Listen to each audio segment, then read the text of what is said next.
C'est bon, divers modified. Ang statement eh.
Good morning, Ms. Asim.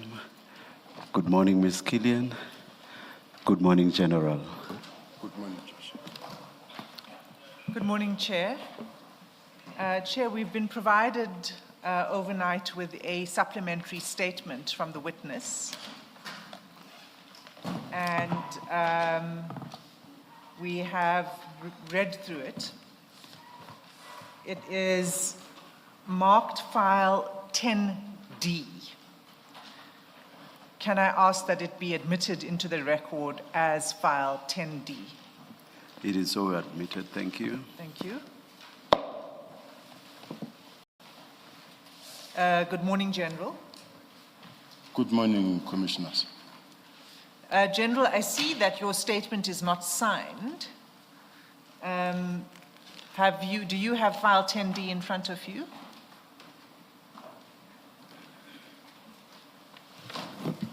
Got it? Can you have a look at the statement? It's 22 typed pages and then annexures. Yes. Was this statement prepared by you? Yes, assisted by my legal team. And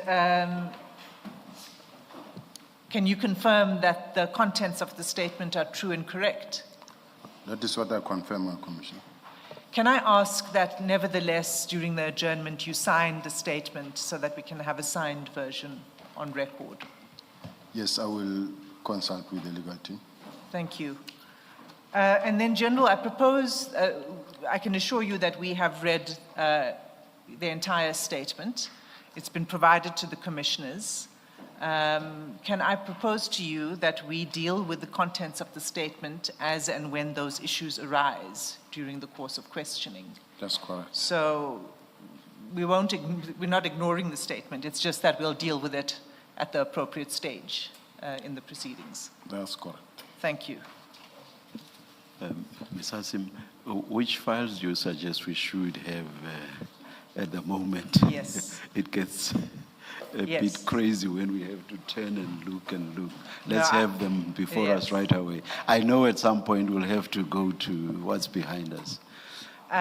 So for the purposes of today, I'm going to be relying mainly on the WhatsApp conversations between witness F and the witness and various other people, and those will be found in files 7, 8, and 9. 7, 8, 9. Thank you.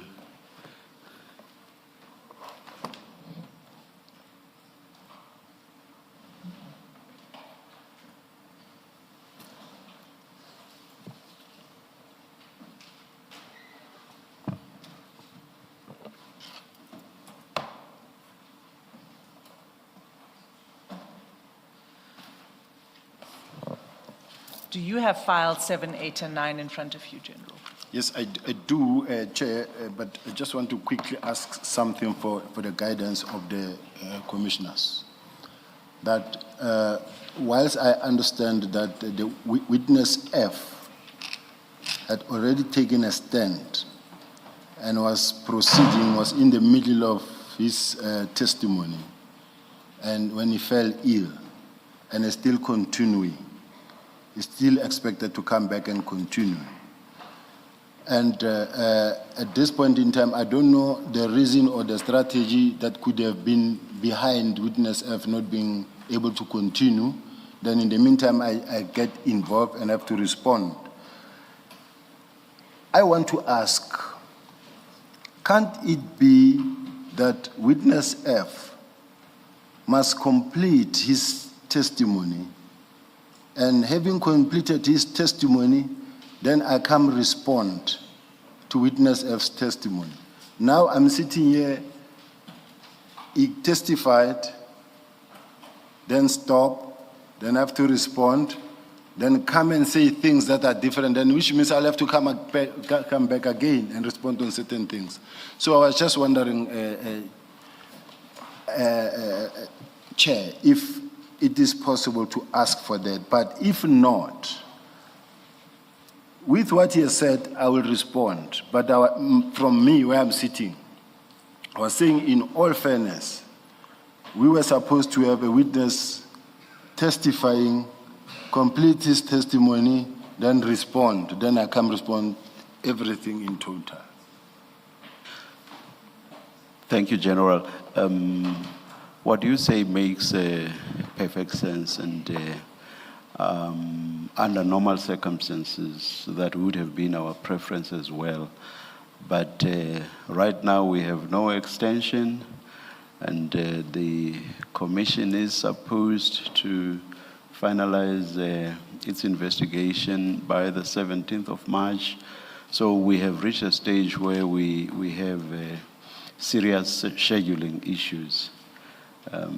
For example, some witnesses taking ill, other witnesses requesting postponements, which we have granted. So we are running into serious scheduling problems. So for that reason, we have opted that we proceed with your testimony.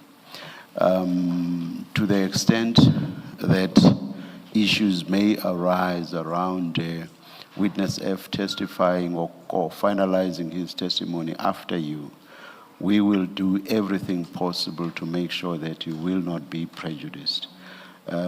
We will decide on how to address that after his testimony, but we will do everything possible to make sure that you are not prejudiced. If we postpone now, it means we lose today and tomorrow, for example, because nothing else is scheduled. Chair, I wouldn't want any postponement because I also want to see this matter behind my back, because I haven't been sleeping for months because of many platforms I'm involved in. Now, the only question is that, suppose I say now here that I turned left. Witness F come tomorrow and say, no, he turned right. Yes.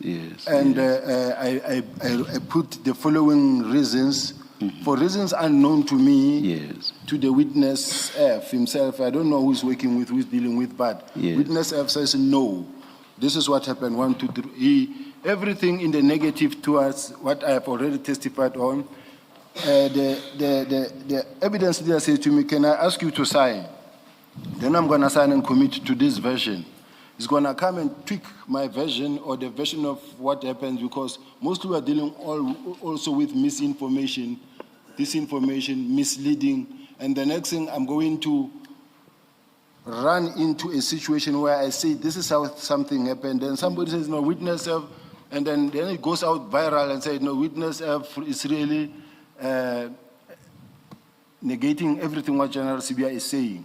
Now I'm prejudiced, even if the judge, even if the chair and the commissioners do not intend to prejudice me, but the bottom line is, we are dealing with a man who must still commit himself to his version. And already there were certain points that were highlighted as not being truthful or not. Now, we're banking on something that is not truthful at this point in time. And now I'm going to be asked questions on that. I'm going to focus on that. and be responding on that, whereas at the ultimate end, he comes again, shift, change, I don't know who you consult with. So all I'm saying is that, with respect, Chair, I still believe that we could go, because witness F is the very last witness in any event. There are many people who testified that where we could actually go with all those people that testify. Witness F is one of the last that we could be starting with him. So I'm saying, I don't think we can lose a day if we are to focus on everything that we have, that we've heard about General Sibiya. Witness F just came yesterday. So we can put witness F aside, let him come testify, and then we run on what we have. Because there's witness C. Why can't we start with witness C? Because witness C is the first one who spoke. And the witness C implicated me the same way. So I'm asking, in all fairness, let's start where it started, from the beginning. General, on what we have read, there's quite a substantial portion of evidence that relates to witness F and on which you must be engaged. For that to be halted when you are already in the witness stand and only to be dealt with at a later stage, that will be quite disruptive in terms of the flow of the testimony. So Yes, Ms. Hudson. Chair, if I may add to that, to say that the way in which I have prepared the evidence is thematically. So it cross-cuts over different parts of the evidence, including witness C and witness F, in the same theme. So it wouldn't make sense to go through witness by witness who's come before, because it's not a sensible way of approaching the evidence. So I propose that we continue as planned. And just to add that we have provided the witness with the WhatsApp chats in advance and the statement of witness F, the full statement, even though he hasn't gotten to the end of it yet, and the transcripts as far as they go. Thank you. Ms. Kiernan, do you wish to say anything? Chair, thank you. I think the proposal by the Chair that we continue and see how much we can do today, make a decision about continuation tomorrow, is something that we all should bear in mind when we approach this matter. The WhatsApps of witness F has been made available. We've had an opportunity to consult on that, and we have a version. Yes. I think we can get very far with that approach. Yes. Thank you.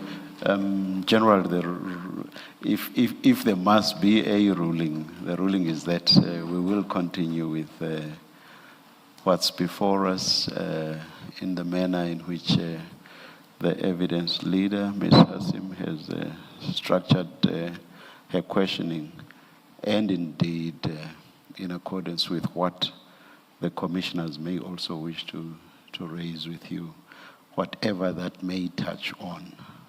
That's the ruling. Thank you, Chair. Thank you. Thank you, Chair. If we can begin then, General. I want to start with your relationship with Mr. Matlala. In the ad hoc committee, in the ad hoc committee in Parliament, in your written statement and in your oral evidence, you said that you met Mr. Matlala for the first time in February 2024. In the statement before this commission, you say you met him sometime in January. Why did you change your statement in this commission? Chair, I met Mr. Matlala for the first time when he came to the office with his lawyer. That was the first time I met Mr. Matlala. Now, as far as I'm concerned, there's a date because the letter wrote a letter. I mean, the lawyer wrote a letter that I had responded to and said, please do come then to the office rather than meeting somewhere on the side. Because it was a call. And then I said, no, let it be official. Let your lawyer write the letter and come to the office. Meet me officially in the office. Yes, my question is why the difference in the dates? In one sworn statement, you say February, and in the other, January. I'm just trying to understand what changed. I don't even want to refer it as a typo. It's something that I know, because even there in Parliament, I said I met him for the first time when he came to see me in relation to the same issue that I'm talking about. So whether maybe I could have said February, or maybe at that point in time I didn't have that in front of me, but the first time I met Mr. Matlala is when he came to the office. So your current version is it was January 2024? As per the letter and the days that I have in the file. Okay. And what do you say Mr. Matlala came to see you about? Mr. Matlala was awarded a tender by the South African Police Service to provide the Medicare 24 tender.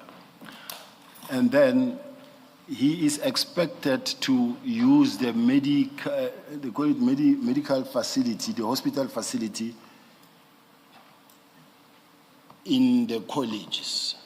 In other words, when a student falls ill or whatever the student may need is in-house on site. Now he says, I've been awarded this tender, but I also have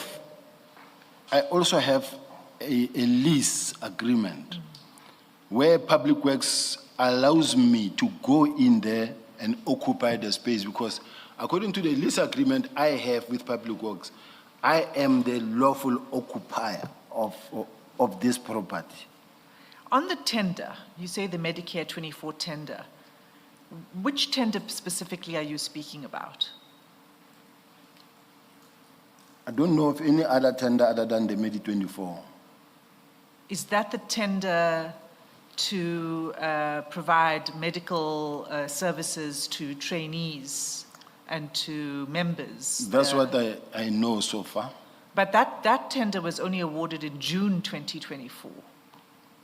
So if that's the tender you're referring to, it couldn't be that he was talking to you about it in January 2024. It was only awarded to him in June 24. Yes, and it doesn't change anything to what I'm saying, because if it was awarded in June 2024, and he says, I've been awarded this tender, but I'm not being allowed to use the premises or the facility.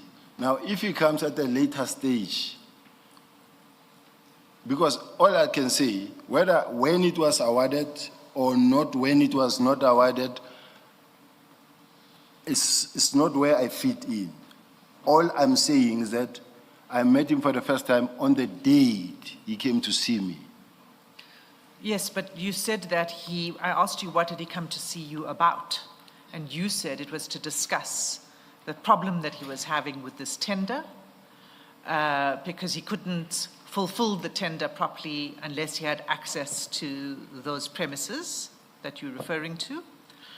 And you said it was a Medicare 24 tender, and that this was January 2024. I'm saying he couldn't have discussed that with you in January 2024 because he was only awarded that tender in June 2024. If he came to speak to you about that tender, he was talking to you at a time that was actually quite a sensitive time in the procurement process because he hadn't yet received the tender. How did he know he had it? I don't agree. Let's go to the document itself and read from the letter of the lawyer, and that because he had that tender, it's attached. It's attached in the document. We have it. That's why I'm trying to establish with you which tender. Was it something else that he had? Well, I'm asking, Chair, let's go to the document because we have it. Sure. Can you take us there?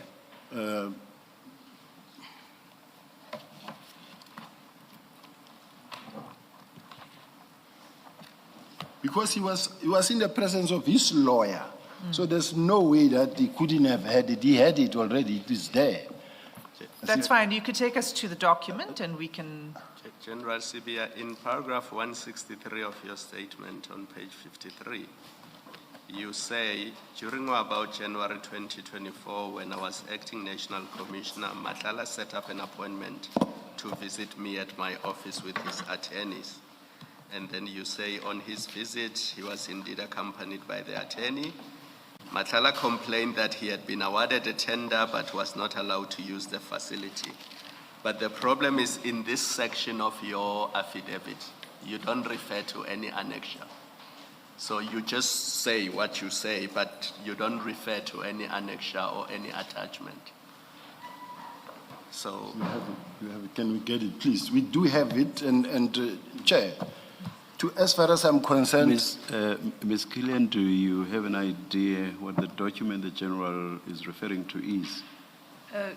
It's not attached to the statement, but it is in possession of us as well as the witness. Yeah. May we have a copy then? Because according to Ms. Kiernan, it has not been shared with the Commission. And what exactly is that document, General? What's the nature? Chair, he attaches the tender Or the tender itself? itself. And then he attaches the lease agreement with Public Works, to which The 360 million. That is correct, Chair. All right. to which the Public Works just recently cancelled that lease agreement, but he came in possession of that lease agreement. So in the document that I'm going to provide is a lawyer's letter that refers this whole thing, including the May 24 tender, including the lease agreement that he brought to the office. We have it. That's fine, General. If you could provide us with that, it would help to shed some light on it. Perhaps do you want to look for it over the tea break, General? Yes, Chair. I have it here. I In think a- you must be. I have other files in the room. I All think we'll right, get all it. right. Let's continue, Mr. Okay, thank you. So in January 2024, when you first met Mr. Matlala, were you not aware that there were serious allegations of corruption against Mr. Matlala? Corruption within the SAPS? Yes, there were no any allegations against Mr. Matlala. No, there were allegations. There were allegations because this is January 2024. And the allegations against him arose in the context of the Tembisa Hospital scandal. And you recall that issue, that problem. I didn't follow that matter much because, as far as I'm concerned, it wasn't saying Mr. Matlala is involved in 1, 2, 3 because Mr. Matlala was a service provider to the South African Police Service and he participated actively in the activities of the South African Police Service at the college. In other words, when there is a police day or whatever events that is taking place in the police, when we go to the stadium where there are a lot of police and then you find that there are gazebos of different service providers, each and everyone giving their own expertise of what they're dealing with their business, May 24 will also be there. And they will all go with Minister, National Commissioner, everybody meeting each and every one of them, including him. His wife, you find that they are doing the blood pressures there, testing sugar. And then this one will tell you about our insurance, our policy. This one. Let me pause you. I'm just showing how they were all participating there. Let me pause you. I accept that he was a service provider within the SAPS and that he remained a service provider for some time. But what I'm asking you in your position is about allegations against him of corruption and his involvement in particular in the Tembisa Hospital scandal. And the reason I ask you that is because there was media coverage of his involvement in that scandal and in the blue lights, illegal use of blue lights within the city of Johannesburg, Ekurhuleni, and in Johannesburg. So that was as early as February 2023, that media coverage. And I link it to the scandal, the Tembisa Hospital scandal, for this reason, because it wasn't a minor story in the news.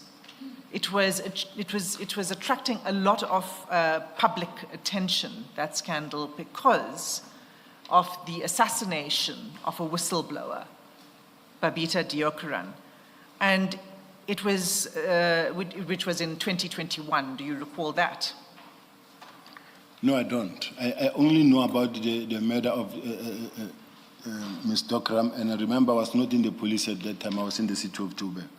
Now, I accept that, but you didn't have to be in the police to hear about it because it was streaming news at the time. And it was, in fact, so significant that President Ramaphosa himself commented in August 2021 about that incident and specifically, spoke to it publicly, saying that we must not allow the perpetrators to go unpunished in that case. So it was a massive story. It wasn't a small issue. If you remember very well, people were arrested. Those that were said to be involved, they were arrested. Yes, that's correct. The hitmen were arrested. And what the president was talking about was who ordered the hits.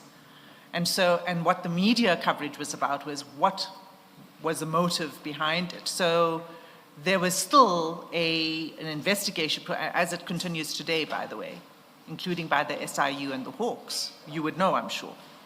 I don't know. So you're not aware of the scandal, the Tembisa Hospital scandal, and the many, many media reports that implicated Mr. Matlala? No.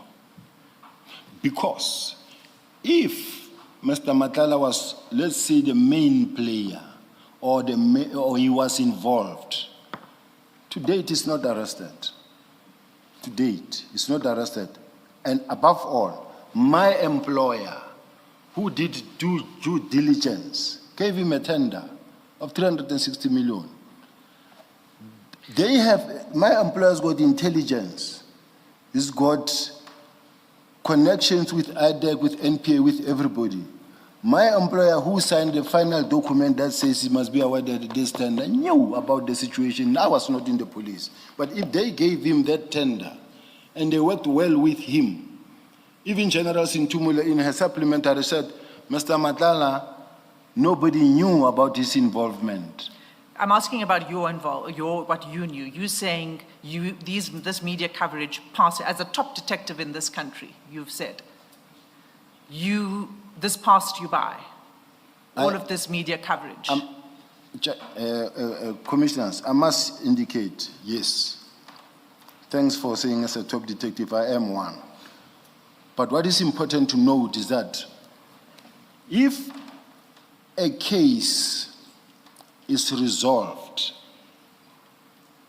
is +1 in the bag, I don't run with it anymore because we run with current affairs.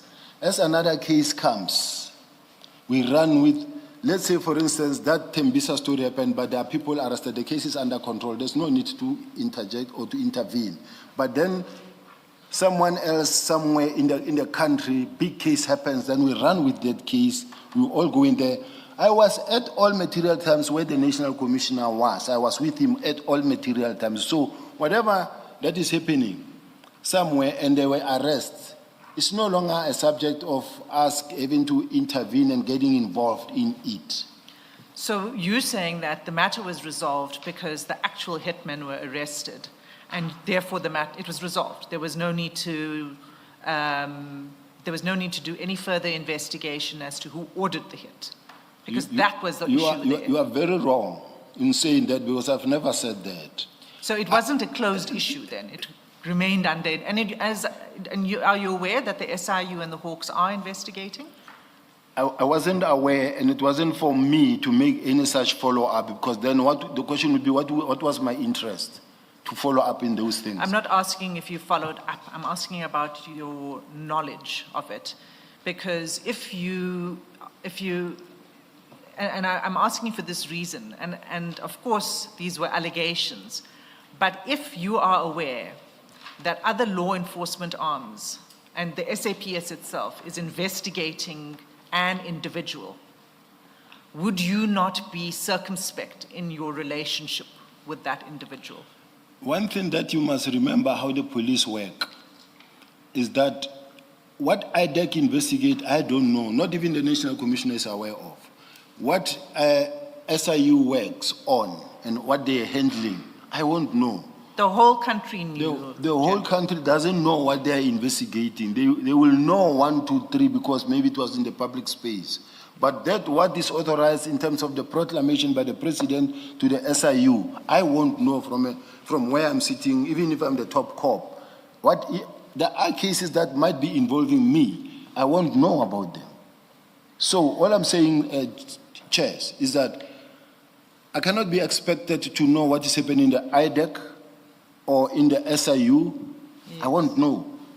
Yes, I'm not asking you about the details of the investigations of the SIU or anyone else.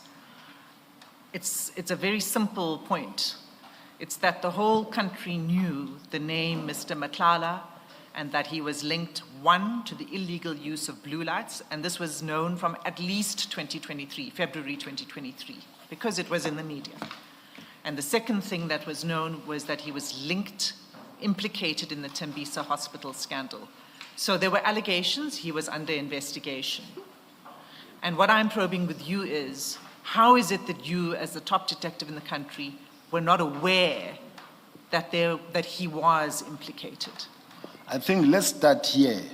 How is it that the South African Police Service got to give him a tender, award him a tender of that amount of money? I accept that.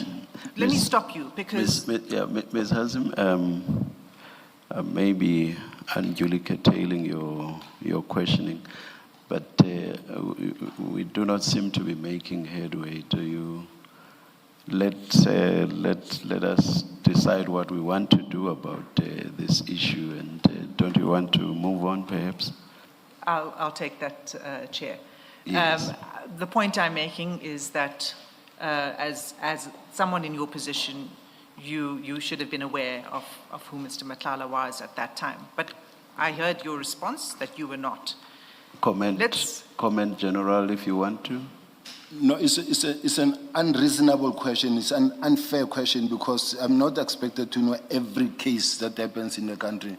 And also, in particular, if it is not investigated by the detectives. If it is from outside, I won't know the details of that case. Let's say the blue light issue I never saw myself, and quite honestly speaking, and I didn't know the intricacies in between involved within that blue light issue of Ekurhuleni. So I didn't know.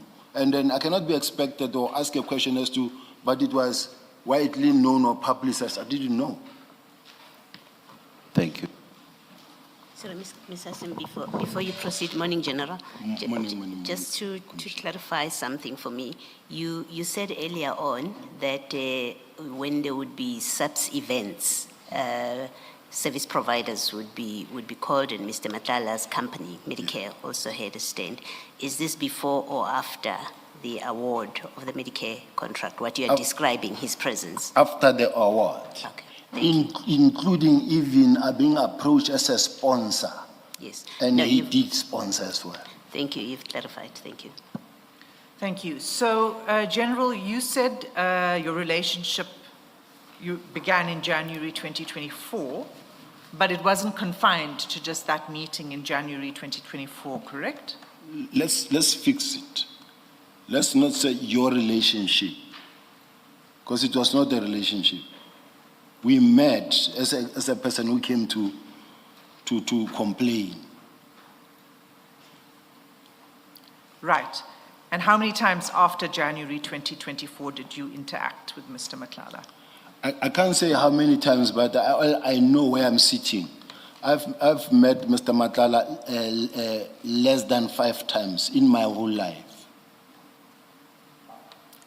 Less than 5 times? I'm saying physically? So. Yes. And not physical meetings, but other communication? Communications, if I have spoken to Mr. Matlala on the phone, I think it will be less than 3 times. I wasn't really interacting with Matlala. I never was used to talk to him regularly. It's not a kind of a person I was talking to. Okay, so there might be an explanation for that, and Witness F testified about this.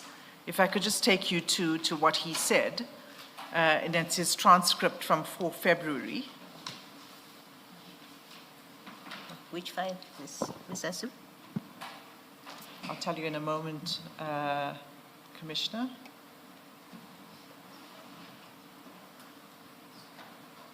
Transcripts in 10A. It's 10A.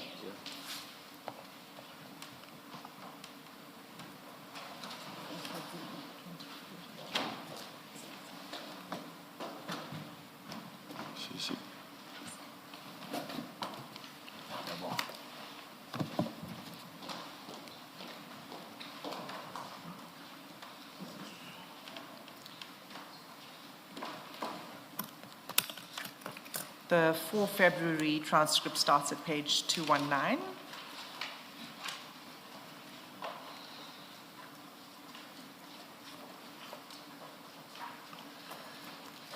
And 219, and the page I'd like you to go to is page 230.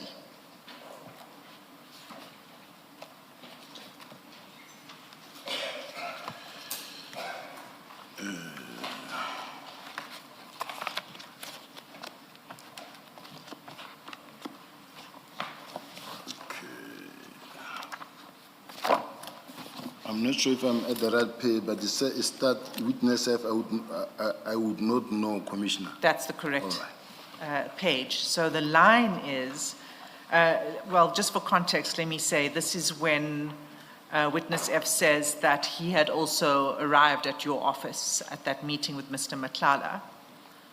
And if you go to line 20,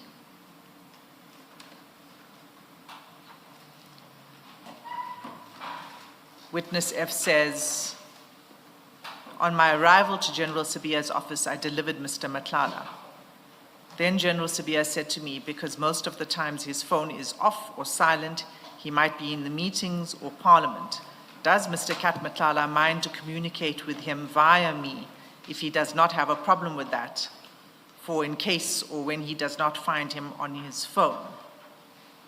And he goes on to say he didn't have any problem with that. Do you see that? Yes, I see. And Can I comment on it?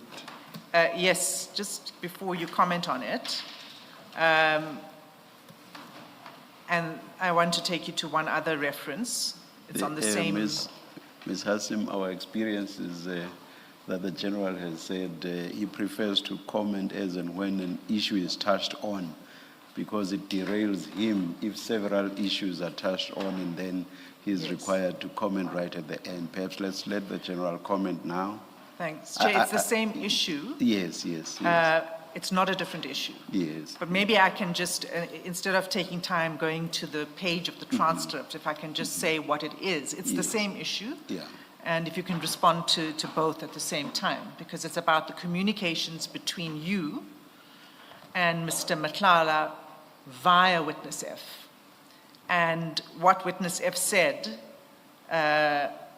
in response to this question by Advocate Chaskelson, who asked how frequent was it for Mr. Matlala and General Sibiya to meet, witness F said, I would not know exactly, but I would know that Mr. Matlala would send me messages vis-a-vis General Sibiya would send messages that tell Kat or Kat tell General Sibiya, meaning he was passing messages between what he says is Kat, Mr. Matlala. He says messages between Kat to you, and you would say pass a message to Kat. So those are the two parts of the evidence. Same issue, that witness F is the go-between between you and Mr. Matlala. You can comment on that now.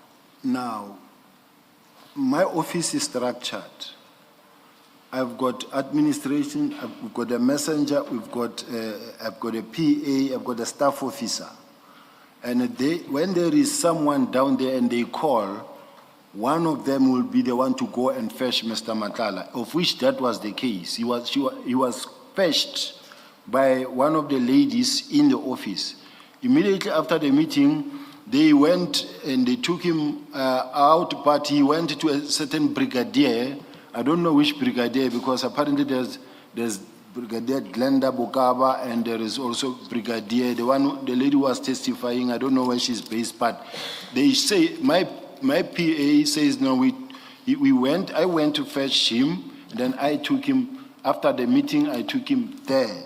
So what Mr. Matlala, what Mr. or Witness F is saying, I don't agree with it, because remember, Witness F is not an administrator, it's an operational member. It is not sitting in office waiting to be called to confess someone.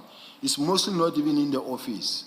Now, bearing in mind at the back of our mind the relationship between Mr. Matlala and Witness F. Should it happen that Mr. Matlala contacted Witness F and say, I will be coming to see General Sibiya, will you be in the office and everything? That's their discussion. But from where I'm sitting, one thing that I wanted these commissioners to know is that I was a very active head of detective, going with the National Commissioner, engaging in meetings with the National Commissioner and other senior officials, wherever they were on a daily basis, in such a way. The point I'm trying to drive home is that my office was running as professional as possible, not friendship and Matlala is coming, go fetch Matlala for me, they know. When they came and then they go to the security reports and say, there is Mr. So-and-so here, one of the ladies will, and then they will ask me and say, are you aware, are you waiting for so-and-so? So I say, yes, and they say, okay, we're going to fetch him down there. And that's what happened. So now I accept that. I'm asking about your continued interaction with Mr. Matlala. What Witness F says is that he would pass messages between you and Mr. Matlala. That's the aspect that I'm probing. If he shows you those messages, I will be happy to say these are the messages that I was passing between me and Mr. Matlala. I know in some instances he did say, okay, this is what I received, this is what I forwarded, or this is what I said, I received this is what I said. But I can safely say I would not pass messages to Witness F and say, like on a day like that one where he's to be fetched from there to come and see me. So there was no frequent communication with Mr. Matlala. It would happen where we did speak.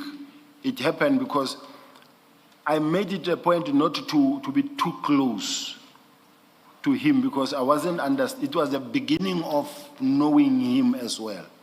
Okay. Just to make sure I understand, General.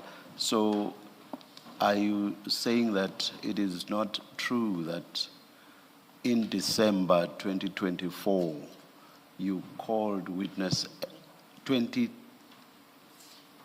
or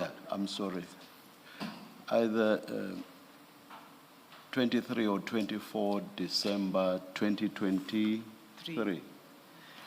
you called Witness F to your office and asked him to fetch someone who was downstairs. Are you saying that did not happen? That did not happen. And my secretary, my PA can come actually attest to that. And so you deny that that person was Mr. Matlala, obviously, if you say you never made the request to Witness F. Yes. And you also deny that you then asked Witness F to be the go-between you and Mr. Matlala. You never made any such request to Witness F. I never made any such request for him to be the go-in-between. Yes. Whilst I'm not denying the fact that sometimes I might have communicated something where you find that it is between me and either with Mr. Matlala, it will happen. All right. No, I just wanted to make sure so that I in my mind, I don't proceed on the basis of what appeared to be a general point that you were making. I wanted to be sure of the specifics. Thank you, General. Thank you, General. Can I just clarify something? General, still on that page, was there an occasion when you met Mr. Matlala for the first time that you, Witness F, and Mr. Matlala were in your office at the same time, all three of you? Not at all. So when Witness F says, on my arrival to General Sibiya's office, I delivered Mr. Matlala, then General Sibiya said to me, I'm reading from line 20, on 2:30. That never happened. That never happened. He's not being truthful when he says the three of you were in the office together and you gave him this instruction. From where I'm sitting, I say that never happened, Chair. Thank you. General, you say that your office is structured, you have a PA and you have all of those people, they are the ones that would welcome your visitors or bring your visitors. With that, are you saying there's never been any circumstance where witness F has been involved with people coming or being brought to your office? Do you make that kind of a general statement? It's never happened. Where witness effort to go fetch someone for me? Yes. No, Or would bring someone to you? No, witness never was never in my office, was not working in my office. Okay. Thank you. Lastly, at least on this issue, so on the day that you admit you actually met Mr. Matlala in connection with the contract, when he came to make a complaint or lodge a complaint with you, who brought him to your office, do you remember? My PA. Thank you. Thanks, Ms. Hassan. Thank you. Well, let's go through some of those interactions then. I just want to begin with this topic that you've already touched on, and it's that of impalas that were delivered to your home.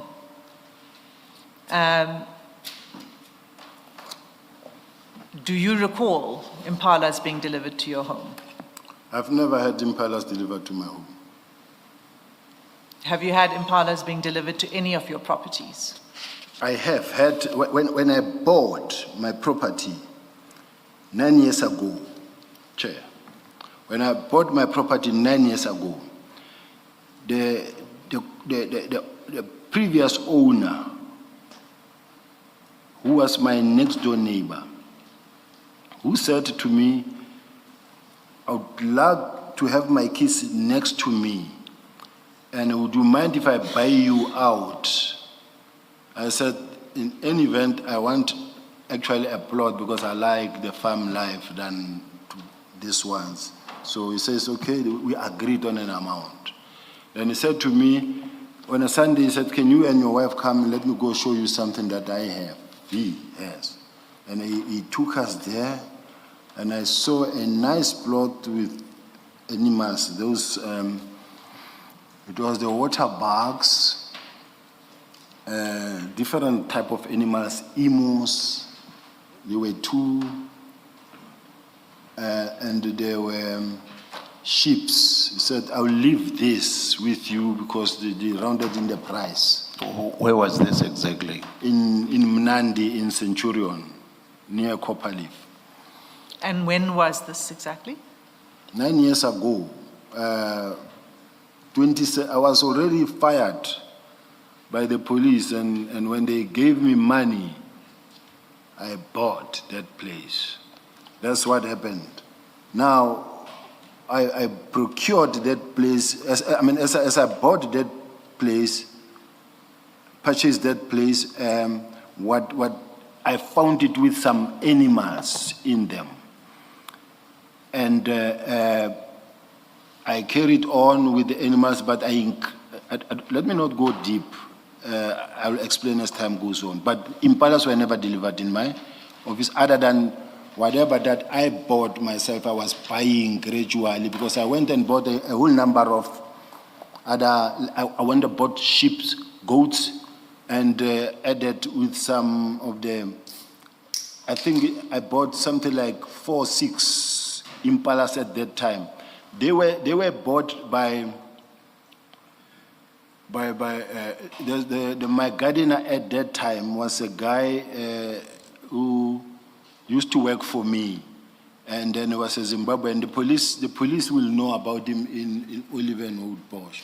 Will know about that guy because at some point he fought with his girlfriend, and then they were looking for him. He ran away. But at that time he was my gardener at that time. He was the one taking my kids to school as well, and then he was a driver as well. So whatever that I needed, I sent him around. So that is what happened. So I had a number of animals in the place. Okay, but that was, you say, about 2017? Yeah, 2017, 18 years. Okay. All right, so let's go to the WhatsApp bundle. And I'd like to take you to the conversation on, that begins at page 108.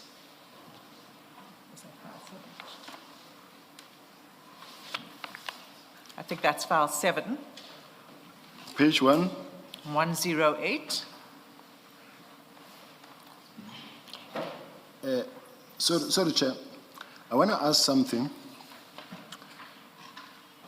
and maybe to be advised by my legal team as well, by my senior counsel as well, because it looked like there were some discussions in relation to this statement as it is unsigned at this present point in time.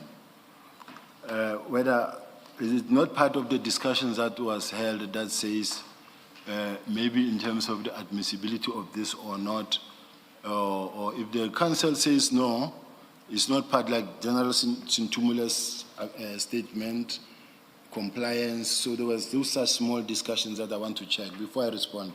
I am about to respond. I just want to check if there's nothing that I should be waiting maybe to take legal advice on. Ms. Kiernan, I'm not sure that I follow the point that the general is raising, but can you please assist? It can sound confusing. There was a discussion between myself and the evidence leader pertaining to a supplementary affidavit filed in response to General Sintamuli's affidavit. At the start of the evidence, it was placed on record where this unsigned affidavit or statement, as it is now, is in the files, and I think that's what he's referring to, whether it's already before you or not.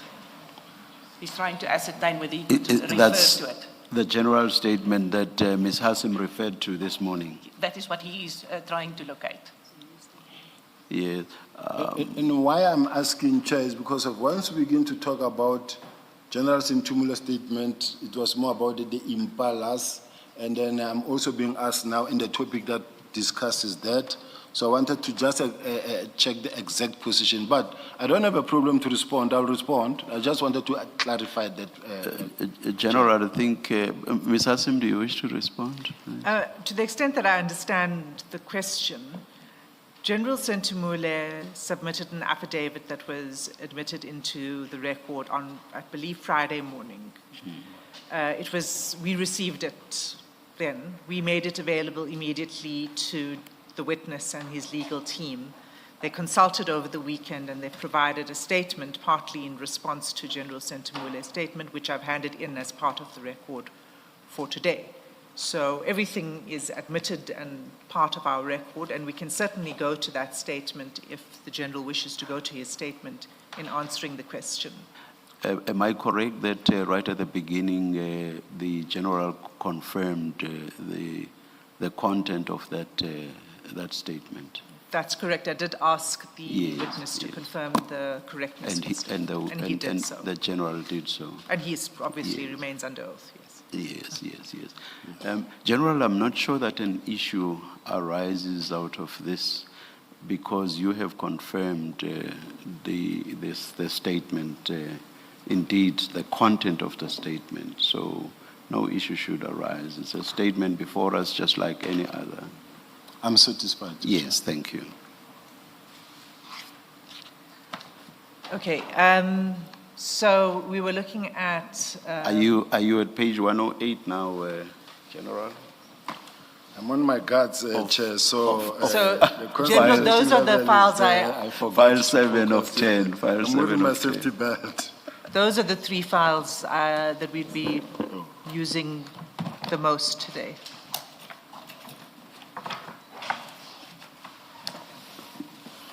Sorry.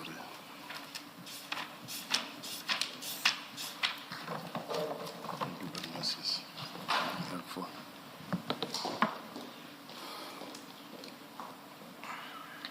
Okay, so what we're looking at is the 21st of March, 2021.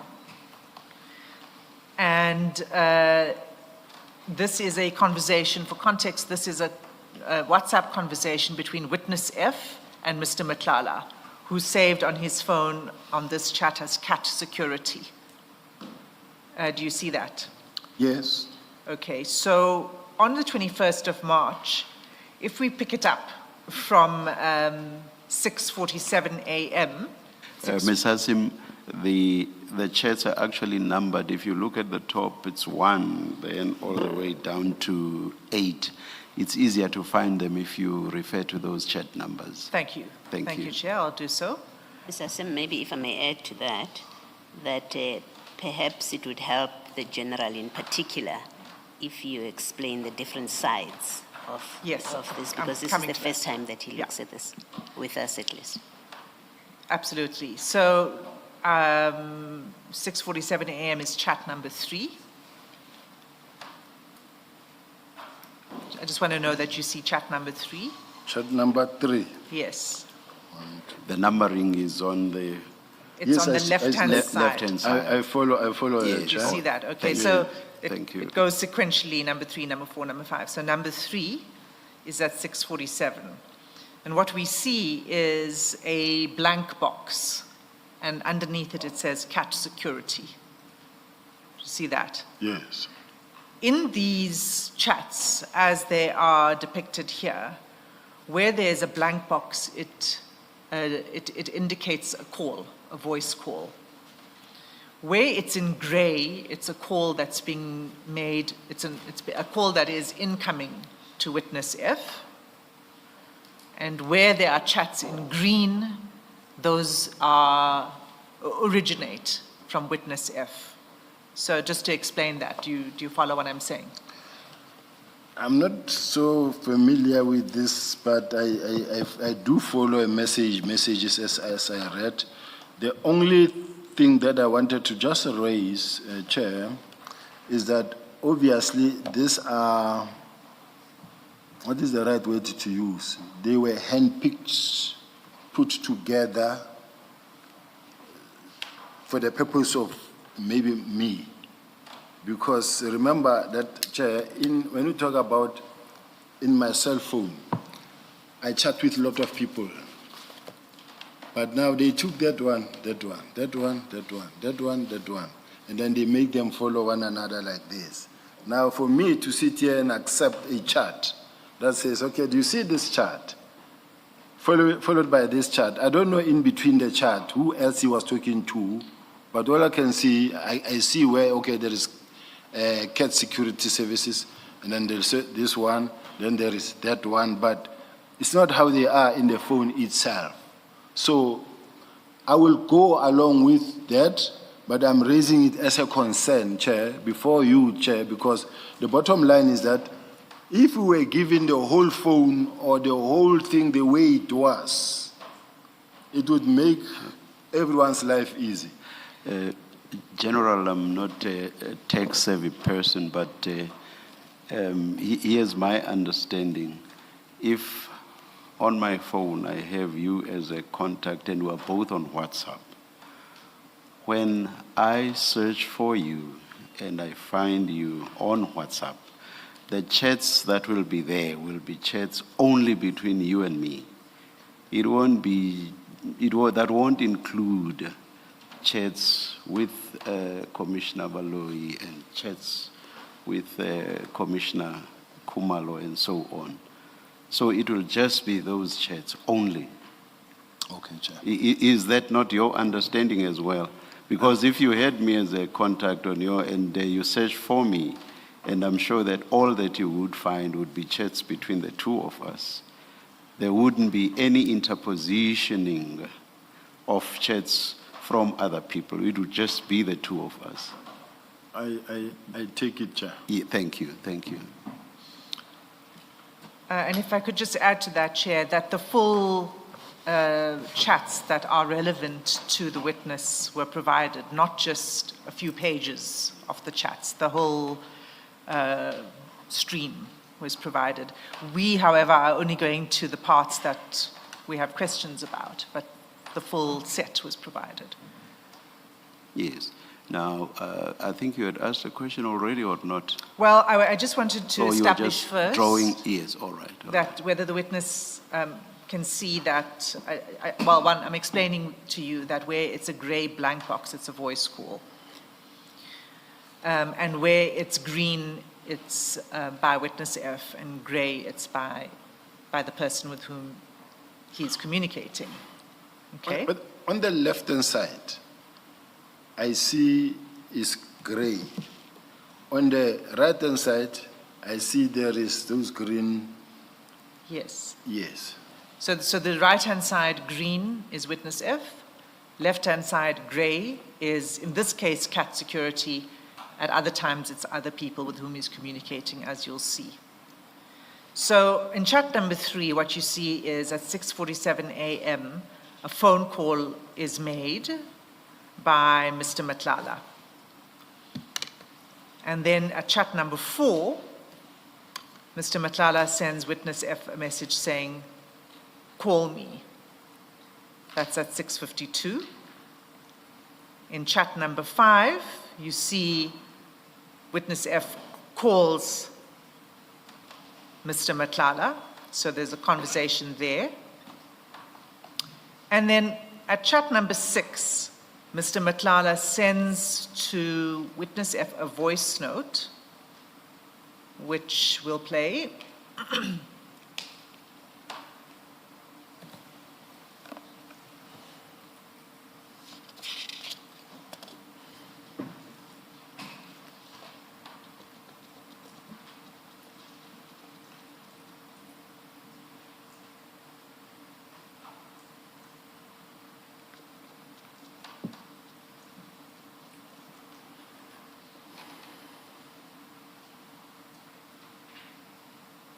Where the box, where the box was going, please, sir.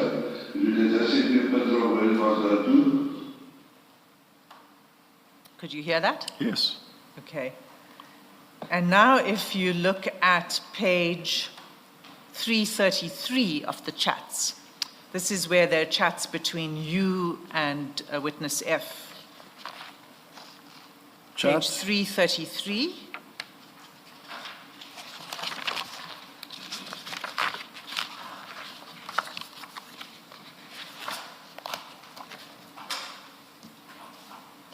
Which page is that? 333. 333. 333.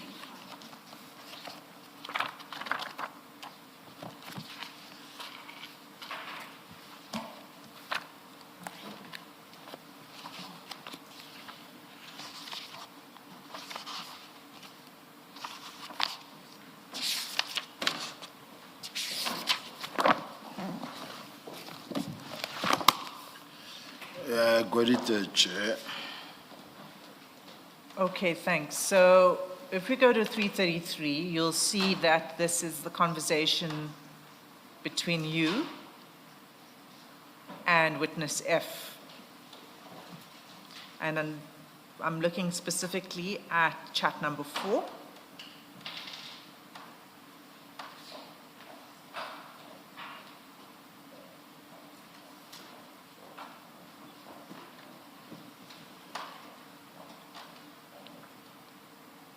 You've got it. Chat number 4, yes. It just says chat number 4, and then I see nothing. You'll see a voice note again. It says opus. But first, so it's chat number 4, but the timestamp is important. It says 7:24. And if you recall what we looked at, and I can just display it again for you so you can see it for ease of reference. In the previous chat that we were looking at between witness F and Mr. Matlala, the voice note that we just played was sent at 7:24. Do you see that? 7:24:01. Yes. Now here at 3:33 on the same day at 7:24:55, so 7:24 and 55 seconds, witness F forwards the same voice note that he received from Mr. Matlala to you. And we'll just play it again so that this voice note, so you can see it's the same. Before you do that, Ms. Hassan, if you would just say, what is 333? Whose downloads are this? Because we don't- Sorry, I you thought I haven't did. said- This No, is- you haven't. This is the conversation between witness F, the WhatsApp conversation between witness F and the Okay. witness. That you have said. What I'm asking is, Are these downloads from witness F's phone Ah, or sir, from Mr. Matala's phone? can you send me a picture of where the box is? These are downloads from witness F's phone. So all of the chats that we're going to are downloads from witness F's phone. But you'll see we go between conversations that witness F has with several people. And in this case, it is Mr. Matlala, and now we're going to what was downloaded from witness F's phone in relation to you, the conversations he had with you. Okay? And regarding the point you made about possible interpositioning, General, my understanding of what Ms. Hassim is saying is that we have now stepped off the chats between witness F and Mr. Matlala. Now this is a different set of chats. Remember what I said about me searching for you and then finding only our chats. So now this is a different set of chats. And according to Ms. Hassim, these are now chats between witness F and you. Yes. Would it help to just place 317 on the record, just so that he confirms his phone number? And then, Thank you. Can you go to page 317, please?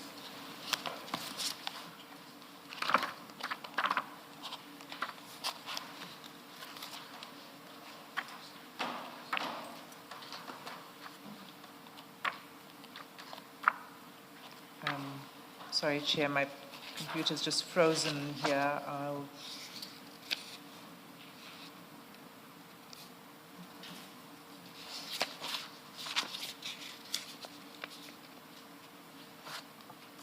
General, are you on 317?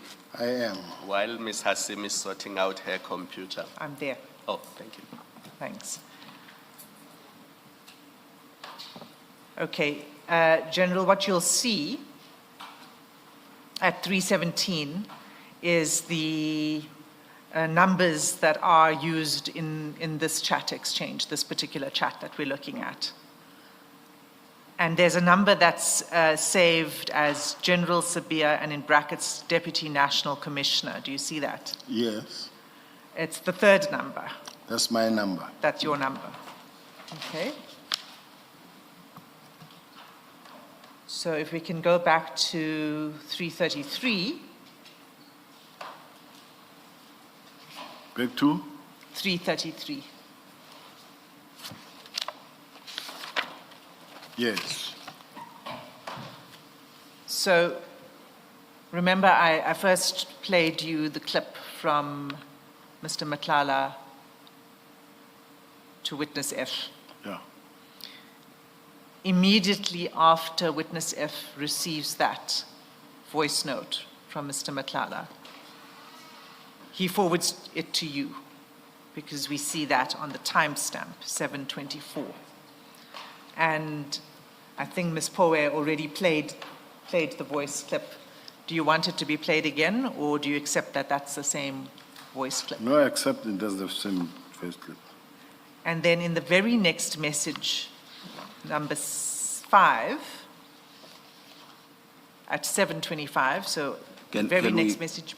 Can we place on record what that voice note says, please? There is a transcript of the voice note in the record. The voice is just too guttural for me, and I can hardly hear what's being said. Chair, if you bear with me for a moment, maybe I can just show you the transcript of that voice note. Or in the meantime, whilst you're looking for the transcript, if anybody can tell us what's being said, we can in the meantime go by that. But of course, the transcript is the best. General, were you able to hear what's being said? Yes, I know about it. And he just said, hello, sir, please send us drop us the pin drop where the bugs, the impalas must be dropped. All right. Yes. Thank you. Okay, so you did recognize it. Chair, do you still want me to go to the transcript. The quickest way I could find it was actually when it was played in the hearing when witness F was speaking. And let me just read you what it says again. It says, "Sorry to bother you so early. Can you send me a pin drop where the bucks, the impalas, must go to, please, sir? If you can just send me a pin drop where it must go to." Thank you, thank you. Please continue, Ms. Hassan.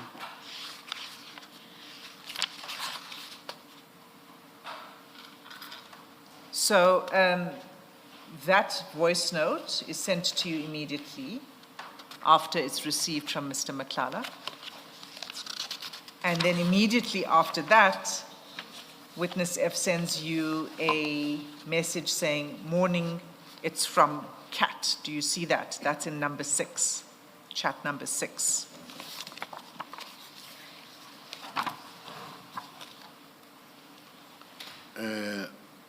Morning is from Cat, yes. And then, if you go to, Is it 6 or 5? it's 5. Yes, thank you, thank you.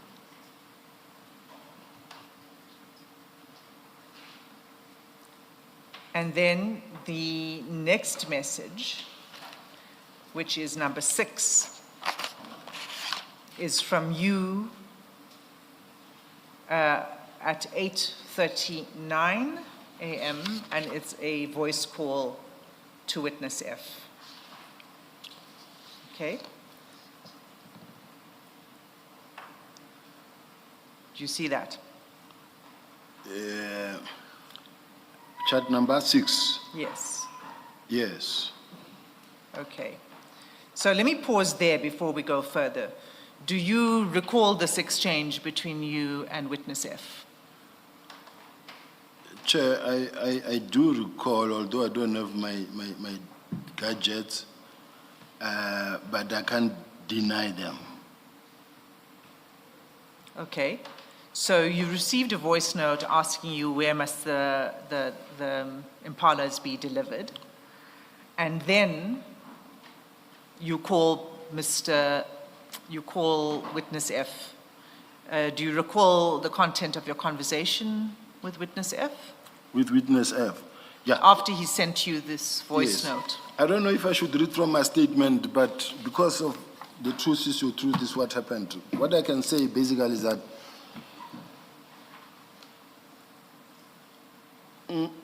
as the animals kept on dying, and they were dying, I am left with one, some call it impala, some call it bucks, some call it, what is the right word? But what is still there now. These are the animals that I found in the plot. Is this one that will have horns, that will have that look like a tree, but they died one by one. When did they die? Some would call it water bug. But now that I had... So, but when did they die? They died gradually since from 20, I may not be right in terms of the date, but they were dying. You will find 1 or 2 dead. But when I started building the wall, a lot of them were eating the rope.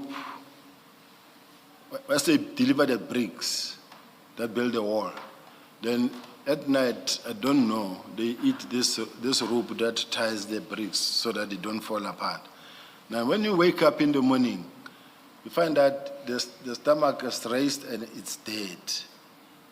So they were that's how they died gradually. And then that's when I sent one of my guys to try and replace, because they were like they were almost to nothing. I was left with something like 6, somewhere there. I'm not reading my statement now. But the last ones that died, they died around I don't know whether it was, but it was, I've got a date maybe when I go through the statement. But then what then I did is, because Nkosi, I was already acquainted to him now because they come to my office, to my house regularly. Even everybody, when it's just that, Commissioners, I don't want to explain a too long story as if like I must stick to the story, but it needs a background and an explanation. When they come to my place, they've known that I've got goats and sheep, and They being who? when I say they, with the excitement that I had when I was back to the police, I started, we had a good relationship with the National Commissioner. They were coming a lot also to my place, and other colleagues, senior management. They could see there are no bugs. There has been bugs. Now there has been bugs, but I had that one that is still there now. Now, it was very frustrated because sometimes you see it running all over, and then sometimes jumping on goats or sheep. Then I said to Fanny, I don't have time to go look for a mate for this thing. I'm all over, I'm working, and even my family will not see me because I would leave 4 o'clock in the morning, come late when the children are sleeping. Then he was normally helping me. He said, no, don't worry, Mpati, I will assist you to get one, a mate. Now, when at some point in a meeting, I was in meetings, long meetings, then I did get that voice note that says, he forwarded it to me.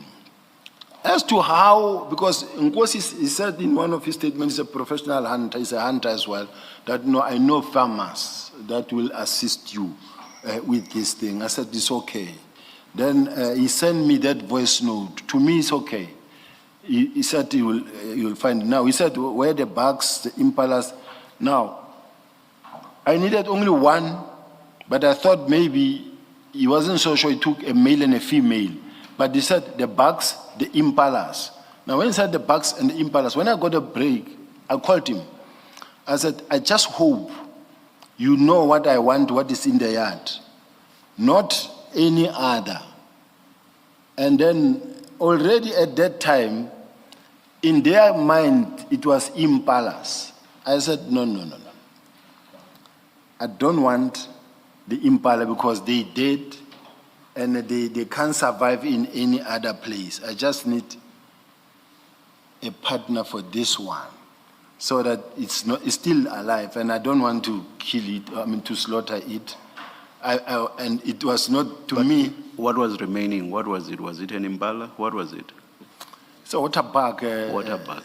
It's a water bug. I don't know. General, in your statement, you say you call it a blessed bok. A blessed bog, yes. And then another one will call it an antelope. So I don't know, I'm not an expert on those ones, Chair, and you'll forgive me for that, but this is what I found. Now, the problem is that... If I'm not mistaken, I think antelope is generic for different types. Yeah. Chair, I had a lot of... Where I grew up from home, we had... goats now and chickens, but that's the lifestyle I grew up on. I wanted to own them in a plot, in the farm. It's not a farm, it's a plot. So I wanted to own them. The sheep I found there, so I added goats. Now, as I was maintaining them together with the wild animals that I'm not really slaughtering, selling, I wanted to at some point think that I could, but I realized that they were taking a lot of money from me, and then I was not affording.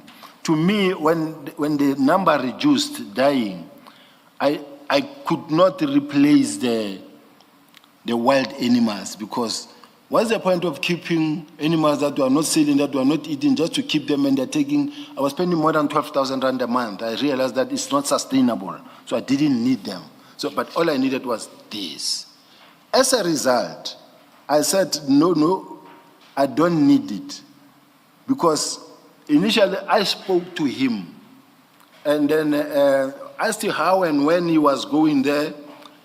In my case, I said, no, don't, because I don't need impalas anymore, and I needed only one bag, and that he could not get. And that is where it all ended, because I couldn't proceed with that thing, because even in terms of affordability, they need space, they need a lot of grass. I was not affording, so I could not take them.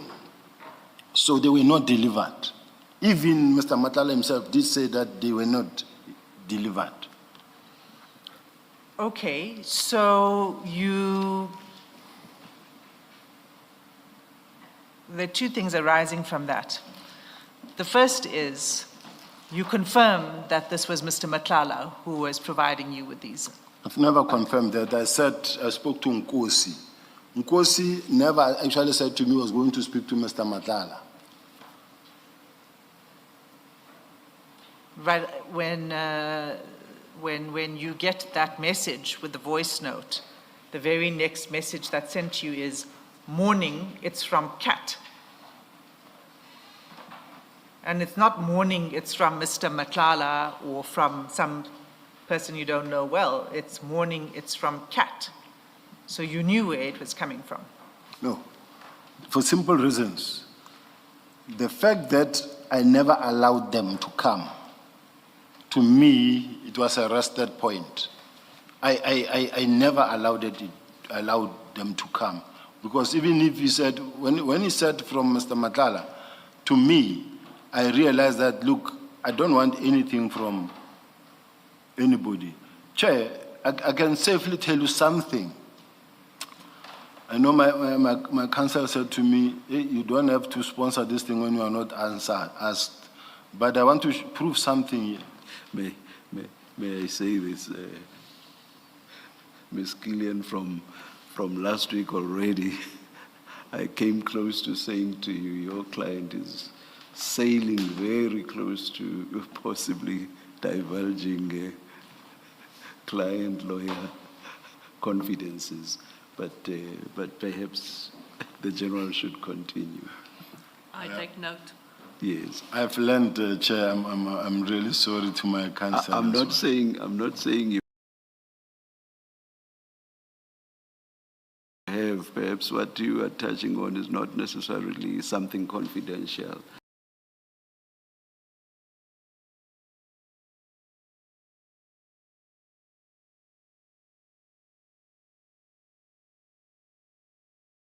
I'm sure if it was, Ms. Kiernan would say something in that regard.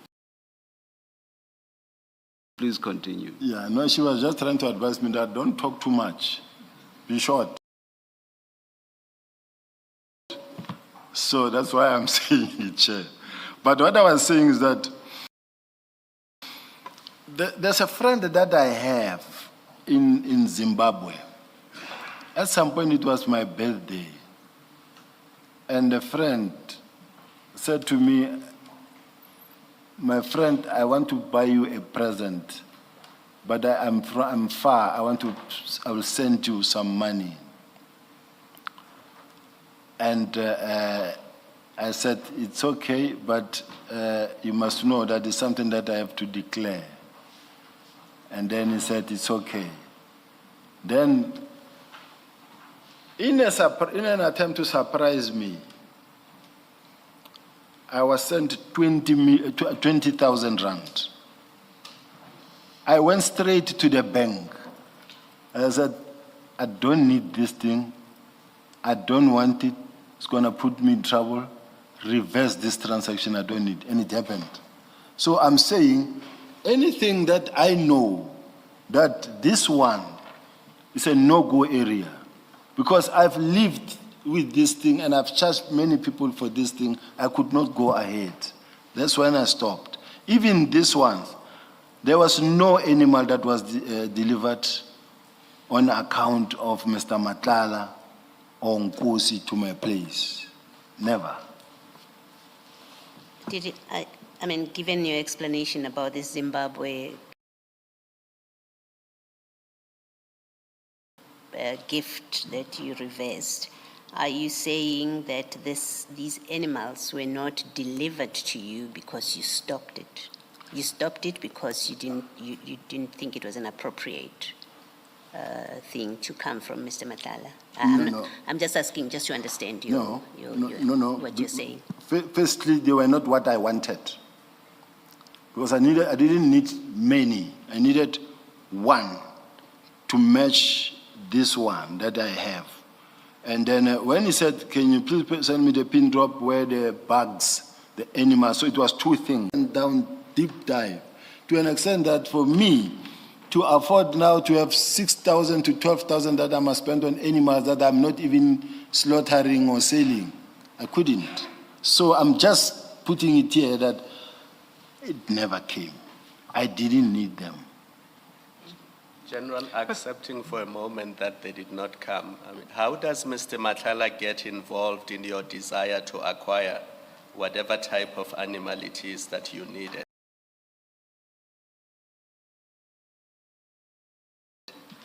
Because the message is clear that it's from CAT, and you are told that it's from CAT. How does Mr. Matlala get involved in that?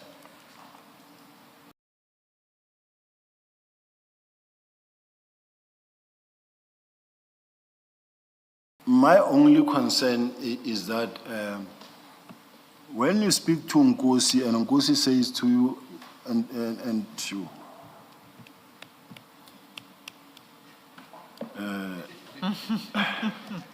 I think that horse has bolted, General.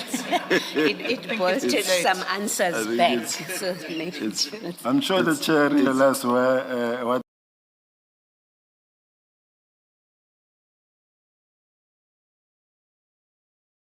I did, and I was caught off guard. I think we've reached a point where it's farcical to try to avoid the name. It's all farcical. Let's just continue. I was talking to a colleague that I work very close to.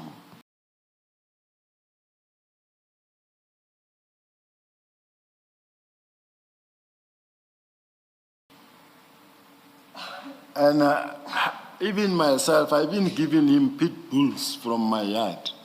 Said, hey, these pit bulls I don't want, they're eating my chickens, take them. So that's the kind of lifestyle that we're living, me and him.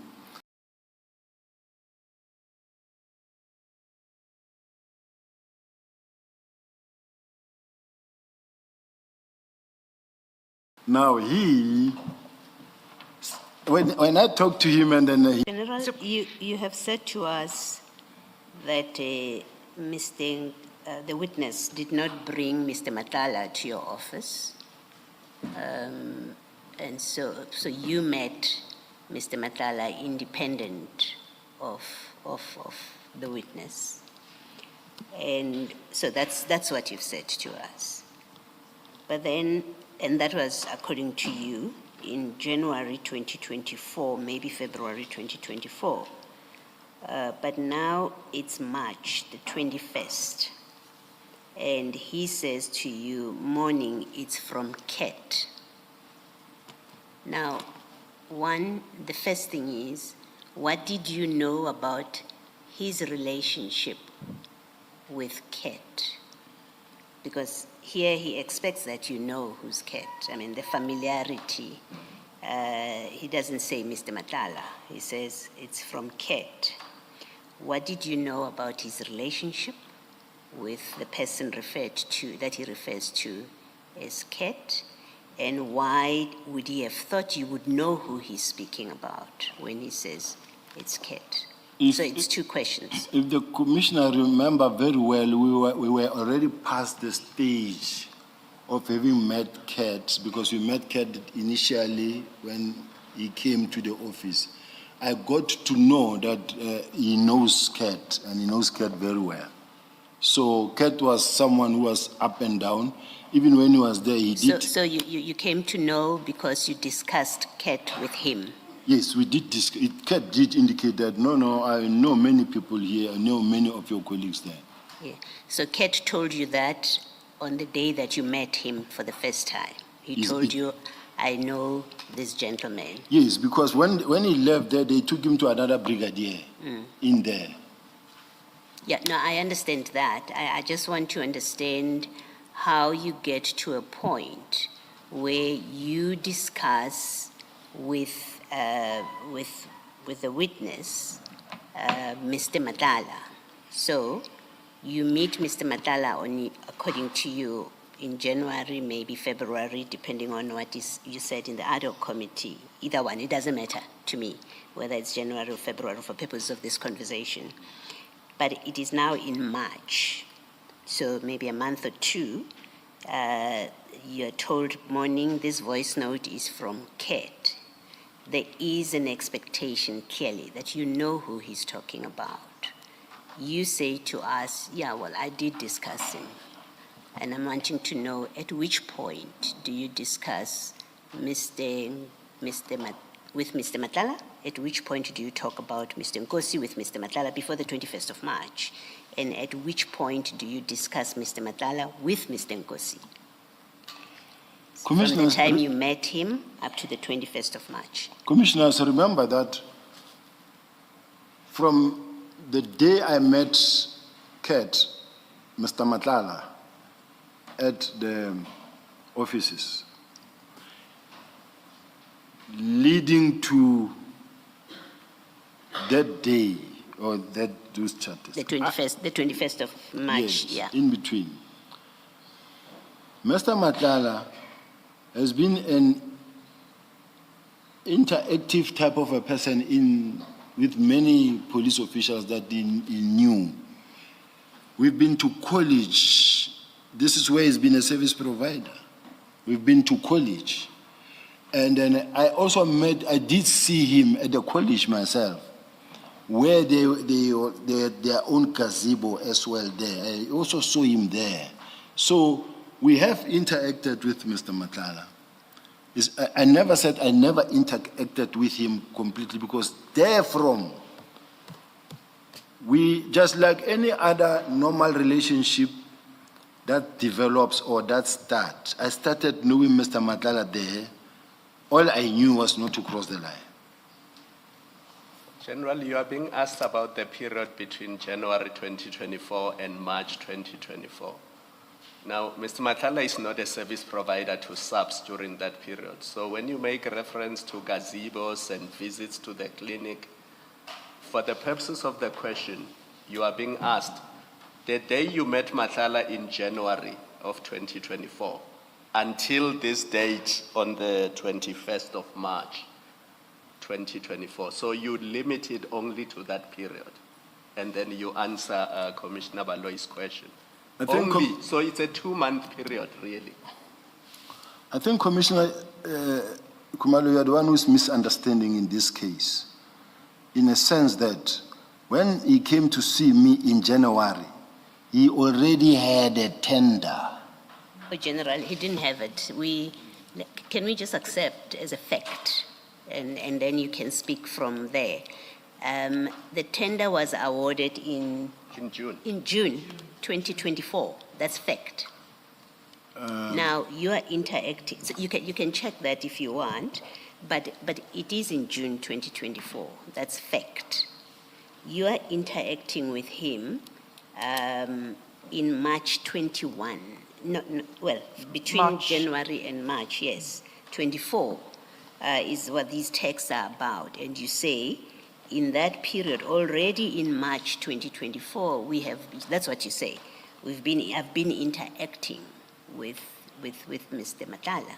Then you have to explain to us that if the tender was not yet awarded, how are you, and what about are you interacting with him? What I may request, Chair, in all aspect, is that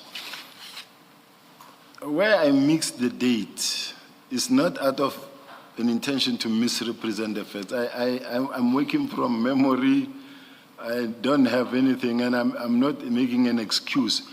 Where I should take it from is from when Mr. Matlala came to the office. I know it's January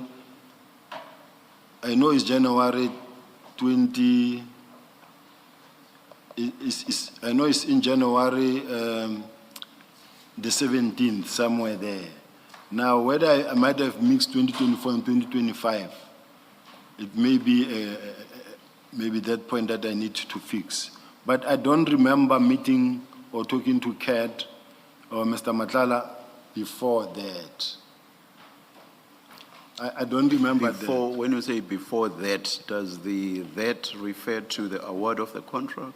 What does that refer to? The award of the contract, I don't know about when it started really in involving. Yeah, I don't know that much about the awarding of the tender at that point in time. General, Advocate Balo is going to ask you her question. I'm just giving you the timeline. The healthcare contract that SAPS awarded to Medicare 24 was advertised on the 31st of January 2024. So if you met Mr. Matlala on the 17th of January 2024, that tender had not even been advertised at that stage. And it was only awarded on the 14th of June in 2024. So I think Advocate Baloy will ask the question again and maybe you can then answer the question. But I've given you the timeline to assist you.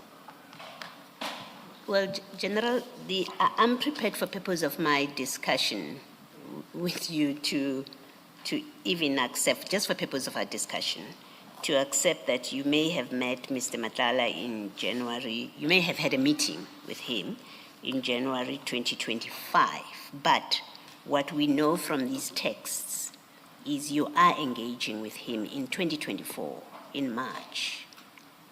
You are talking to him.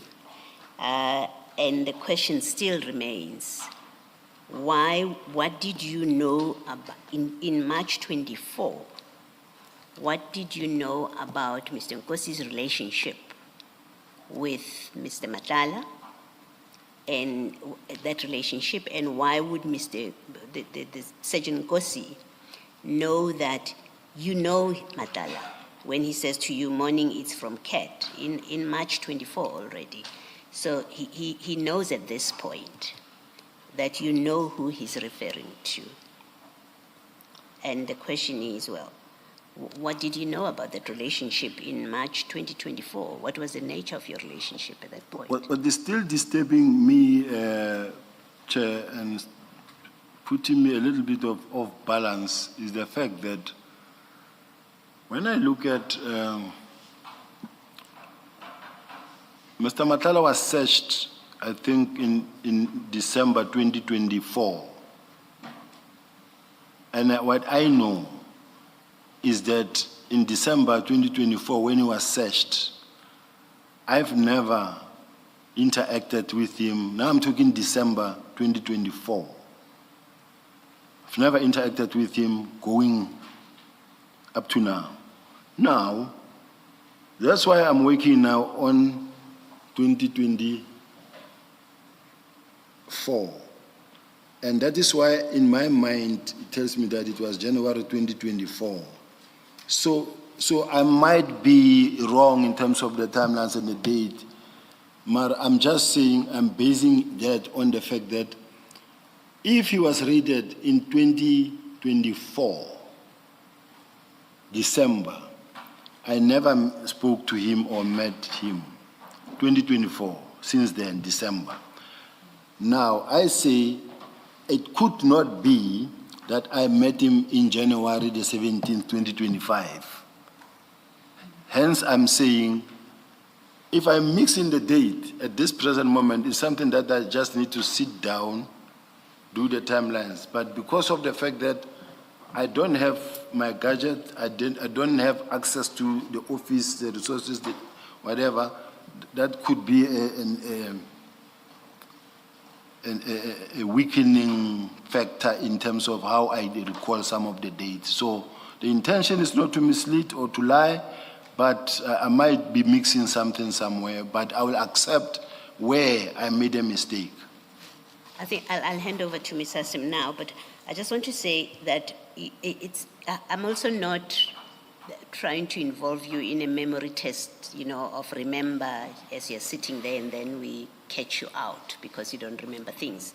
That's not the point of this. It's to get clarification from your explanations.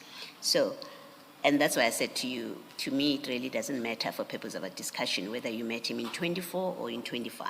But I'm prepared to work on the basis that you met him in January 24 because you say by the time he was raided in December, you had not spoken to him.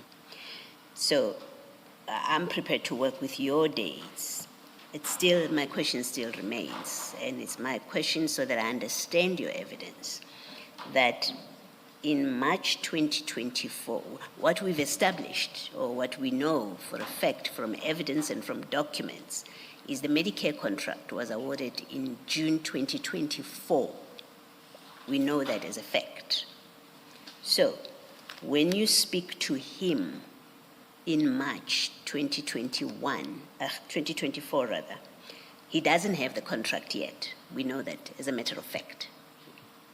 He doesn't have the contract because the contract is given only in June 2024.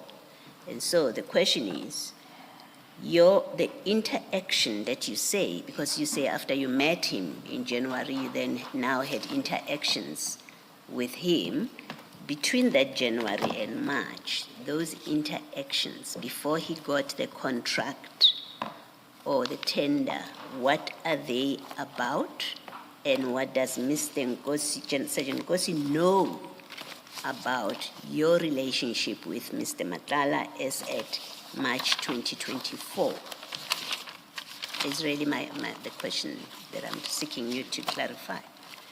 Chair, my response is going to depend mostly on the document that I want to produce so that I satisfy myself that this is the date I met this person in the office with a lawyer. Now, once I have that, I should be able to respond to the Commissioner's question at this point in time. So all I'm asking is just to have an opportunity to be able to have those documents in front of me, and then I say, this is the date I met him.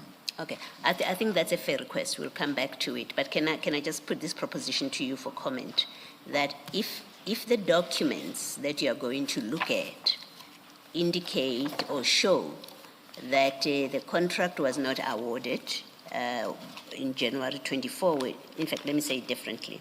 If your documents are going to show that the contract was in fact awarded in June 2024, as we say the evidence points out, then when you were speaking to whatever interaction you had with Mr. Matlala between January 24 and March 24, as per 2024, as per this WhatsApp message, it could not have been about the contract. If the contract was awarded in June, it logically follows. If contract was in June 24, whatever you were discussing with him by March 24, 2024, it can't be the awarded contract, it's something else.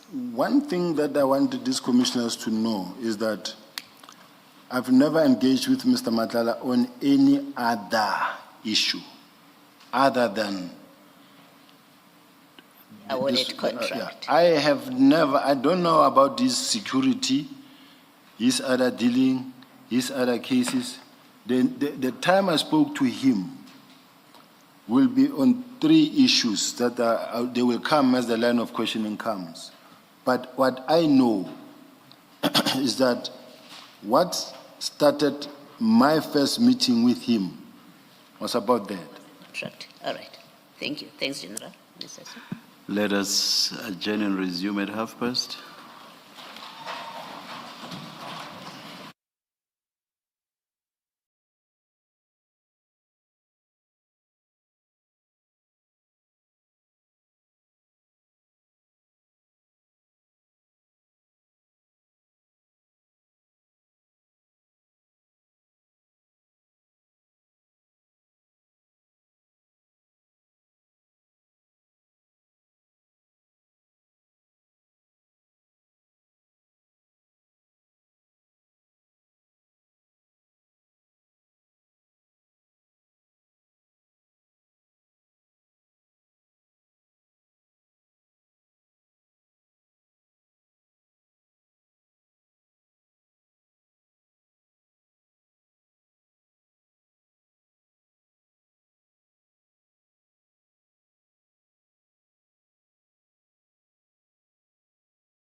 It seems we are ready to start. Please make sure that your phones are off. Thank you.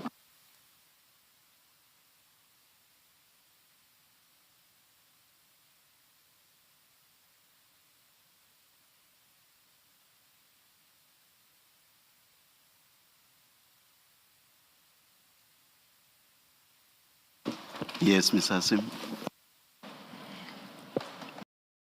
Thanks, Chair. General, you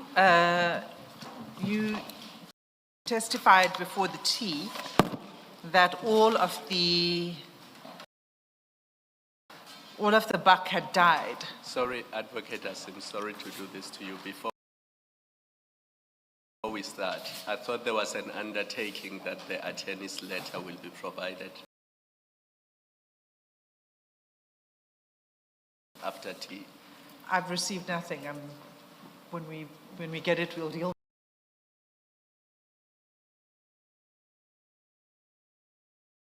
with it. General, were you able to find the letter?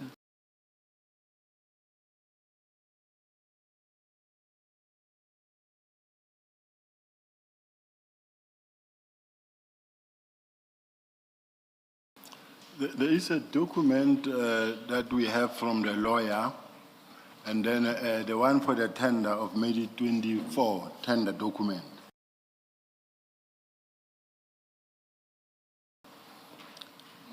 Chairperson, I know I have it on my, one of my desks. Oh, thank you. Perhaps, Mr. Sim, let's just continue.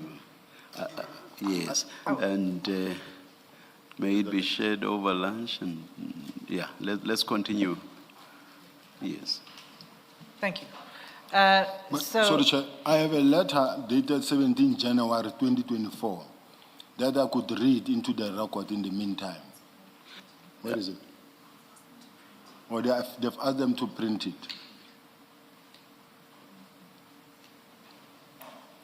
Chair, I suggest we come back to that once we've received the letter. Sorry.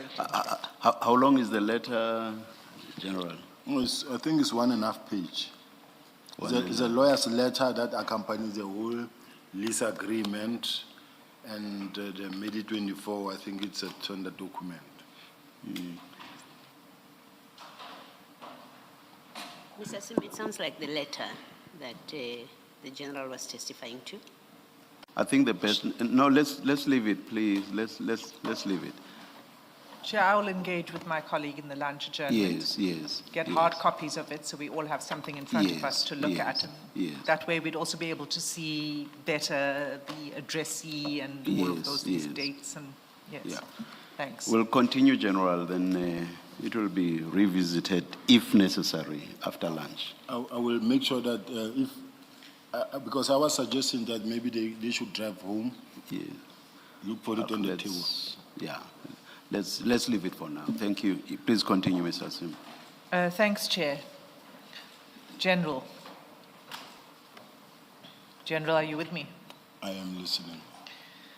You testified before T that all of the buck had died by this point in time in 2024. Did I hear you correctly? I didn't say all the bugs have died by 2024. I said they died gradually, and I was left with one. Okay, all but one? Yes. Okay. And then you also said that when you received this message from Sergeant Nkosi saying from CAT, that you then told him not to deliver it. I mean, you've used two things. One, you said those are not wrong buck, you said. Impala is not what you're looking for, right? That was one thing. And the second thing you said was that you told him not to deliver it because you cannot accept anything from Mr. Matlala. And then you gave us an example of how you'd previously done that with another friend and a payment that was made into your bank account. I've never said that. Okay, can you explain what it is you said? I thought you said you told him No delivery, because you can't accept from Mr. Matlala. I think if I remember very well, Chair, what I said is that, number one, I realized that this is not what I wanted. Number two, if the message proceeds immediately, say from CAT, and it was about that, because I don't have any devices, over and above, I was not going to receive anything from a service provider. So you would not have accepted it? That's what you're saying? Yes. Okay. All right. So then let's just go back to the chats, because we weren't complete there. And I'd like you to go to page 109. 109 in the same file, 7.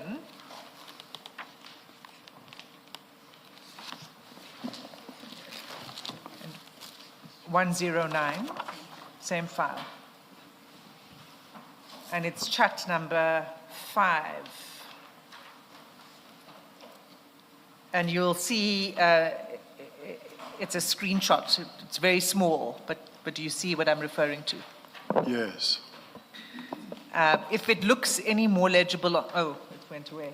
On the screen above you, you can have a look at the screen. But you see there that at 10:36 a.m., I think if we can just project it again.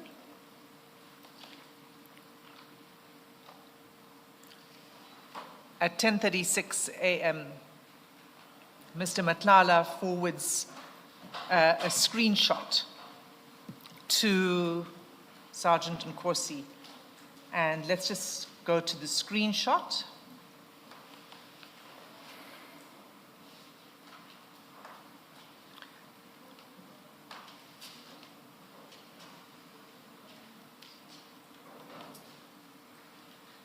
And you'll see that this is a screenshot of a conversation with one Rudy farm manager. Okay, so this is Mr. Matlala forwarding this screenshot, a conversation that he has with Mr. Rudy farm manager, forwards it to Sergeant Nkosi, and at the top of the message it says, the green is Mr. Matlala. It says, please check your account again. And then he says, thank you, sir, I got it. Thank you very much, sir. Thanks, sir, we'll do that. And then there's a voice note. We don't have that voice note, but it's exactly the same length as the voice note that we played earlier. So it may be that's the voice note that Rudy farm manager sent to Mr. Matlala. It was also sent in the morning. It sort of tallies up with the time frame when Mr. Matlala then, when Sergeant Nkosi forwarded it to you. But if we go down, next thing is Mr. Matlala forwards to Rudy farm manager the address. So remember, there was a request. Which address? Can you send me a PIN where the impalas must be delivered? And that is sent to this person, Rudy farm manager. Do you recognize that address? Can you see it on the PIN? Oh, you'd have to, it's redacted for... Yes, I recognize it. You've seen it. And is that your address? I confirm it's my address. Okay. And then... Is that the plot you've been talking about, or is that your residential address? That's my residential address, Chair. Thank you. So he then... Perhaps, Mr. Sim, for our purposes in the record, you can refer us to where that communication is in the record. I think it says page 125 or 124. Page 125. Oh, apologies. You haven't done that. I missed that entirely because I'm skipping electronically. The screenshot itself is at page 125.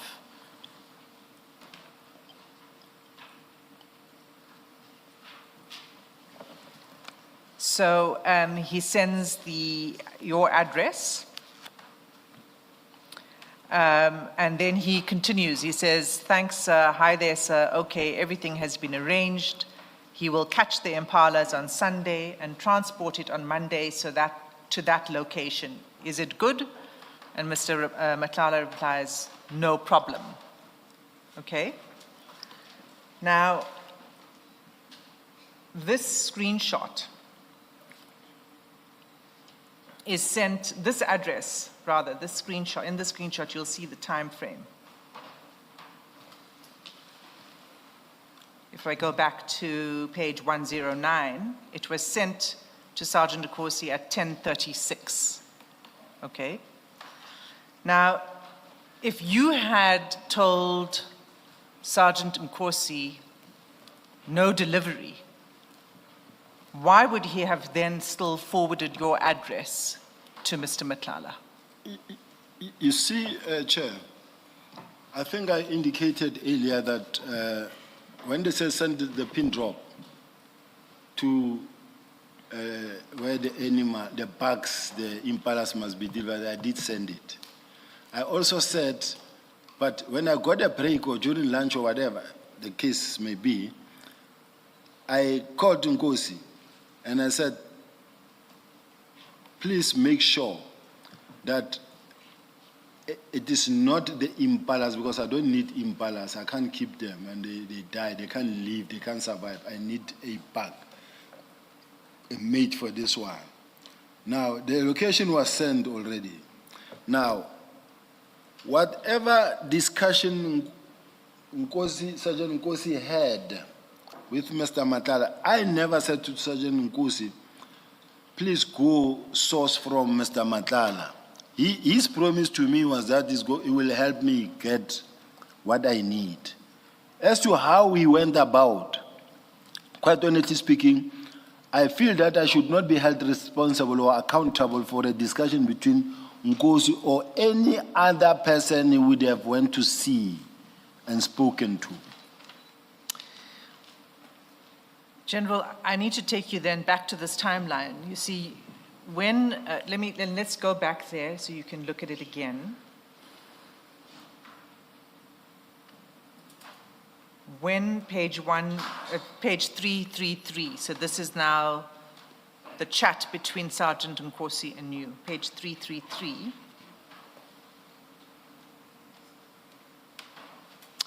Where he says, morning, it's from Cat. He sends that to you at 7:25. At 8:39, you make a phone call. At 10:36, we see that your address has been forwarded to the person who's going to deliver the Impala. So when you made the phone call at 8:39 to Sergeant Nkosi, you did not tell him, don't deliver it, regardless of whether they're the correct or they're not correct, because remember, that's a separate issue. You said nothing from Mr. Matlala. So at that point in time, you didn't say to him, who's Cat? And is that Mr. Matlala? Well, I can't accept from him. You didn't say that to him at 8:39 when you make the phone call. And we know you didn't say that to him because the address is sent to him where he should deliver it, and it's forwarded at 10:36. I think we're rounding one in the same place, because I did say personally that when I spoke to Nkosi after I sent the location, and then later I got a chance to say, this is what you should know.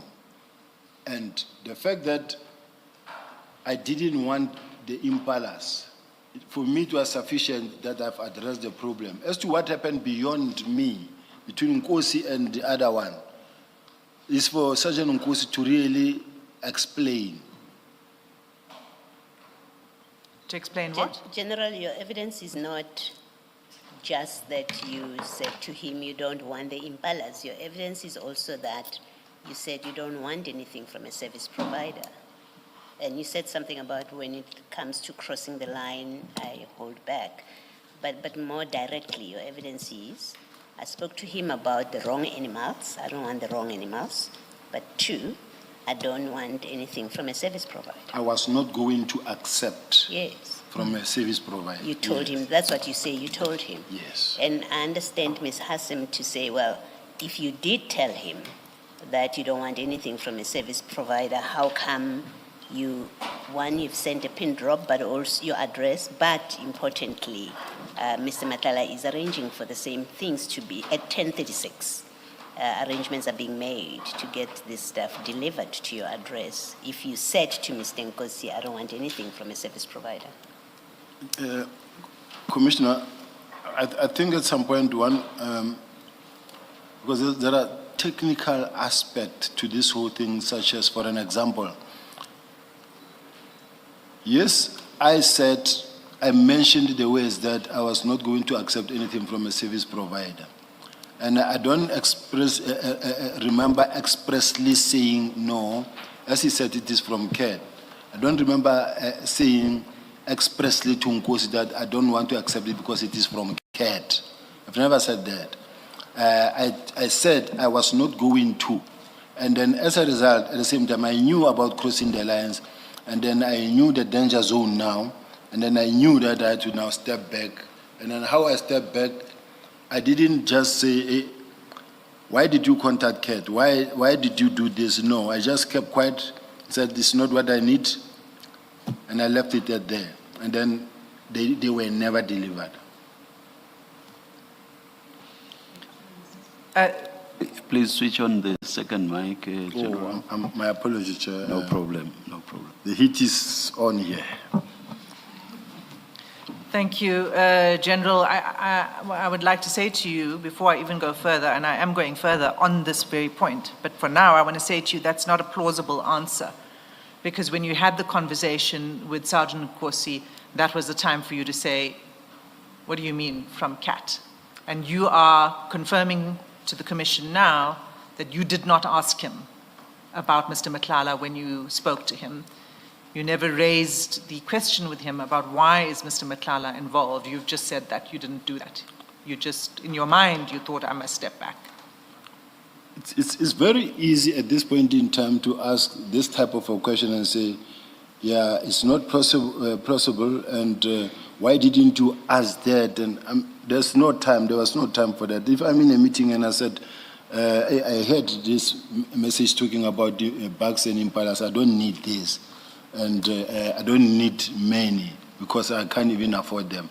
So please let it not happen. And as a result, they were never delivered. I'm going to get to the point of they were never delivered, but I just want to say that you had time to make a phone call to him at 8:39 a.m. No. Well, you did. Well, when I say no, I say, because I called him in intervals. You see, the problem is that with the South African Police Service, it's a kind of a situation where I'm not all the time sitting in the office alone doing your admin work. You are always somewhere in a meeting, executive meeting. We are all over and at this level with the ministers everywhere. So you will make a call when you get a chance. So to me, it was not even a priority. It was just a by the way issue because it was not a focused in that it's a project that they are looking for this for me. I never expected on that day because that he will get that message that says this, because the last time I spoke to him about what I need, and he knows that I've been wanting this, and then at the time he then contacted me, it was off guard because I didn't expect at that money that I will get such a call. But what I might have said or not said to him at this present moment is probably too late for me to think now that I shouldn't have said or could have said. All I can say is that I didn't say that maybe, but I did indicate that I don't need impalas. And quite frankly speaking, Chair, the police have been to my house every now and then, including top management, including General Masemola himself and many others, top management, they've never seen even one impala. So I'm just saying it never happened. Okay. Can we go to file 10C? And that's, I don't know, maybe you are going to touch on this. If you are, please stop me. I'm not Ms. done Hassan. with this. Oh, all right, all right. File File 10C. 10C. And it is the, it's CJC 81. It's the statement by General Sentumule. And you've already read the statement and seen the annexures, and so I'd like to take you to annexure HKS 12.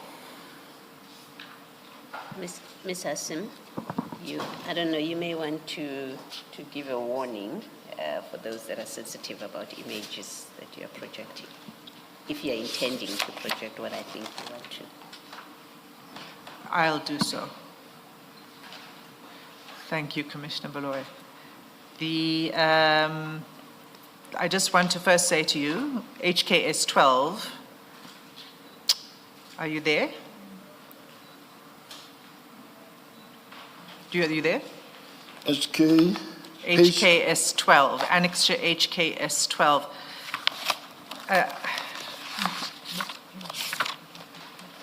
I'm at it. It's at page 60 of the statement. Annex HKS 12, I'm on it, this one. Correct. Okay. So before I ask Ms. Poe to project this, Chair, for the purposes of the viewing public, I just want to caution that if anyone is sensitive about seeing images of animals in distress, then they may wish to look away. Okay, so annexure HKS 12, you'll see that this is an exchange between you and General Sentumule that starts on 27 March 2024. If you look at that image, the first image, right at the top of the image, it has the date in white lettering. Do you see it? Yes. So that's 27 March 2024. Okay, there's a message to you, from you, and then there's a message from General Sentumule to you. She has you saved in her phone as my GSS. Okay, if you scroll down the page,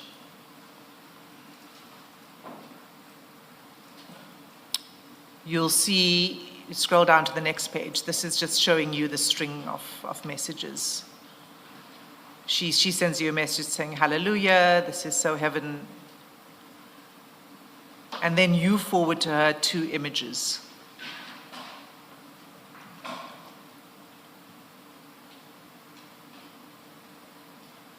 Okay? And can you tell us what those are images of? These are animals that I had in the plot, and as you see them,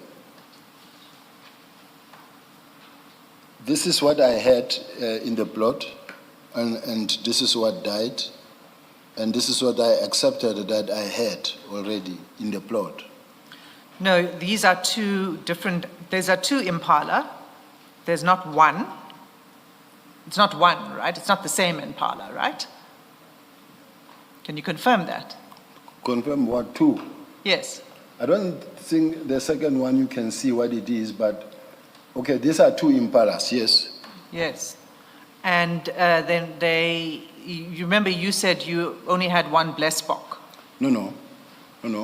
Remember I said I had them. And then when I bought the property, I had different animals. And then at some point, I wanted to breed. It's in my statement, I just didn't go through my statement, but I wanted to see if I can breed them, because not far from where I live, there's somewhere where they're selling animals, meat, different kinds, but I wanted that part as well to see if I could go in them. And then we bought something like 4 or 6 of them, of this type as well, but they didn't, they were dying gradually. And yes. But that was much earlier. By the time you were having the conversation with Sergeant Nkosi, you said that what you were looking for was one animal, right? And not impala. That's what you've told us. Yes. And that you did not accept delivery of any further animals at all. Yes. And that conversation you were having, you say, with Sergeant Nkosi around 21 March 2024, okay? The date for delivery of the animals was 25 March, according to the screenshot that we were looking at page 125, where the farm manager said he will catch the impalas on Sunday and transport it on Monday to that location. Yes. Okay? So I can tell you that the Monday was 25 March 2024. These pictures that you are forwarding to General Sentimule is 27 March 2024, okay? In which you are showing her two different impala which have died. Okay? Yes. So that's not consistent with what you said, which is that you only had one animal, and that animal was a blesbok, and you did not accept delivery of any further impala. Yes. That's exactly what happened. Like, remember in my statement, I did indicate that I had these animals, and I mentioned different type of animals. No, in your statement, you can go back there. If you want to take us to your statement and tell us exactly where, I'm happy to do that. Paragraph 41 of your supplementary statement, Chair.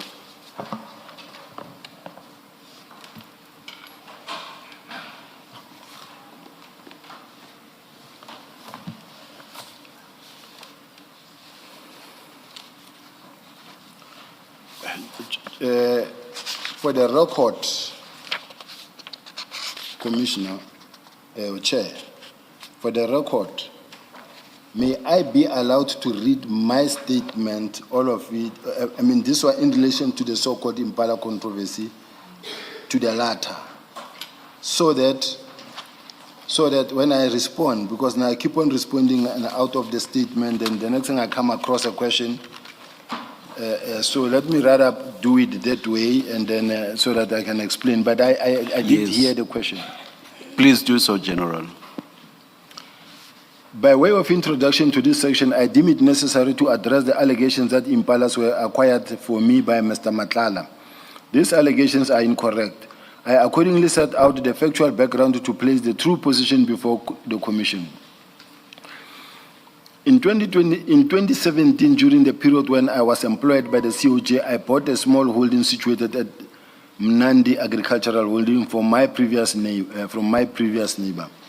The purchase included the existing livestock on the property, which comprised inter alia antelopes, blesbok, and emos. Emos is like ostriches.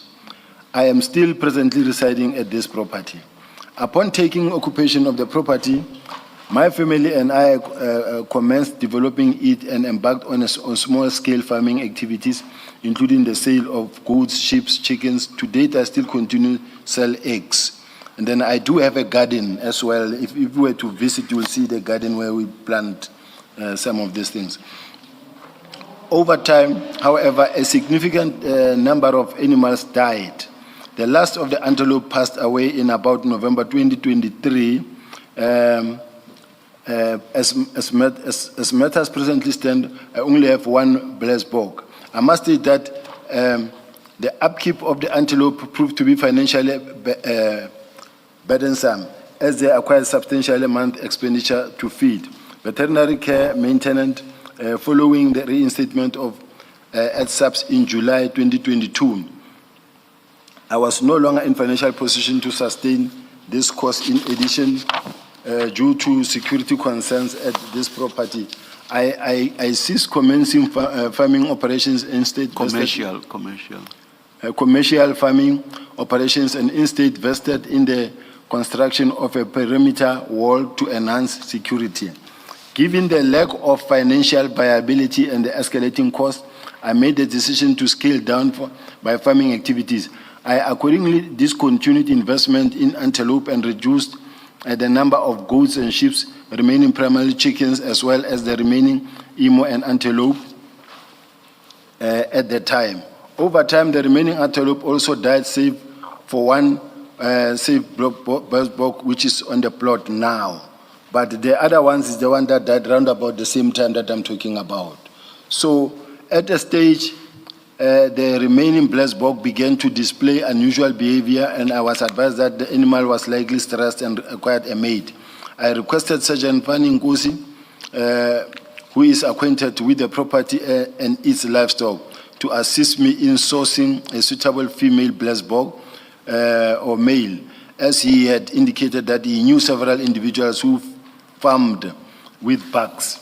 Subsequently, he contacted me and informed me that he had managed to source an antelope for me. He requested that I send a location to the gentleman that was going to deliver the animals so that delivery arrangement could be made at the time. I was engaged in meetings, and without paying close attention to the precise wording of this message, I sent him a pin location to the property. Upon later reviewing the message, I noted that he had referred to an impala, to impalas. I had immediately contacted him to clarify that there is a distinction between a blessed bog and impala, and that I specifically required a blessed bog, not impala. Now, the purpose of acquiring the animals was to obtain a maid for the remaining blessed bog. I made it clear that I would also make payment upon delivery of the animal, and after personally inspecting it to ensure that it was indeed a blessed bog and suitable condition. I expressly requested that Sergeant Nkosi ensure that the correct animal named blessed bog be delivered. He later indicated that he had been under the impression that I was seeking an impala. As a result of this misunderstanding, no animal was delivered to my property. I categorically deny that I acquired and received any impala from Matlala or from any other person for that matter. No animal was delivered to my plot pursuant to this discussion. In fact, the remaining blessed bog on my property has already died. In any event, I'm no longer in a financial position to maintain any animals, let alone required livestock. So now, there are some mistakes that I see, because when I say, in fact, the remaining blessed bog on my property has already died, because I still have one, and at that time, they died slowly, gradually. At that time, two had died. And that is what was a shocker at that time. The two just died again, because as you can see, it's a forwarded message. When the gardener sent and say, let's say a goat died or a sheep died, and take a picture and send, that's what happened. So that is what happened. Those were the remaining ones. It's just that you type, I write to maybe, and my team also. What is the right word, as they write it, when they draft, and then this unfortunately a mistake, or I don't know, say it's a typo, but I still have one that is there now. I do not dispute that I communicated with General Sintumile regarding the antelope that had died. I don't dispute that part. It is also noteworthy that General Sintumile has only now, in a supplementary statement, raised the issue relating to an alleged observation of Mr. Matlala's at my residence, as well as the matter pertaining to the Impala. These are not peripheral issues.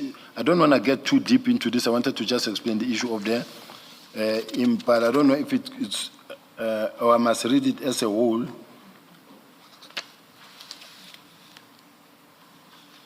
Up to where it ends.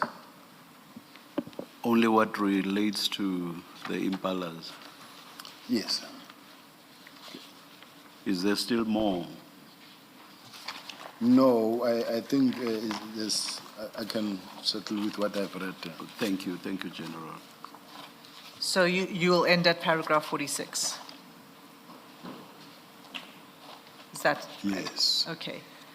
So, General, what you've read to us from your statement, I'd like to take you to paragraph 36.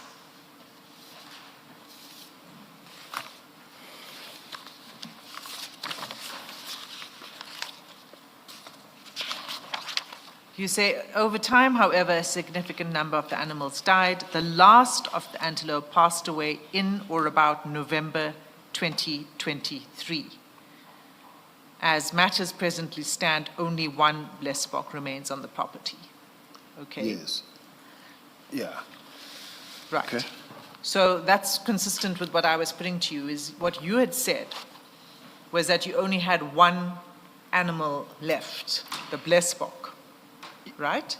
Yes. All of the others had died by November 2023. Can I say something? Chair? If the commissioners remember, I did say that the guy that used to work for me, the Zimbabwean that used to work for me, at some point, I asked him to get me 4, and then we bought something like 4 or 6. He bought them. They were in my yard, but they gradually died. And I said, the last one that died is around these 2 that you see. That's the one that I sent. Now, the only problem is that I do know that... That's not in your statement. Yeah, I will take that as well, because as I was talking to my counsel, junior counsel, and said, could you read the doctor's handwriting? She said, oh, General, I struggled to read the handwriting, all of it. So the draft, I see it this morning now, but I understand, and I don't want to really put the blame on her, but as I was talking earlier, I did mention that I used to have the guy who was taking my kids to school, and then ask him to at least buy me 6 so that I can have a little bit of wild. And when did he do that?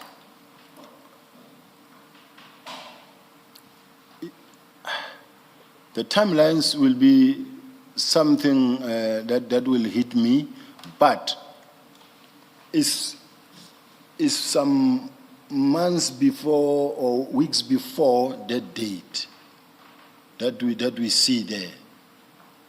And then they died gradually. That's when I could conclude that they can't live. They can't survive. Weeks before November 2023 that you refer to in paragraph 36? No.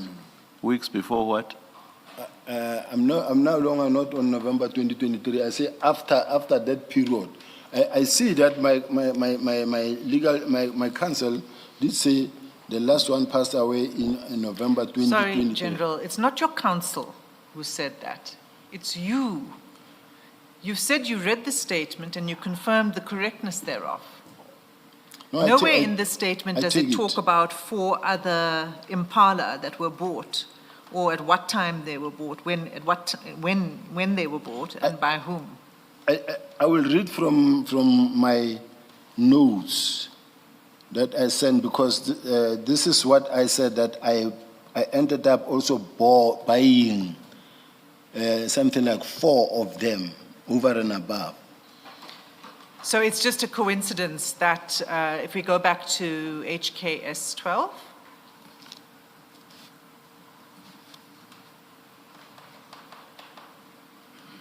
is it a question?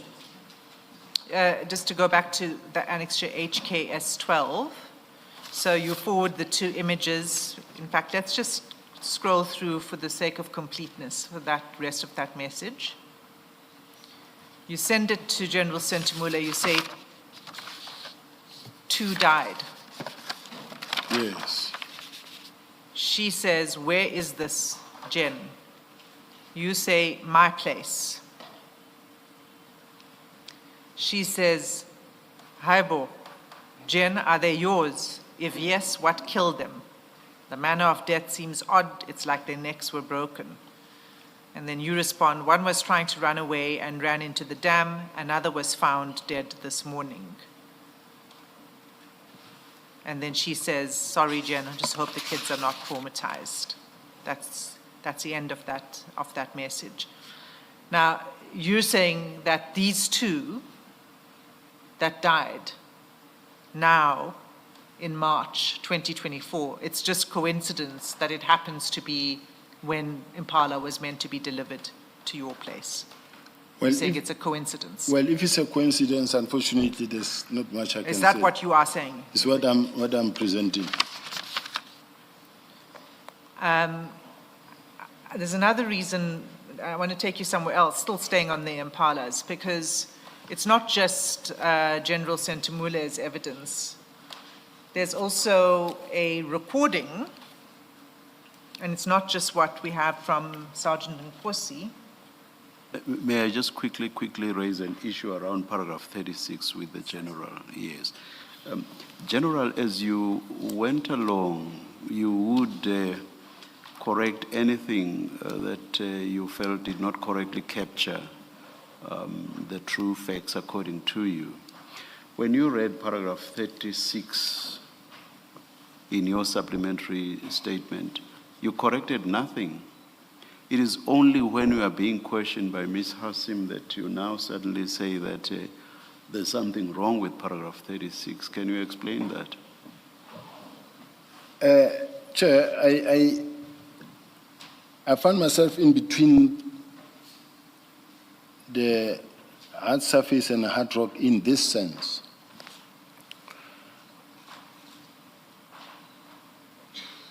The statement is drafted by my legal team, of course. And then I have to read and correct what I have to read, to correct. So it was crafted until late last night.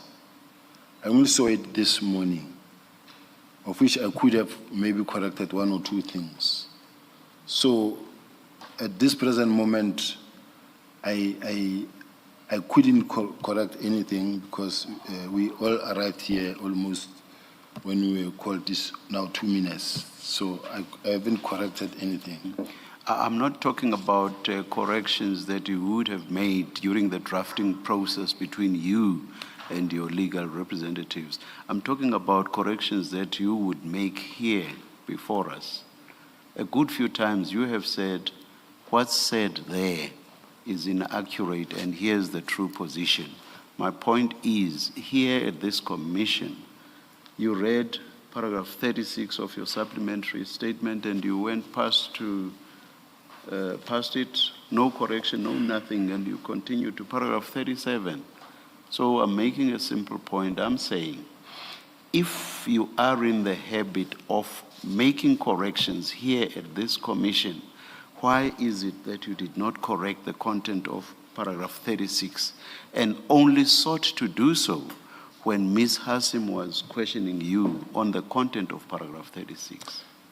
Chair, it's simply because of the fact that at some point orally, I did mention that I had this guy who was working for me. He was also a driver, and he did. That's not in paragraph 36, is it? I'm talking about paragraph 36, General. Why did you not correct paragraph 36? I'm not asking you about what you might have said in a different context. You read, you asked the commissioners to read from your statement, and I allowed you to do so. You read and went past 36 without any correction. So my question is about paragraph 36 and not about what you might have said in another context. So simple question, why did you not correct paragraph 36 as you read it? Chair, And why did you only do so when Ms. Hassim was taking you to task about the content of paragraph 36. Chair, I never thought at that present moment that I should, because I was reading and reading, but where I got stuck, where my attention was drawn, is when they say the last one died, and I know that I still have it. So to me, that one stood up, and then as it stood up, and I stopped, and I said, "This is what I see."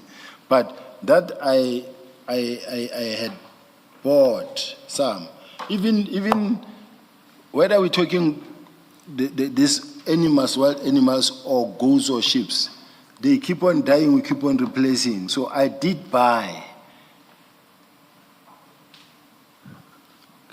Yes, Ms. Hassim.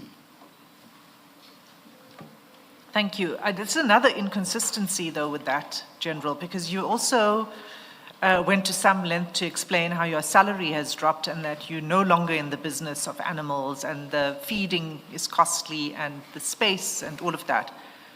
Now you're saying that just coincidentally, just before March 2024, you acquired 4 more. Do you see the inconsistency? Yes. Not, I don't say it's an inconsistency. I'm saying I hear what you're saying, but I want to explain that, look, to say that because they were expensive, to buy 4 more to be with these ones that I was buying, to me it was not really such a big thing because it was not a big number that I needed. I'm going to leave that at that point. General, the other concern is that when the photos were first flighted, you said those are not Impala. Those are Blesbok or whatever. Now you're turning around and you say, actually on the day, you still had at least 2 Impalas. Which is which? I've really never said that those are not Impalas, Commissioner Khumalo. Please, you can check what I said. I've never said that. You never said that? No. So these are Impalas? I think they are Impalas. No, they are or they are not? They are. Yes. General, can I? Yeah, I have a different difficulty. It is that in your statement, you don't mention, and it seems to be a deliberate choice on your part, you don't mention at all ever having impalas on your farm on this statement, the supplementary statement. You say antelopes, I'm looking at paragraph 34. You say antelopes, blesboks, and emus. That's what you have, that's what you tell us. And then you say over time, however, in paragraph 36, you then say a significant number died. The last of the antelope passed away on or about November 23. As matters presently stand, only 1 blesbok remains on the property. And then you carry on. You tell us about the lack of financial viability. I accordingly discontinued investment in antelope and reduced the number of goats and sheep, retaining primarily chickens, remaining emu and antelope at the time. So antelope again. Over time, the remaining antelope also died, save for 1 blesbok, which is still on the plot. And then you spoke to Sergeant Nkosi to assist me in sourcing a suitable female blesbok. Now, and then the next paragraph 40, and I won't read it, that's where you talk about the pin location to your property. Upon later reviewing the message, I noted that he had referred to an impala. This is at paragraph 41. I immediately contacted him to clarify that there is a distinction between a blesbok and impala, and that I specifically required a blesbok, not an impala. Now, the point, and again in 43, I expressly requested Nkosi to ensure that the correct animal, namely blesbok, be delivered. He later indicated that he had been under the impression that I was seeking an impala. As a result of the misunderstanding, no animal was delivered to my property. The important part starts at paragraph 34, where you describe what was on your property. You say antelope, blesbok, and emus. You then go on to say the antelopes died, the emus died, the blesboks died, and I was left with only one, the last of which died, and then the last died, antelope, died in November 2023. Nowhere do you mention having impalas on your property from the get-go, from when you bought the property. You don't mention I had impalas. You tell us antelopes, unless you're referring to impalas when you say antelopes, but you say antelopes, blesbok, and emus. So you don't mention impalas anywhere in your statement. The first time you say there were impalas on your farm is now in your oral evidence. You say to us that you earlier said your gardener had obtained for you impalas, but that's the first time, and it's quite curious and notable that your statement does not own up to having impalas on your property, and it comes out now in examination. And it comes up in examination after you've seen the pictures, and you've seen the WhatsApp message that says one of them died today, on the 27th of March. And it leads to the unavoidable conclusion that you always had impalas supplied before when you bought, and that's what you refer to when you say antelopes. Maybe you always had them, but then you tell us that the last died in November 2023. That is if I substitute antelope for impalas. Then the last one would have died in November 2023, and you didn't have any after that. Then there's that Rudy, Mr. Matlala, Sergeant Gosi communication. And now we know that on the 27th of March, 2024, you did have impalas on your farm. Can you just make it make sense? Reconcile what I've put to you, your failure to mention impalas ever in your statements, telling us about antelopes, blesboks, and emus only, and what you are telling us now about owning impalas.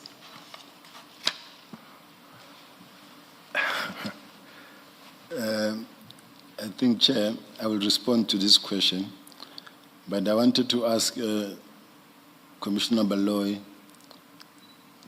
when she asks a question and she lumps several paragraphs, I understand I'm not, in the seat where I'm sitting and I'm thinking of the response, and then I go in long paragraphs, you tend to forget some of the details that you want to include. But in short, can I just say that if in answering my question, you require a moment to go back to those paragraphs that I've referred to, because they speak to the same thing. I don't see why you would have difficulty seeing that they are connected to each other. But if you do, I think you would be given, the chair would allow you time. If you say, I need to look at each paragraph that Commissioner Baloyi has referred to before I answer, you absolutely have that opportunity. No, I'll respond. Okay. What I want to respond, Chair, is that we from where I'm sitting, I don't know if I'm allowed to say as a black person, I called at home, and everybody who comes, we call it a springbok. And it is not a springbok. Even sometimes where they are locked up and then it is out, then they will say the springbok is out. Then we run around looking for it. But all I'm saying is that the issues of the antelope, that started now coming now when we really had to respond here and say, is this or is this that? Is this, is this that?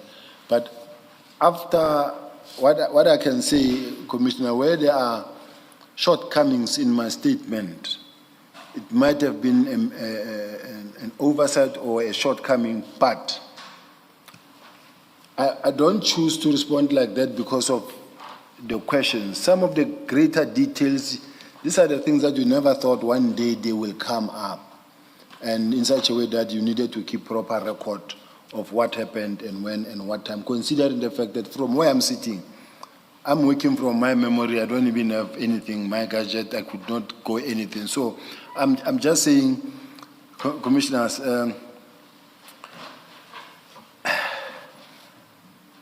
having to deal and be overburdened with ad hoc, Madlanga, criminal, disciplinary, and where I'm sitting now today, where I'm sitting as we speak, I'm expected to submit my close-up arguments for my discipline today. My lawyers have been sitting with me, we've been working, we've been here throughout the week. At the same time, the police and other processes running that is actually looking forward to firing me that side, and I'm sitting here. So I'm just saying, a lot has been happening in my life in such a way that I'm moving from this office to that office, from this office to that office, from this lawyer to that office. So there's a whole lot of things in my mind. So where there's oversight, where there's something that I missed, forgive me, but there's a bottom line that I just want to say to the chair and to the commissioners. I never received any impalas or any bags from Mr. Matlala or have them delivered to my place. So as to why this message and why this coincidence, I'll accept it as a coincidence. Thank you very much. All right, General, I hear the difficulties that you have because of the many processes, but I still do require an answer to my question. So I'm going to pose it differently. We've seen the images of those, and I must say first with that, I agree with you that for us black people, as you say, there's a springbok, maybe somebody refers to it as an impala. I know that my kids refer to it as a McDonald's because of how much of it there is in the Kruger Park. But on a serious note, what I want to understand is where you refer to antelopes in your statement, are you referring to a springbok or an impala? What is an antelope? And keep in mind those images that you admit you had on your farm. Is that what you're referring to when you say antelopes? Those images, those animals that we see? I used the word, I think I used the word water bug, and then we had to look for the right word, antelope. Yes. Okay. And then all those words. So this one is the one that I know that they were bought because at some point where we I had a lady that normally when I want to buy ducks, chickens, egg laying, whatever to buy, she would tell me where to find. Now that lady, because I lost contact in all the phones and everything, she's the one actually who advised where we can get that. And then it happened that I see that they also selling 1, 2, 3, 4. Yes. That's when I sent the driver there at some point to go Okay. back. General, my question though, in 34, you say we have antelopes, blesboks, and emus. You've explained to us what an emu is. You've described blesboks, you said the ones with horns. Now I'm asking, again, when you say antelopes, are you referring to the animals, the kind of animal that we saw in the picture? If you were to ask me what is an antelope and what is a black bog, Chair, what is an antelope, what is a black bog, what is... An emu. I can't say this one is a black bog, this one is this. No, you can, General. You've described to us what an emu is. You said the one that looks like an ostrich, so let's strike that off. We know that when you say antelope, you're not referring to that one. You know that particular animal, so you've told us that. 2, you've described to us what you say is a blesbok. You said the animal with horns. Unless you tell us when you say blesbok, you mean that which we saw in the picture. I don't think not. I don't think you do. Then it leaves us with antelopes. What you've called an antelope. Now, what I'm asking you is when you say antelopes in paragraph 34, are you referring to an animal that looks like, or that is the one we saw in those pictures? HKS 12. Is that, whatever other name it has, don't fixate on its many other names, or you actually don't quite know what its proper name is. My question is simple. When you say antelopes in your statement, are you referring to the animals that are in the picture that we saw? I could be referring to that, Chair, because Okay. blesbok is an Afrikaans name, I guess. I'm going to take your answer to be yes. When I say antelopes, because of how you're answering, and I've repeated the question, and I must say, General, I think you understand the question, and I think you do have an answer. But I'm going to take it that your answer means that when you say antelopes, you refer to the kind of animal that is in those pictures. Now, on that basis, you then, in paragraph 36, if you would go to your statement, you then, in paragraph 36, and you now say, the last of the antelope passed away in November 2023.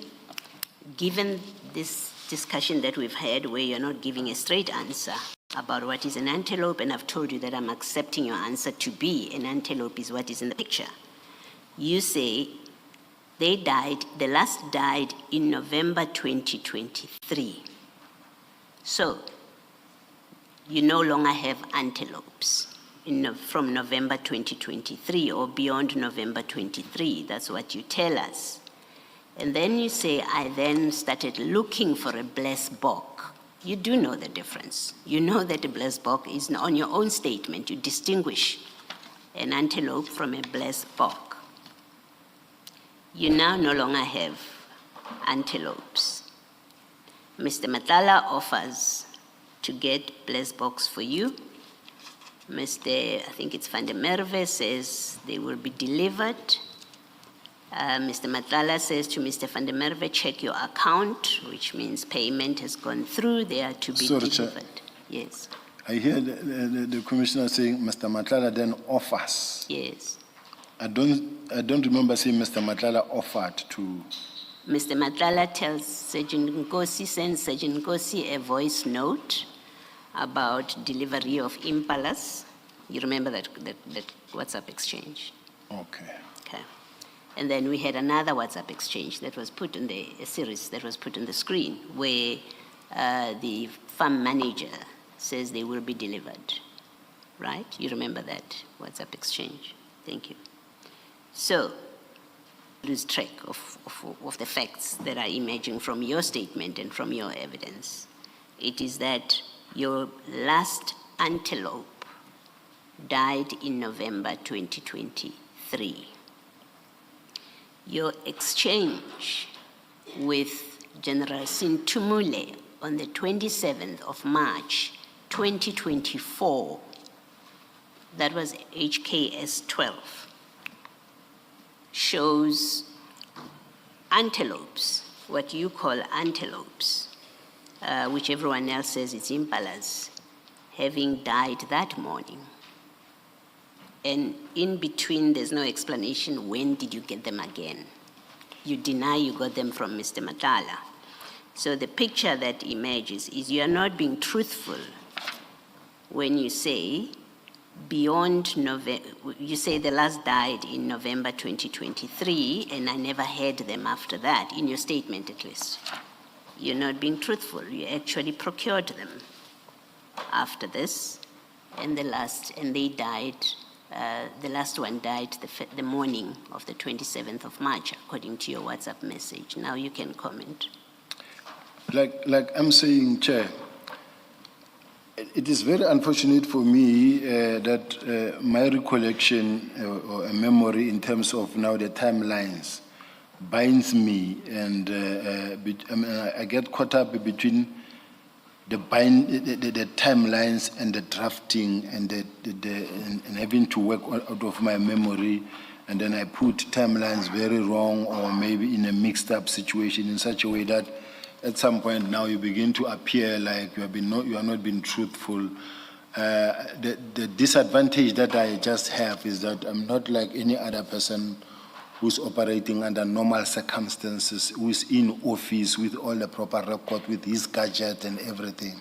So now here am I being regarded as not being truthful when all my gadgets have been taken, and every record that I don't even have any access to anything. So I'm operating from where I'm sitting. Now, where I made a mistake of a date and say, all right, like I indicated that I did ask my driver from home to be the one to assist me, and which we did. Now, that being the case, and the drafting, remember sometimes when you draft is to and fro, but I never had that luxury of toing and froing for a document and saying, no, here I think we missed the following. So if I am at fault for that, it's my apology, but it's not that I'm being evasive or untruthful. Thank you, General. General, please read paragraph 44 of your statement, the first sentence. The supplementary statement. Remember the heading before 33 is the so-called Impala controversy. The heading is the so-called Impala controversy. So you know you are dealing with Impala, and what you are being asked to address is the issue of Impala. Now read the first sentence of paragraph 44 of your statement. Paragraph 44, I categorically deny that I acquired or received any Impala from Mr. Matlala, which is the fact. No, finish the sentence, please. Oh, he said the first sentence. That's why I was reading the first sentence. No, but then No. you must get to the full stop, Chair. Yes. General, why do you stop at the comma? Chair, I went to school under a tree. So you said the first sentence, and I just went for the first sentence. It ends at the full stop, not at the comma. That's my point. Yeah, I know, I'm one of those who went under a tree at school. Don't worry about that. Just please read it. I categorically deny that I acquired or received any Impala from Mr. Matlala or from any other person for that matter. Now, General, you see, you say you deny that you A, acquired, and then B, received. So you're saying you did not acquire any Impala from Mr. Matlala or any other person. So you even disqualifying your Zimbabwean friend who you say acquired for Impala for you. Because if you say you did not acquire an Impala from any person, then it means you didn't acquire an Impala even from your Zimbabwean friend. To me, Chair, is where English comes in. Not hiding behind English, just to say from my side, in my mindset, I did not acquire from Mr. Matlala or any other person for that matter, not discounting the fact that what I'm saying from my own angle. I was just saying I did not acquire it from any other person giving to me. Because you're saying two things here, General. Yeah. You're saying I did not acquire it from Matlala or any other person, and I did not receive it from Mr. Matlala or any other person. Now, what was so difficult for you to say, as at the period referred to, the controversial period, I already had 4 Impala in my property. I did not require any other Impala because I already had it. In your statement, you do not say anywhere that in March 2024, you had Impala in your property. Chair, I wish you were there when, Commissioner Bali, I wish you were there when we were drafting, and then I could have actually put it that way. I haven't acquired her surname. No, Not yet. what I'm saying is that the way you put it so nicely, and I wish that this is what I had. Now, unfortunately for me, the mindset sometimes as we draft, I've seen instances where you draft like this, and then another council come and say, but why don't you put it this way? So it's just, to me, a drafting approach from a particular drafter. So I'm just saying, I accept that maybe my wordings may be falling short somewhere, somehow, and or indirectly implying something that I didn't mean to imply. Because, General, here is the problem. This section of your affidavit addresses the so-called Impala controversy. And you do it in 4 pages from page 1, 2, 3. 3 pages. It's 4 actually. And nowhere in those 4 pages do you say, in March 2024, I owned Impala and I had them in my property. And that is a problem. Because you're only mentioning it now when you are shown the photos. And I specifically asked you a question. Are those animals that we see there, are they impalas, yes or no? You said they are impalas. But nowhere in your statement do you say, on the 27th of March, I owned impalas and I had them in my property. And you have had General Sentumule's affidavit and the photos since Friday. So you've had the whole weekend to go through it. And at no stage in your affidavit do you say, the animals that are depicted in the annexures to General Sentumule's affidavit, I had them in my property in March 2024. Nowhere do you say that. You see, Chair, sometimes when you are in a situation that I'm facing where you have to draft something and you craft something, and this thing is to be subjected to intense probing or cross-examination. Other things begin to pop out that ask certain questions and that require specific questions or answers that at that time when you were crafting, you craft and you say, all right, let me keep it short. Let me not go too deep in 1, 2, 3, 4. Some of the questions you may have to respond to, you'll speak to them if asked. But now when you are sitting here, they ask a question and say, yeah, but why did you deliberately choose to ignore 1, 2, 3, 4, or specifically don't mention 1, 2, 3, 4? And of course, sometimes it might be a question of, said, no, don't put too much details. You will respond to it. Now, unfortunately, I'm being asked now, but why did you deliberately choose to omit 1, 2, 3? It does happen, commissioners, and not because of I'm being evasive. Sure, thanks, General. I think the concern is that what you omit is not something small. The kind of evidence that you're now answering in response to questions are not issues that are peripheral. This section is called Impala controversy. You called it that in your statement. The reason it's a controversy is because it involves acquiring Impala from Mr. Matlala. Isn't that so? That's why it became controversial. I mean, if you had Impalas on your, as part of whatever it is, but not from people you shouldn't be getting gifts from, then it wouldn't be an issue, right? It's a controversy because of Mr. Matlala. Isn't that so? Yes. So there's another glaring omission from this section on the Impalas, and that is that you don't address, you've said to Commission now that you notice that Sergeant Nkosi says to you from CAT, and you say that you took distance from it. because, well, you said, as we said, two things. One is you said you don't want Impala. We've dealt with that now. The second was you took distance from that because you will not accept anything from a service provider, right? That's actually the heart of what this section is about. But you don't deal with it at all in your statement. Why did you not deal with it in the statement and only when it was put to you in questions? Yes, in a situation like this, it is easy to ask such a question from where I'm sitting because I'm the one who's expected to explain.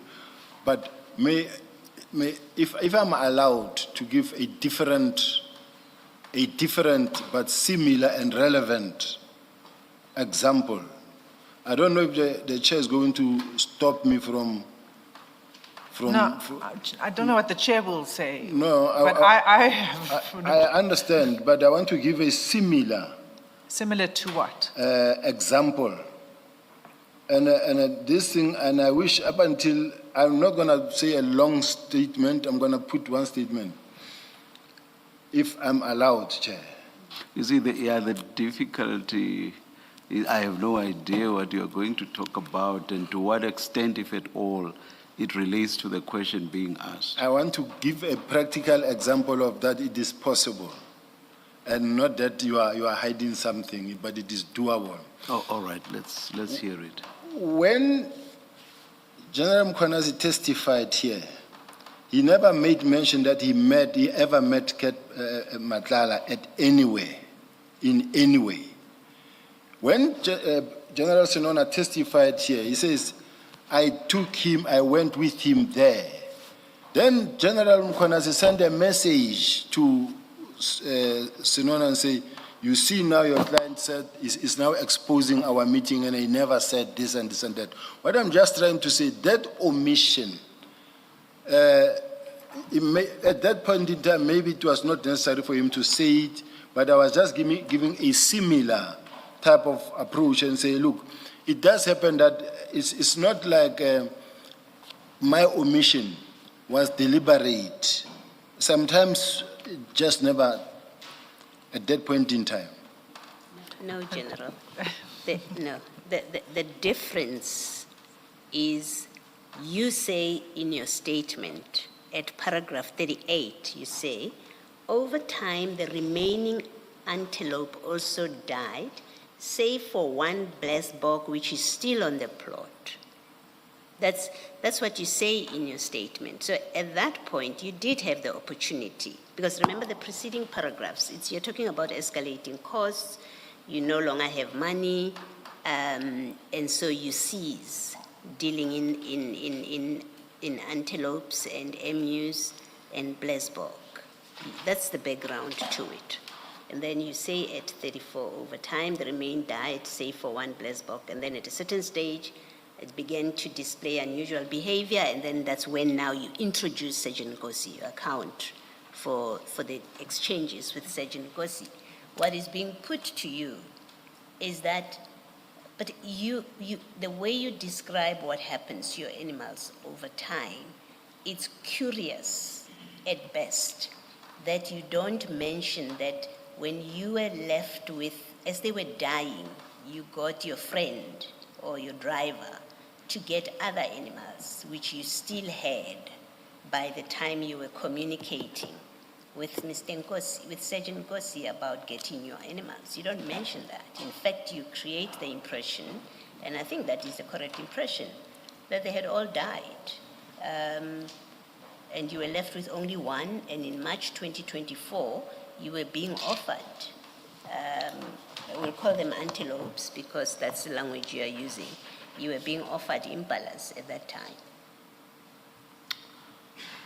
Chair, I may have to revert to my notes as I drafted, as I was writing and sending to my counsel, and then she was drafting. So I just wanted to ascertain whether, didn't I really also indicate that I acquired some in between? Because, like I said, Chair, it was completed late last night to an extent that the other concern was you've got to sleep early because you've got a long day tomorrow, and the council also, when I called, she was already sleeping because she's been working hard on this document, and we met in the morning. Some of the greater or finer details could have been really fixed, and I know it's not the problem of the evidence leader nor the commission, but I take the blame, evidence leader. General, thanks. I just want to say that what I was putting to you was not just the issue of the impalas and the missing information. It was also about not dealing with the Mr. Matlala, because why this is a controversy in the first place. So it's not the finer details that are missing. What you put on record more than once, including in your statement of 16 January, was that you categorically, and you're not tentative about your evidence, you say you categorically deny that you received anything from Mr. Matlala. So you say that in relation to the impalas, you say that no, it did not involve Mr. Matlala. Then we take you to the messages, and the messages show that in fact the arrangement was through Mr. Matlala, because it says from CAT. So then you say, well, yes, you realized that, and so your way of dealing with it was to say you're not going to accept delivery from a service provider. But then when you're taken to the evidence which shows that there was delivery and that there are impala on your property, coincidentally, after the date of delivery, as we see from the chats, then you say that the Zimbabwean gardener went and procured it for you. So that's what what I am putting to you about the inconsistencies, and that the omissions that you are now filling in as we go along are not just the finer details. They actually go to the heart of this issue of the impala controversy. So do you understand where I'm coming from? These are very important facts that were omitted. You went too long. Can you give me half of what you said so that I respond and go to the next one? No, it's the whole picture. No. I can't give you half, because and that's why I laid it out from the beginning to say this is what you said and then you changed. This is what you said and then you changed.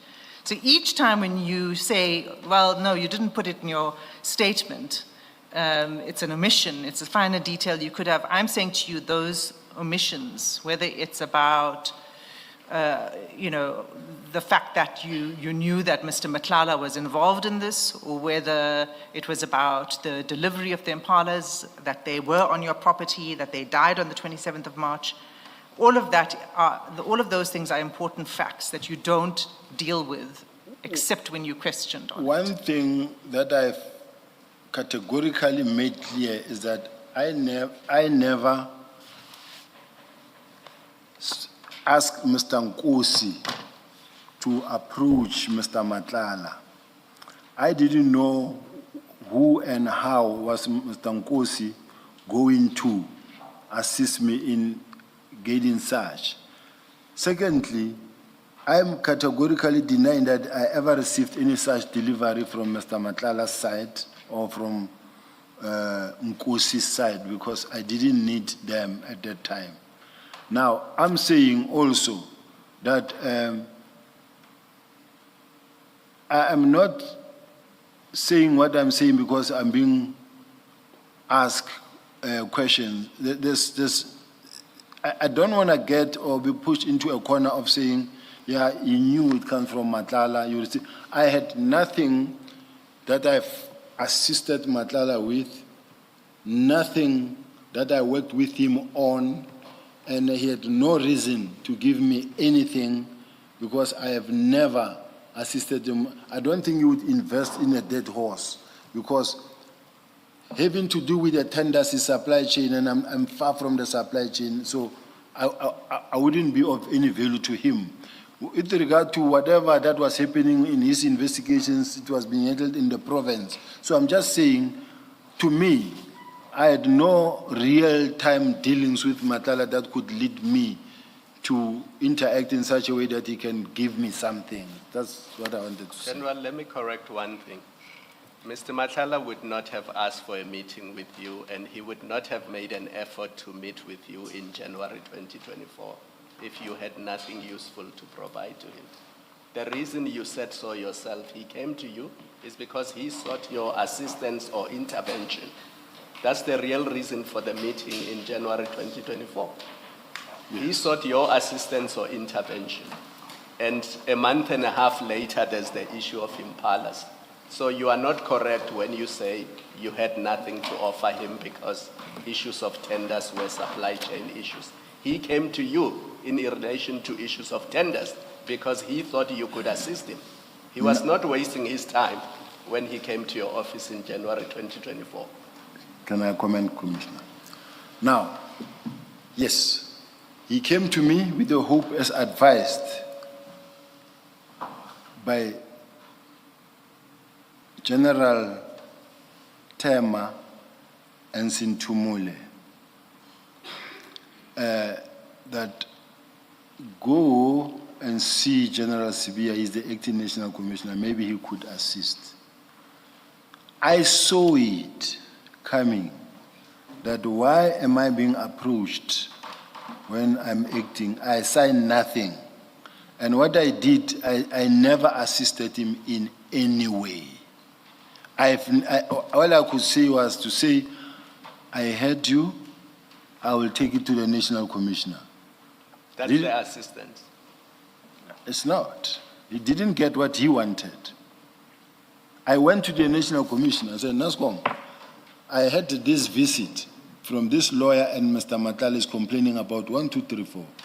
Then the national commissioner says, well, I understand that you say the man has got a lease agreement, but the Public Works is not going to dictate to us as to how to utilize our building on our premises.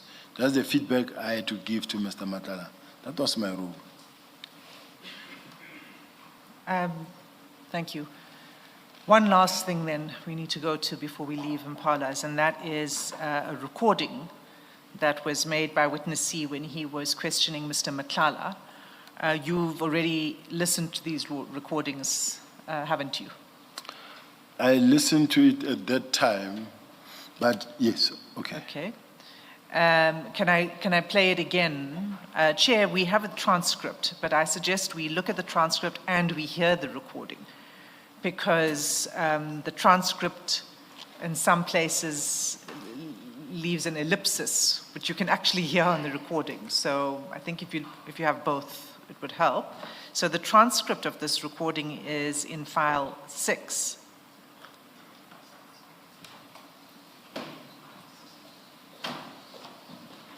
At page 632. No, I tend to forget. I listen. It's audio recording E.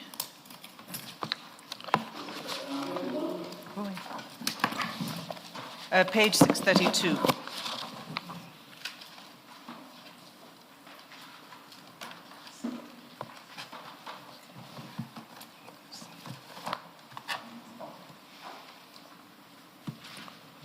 I'm listening. Do you have it, page 632? 632? Yes. Yes. So General Male Speaker 2 is witness C, and then Mr. Matlala is named. And this is the transcript, but we will play the recording as well. The transcript is 2 pages long.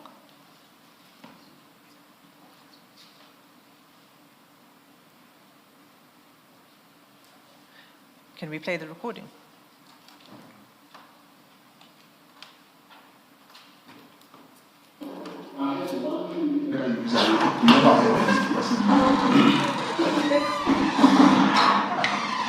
It happened, it was very innocent. So Timofile the Mbala. Actually, all of them, I don't know how. But for that, I told you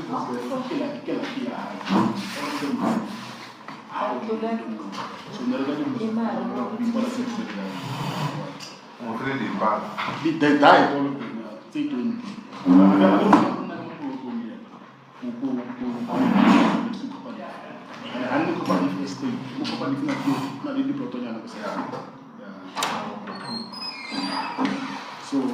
they died all of them, unfortunately. So we can do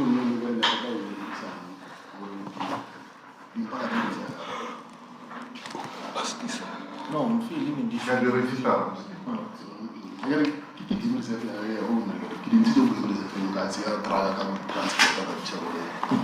So You don't,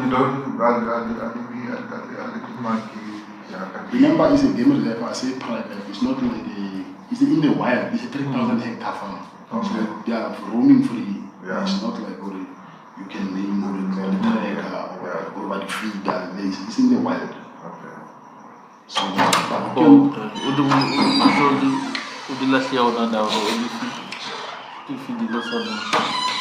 maybe try every day one by one. I think maybe. General, I don't know if you were able to, if you've heard it before, then it would be easier to follow. If you haven't heard it before, then the transcript is better for you to rely on. But the essence of it is what Mr. Matlala is saying, is that he gave you impalas, and then he said they died, all of them, and he said there were about 20 of them, and he says, yeah, at the plot, they died, all of them. So Mr. Matlala here says that he gave you impalas and that he gave you many impalas. I'm very worried about the evidence leader because she selectively chooses portions that she thinks could only address what she wants to achieve, but also deliberately choosing to ignore the fact that Mr. Matlala raised an issue and said, I have a problem with this recording. This is not my voice. It was AI generated. That's the first point. The second point is that when you go down, there are a lot of things that I'm going to tell you that witness C said, this is where we went. We took money to. There's no that place. This is what we did here. And I have proof of this and that. She does. All I'm just saying is that I want to, if we were to play this thing, I'm not worried about this recording at all because it's such a lie. In all the things witness C mentioned, I do have plots, bonded, bought more than 4 years ago, all of them. And the plot that I bought is because I was at the city of Joburg. I was working there. I could afford one that was on auction or one that was very cheap. So all I'm saying is that this thing, firstly, even the head of IDEC testified and said the phone was tampered with. Secondly, when you look at the interview, whether the man was under pressure, was being assaulted, or like they used certain relevant portions. So to me, I rejected this video with the contempt it deserves up until I get proven wrong or an expert is called that this voice was not manipulated. It is the man himself. But I don't want this thing to be used against me when I'm going to prove to you in the following lot of them that, in fact, this is not true. So let me just say to you, General, first of all, this was introduced into evidence by the investigators who were present at the time that the recording was took place. This has nothing to do with IDAC. IDAC's never raised any objection in relation to these recordings. I can tell you that now. It was introduced into evidence. It was, and it was the testimony of the witnesses who were present. They gave evidence here in this commission. Mr. Matlala may deny that that is a recording for whatever reason he wishes to say this is AI generated. Can I? But what I'm putting to you here is what the evidence has been that has been placed before this commission. You may respond to it. I want to respond to.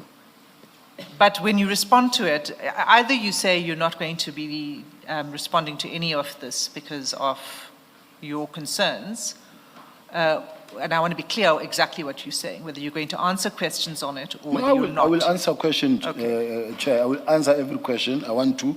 But what I want to raise as well is that the unfortunate part, I don't want to say in this commission, but the unfortunate part is that if I'm being accused of attempting to disband the political killing task team, and it is the same team that is investigating me, it is the same team that is investigating everyone again for attempting to disband us.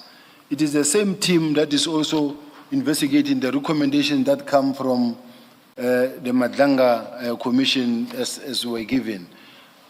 The same team, whatever that we raise and say they took money, the same PKTT, they took money from Fort Hare with evidence, and that is not coming anywhere. There's a lot of manipulation. This is not a clean investigation at all. Now, when you question me about an investigation that was conducted by the suspects themselves, that took money from Fort Hare, from accused number 1 in Fort Hare University with evidence, investigated by the DPCI. Now I must be questioned about some junior officials who are corrupt themselves, who booked someone from the cells and then started creating some material that must be produced here and be read here. I don't accept it. General, when you say this is not a clean investigation, what exactly are you referring to? Are you saying we, No. as the commission, are not conducting a clean investigation? What are you talking about? Chair, I'm far from accusing the chair of that part. Yeah. I'm talking about the investigation by that witness C. All that. Chair, I have high respect for this commission. They are fair. It's not referred to this inquiry. I just wanted to make sure, because the whole of South Africa is listening. No. And there may be a lot of misunderstanding around your statement, but I'm happy. I'm if you've far clarified- from this you've one, clarified Chair. I'm not the point. accusing the chair of anything Thank or the you, commissioners thank of you. anything. I'm Thank you. talking about the fact that the investigator, if I am accused of attempting to disband the PKTT, and now they are already conflicted, they cannot be the one now to investigate, to start investigating me now. Now, I can point out a lot of issues where they are involved in the commission of an offense with evidence. Now, I must sit here and them producing a false evidence against me. Now, why I'm saying that? Chair, evidence that you have to give me a chance. They say Mr. Matlala used to give General Sibiya money at his townhouse in Sandton. The townhouse that I sold before I came to the police. I sold it before I came to the police, and the person who bought it is a businessman who took occupation immediately. I never had access. They tell you about the money that was collected somewhere in a circle. There's no circle. I've got pictures in my phone, but even if we were to do inspection in local, there's no circle. Number 2. Number 3, the properties that I have, I do, and that one in Sandton, it was an Airbnb. At that time, I was not even going there myself, because it was just an investment company. Why, Chair, you'll find me trying very hard to have property 1 or 2 or 3 there. I'm almost 60 years old. I've wasted a lot of time. I still don't have a house because of the difficulties I've been put in. Don't be, I don't want to use the fooled by, misled by the wall they show. Get behind the wall and see what is there. There's no house. Now they show my wall, and the wall I built running because there were some intelligence movements who wanted to kill me immediately after that investigation of Richard Mdul. That's why I had to take the money I was given and to build a wall. But if you are to come inside, there's no house. There is a house, the old house that I found there in that plot. And since I came to the police, what I haven't bought anything else other than what I came up with. Whatever car that I have, I came there driving it into the police. Now, all of a sudden, witness, we did this. No. So I'm just saying, please, this one of witness C is a non-starter. General, you were being asked, we have a transcript in front of us. We've listened to a recording. What Ms. Hassim was asking is, are you going to, given your position about this all being AI generated and are you going to take any questions arising from the transcript?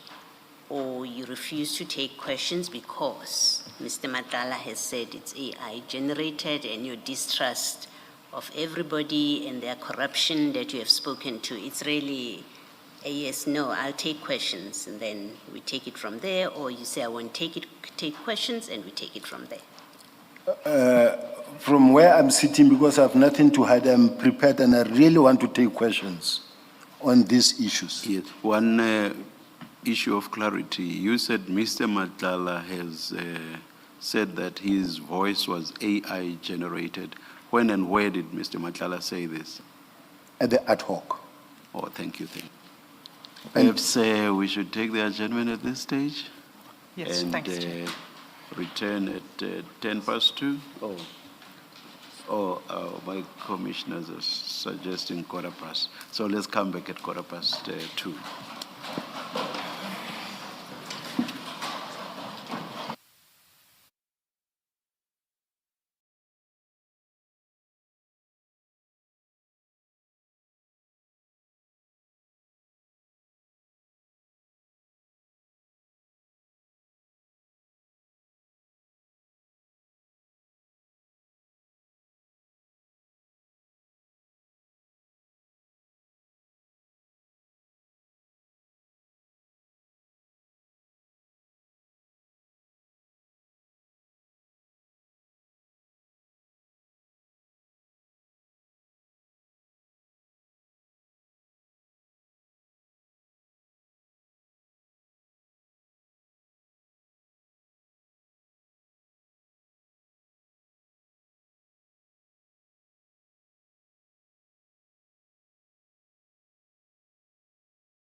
I managed to get hold of the letter, the email that was sent to me by the lawyer, and the letter itself that was drafted by the lawyer, and the tender, not the tender document, the lease agreement documents that was part of these discussions. Copies are being made, but I thought I should maybe perhaps, without any waste of time, with your permission, Chair, if possible, that I read it into the, unless the Chair directs otherwise. We have been furnished with copies, General. Let me just look.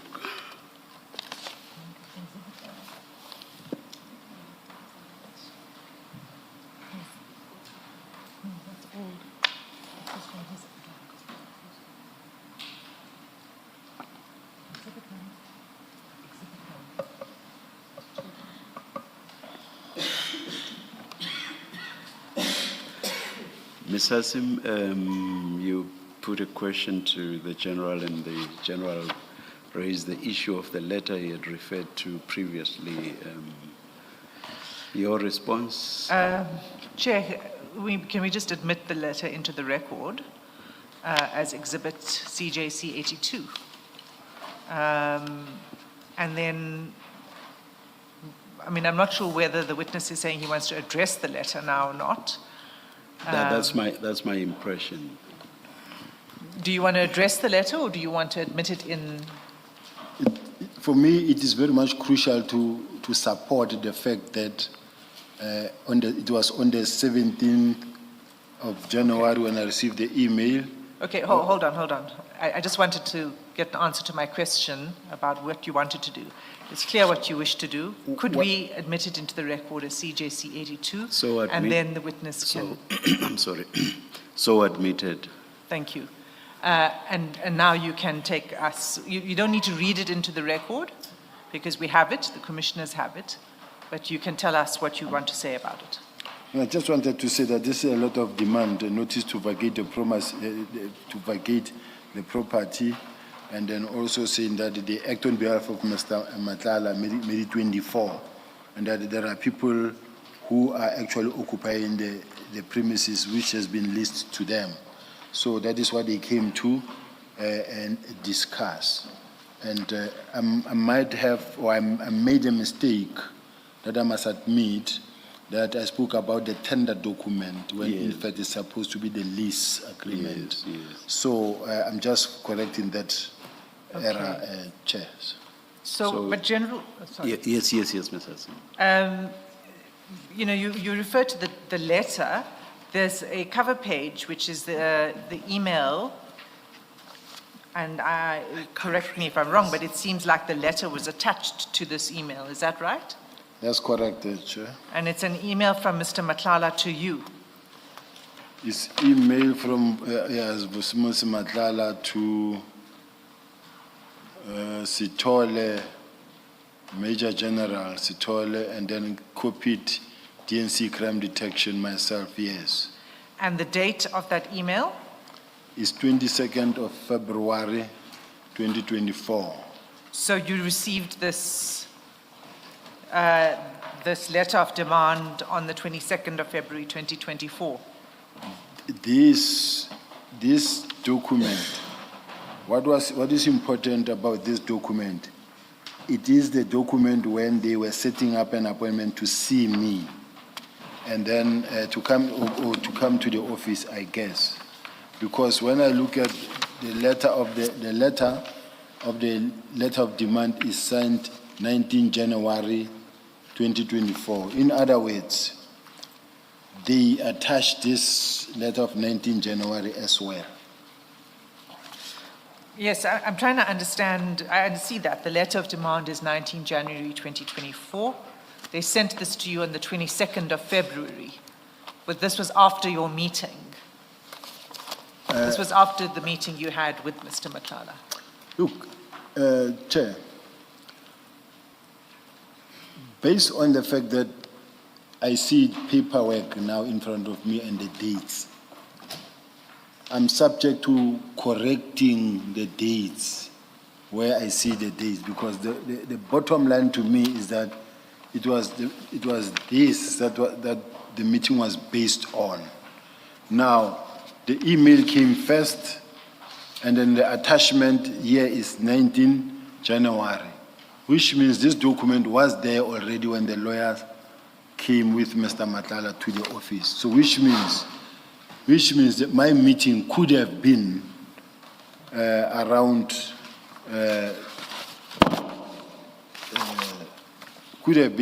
February.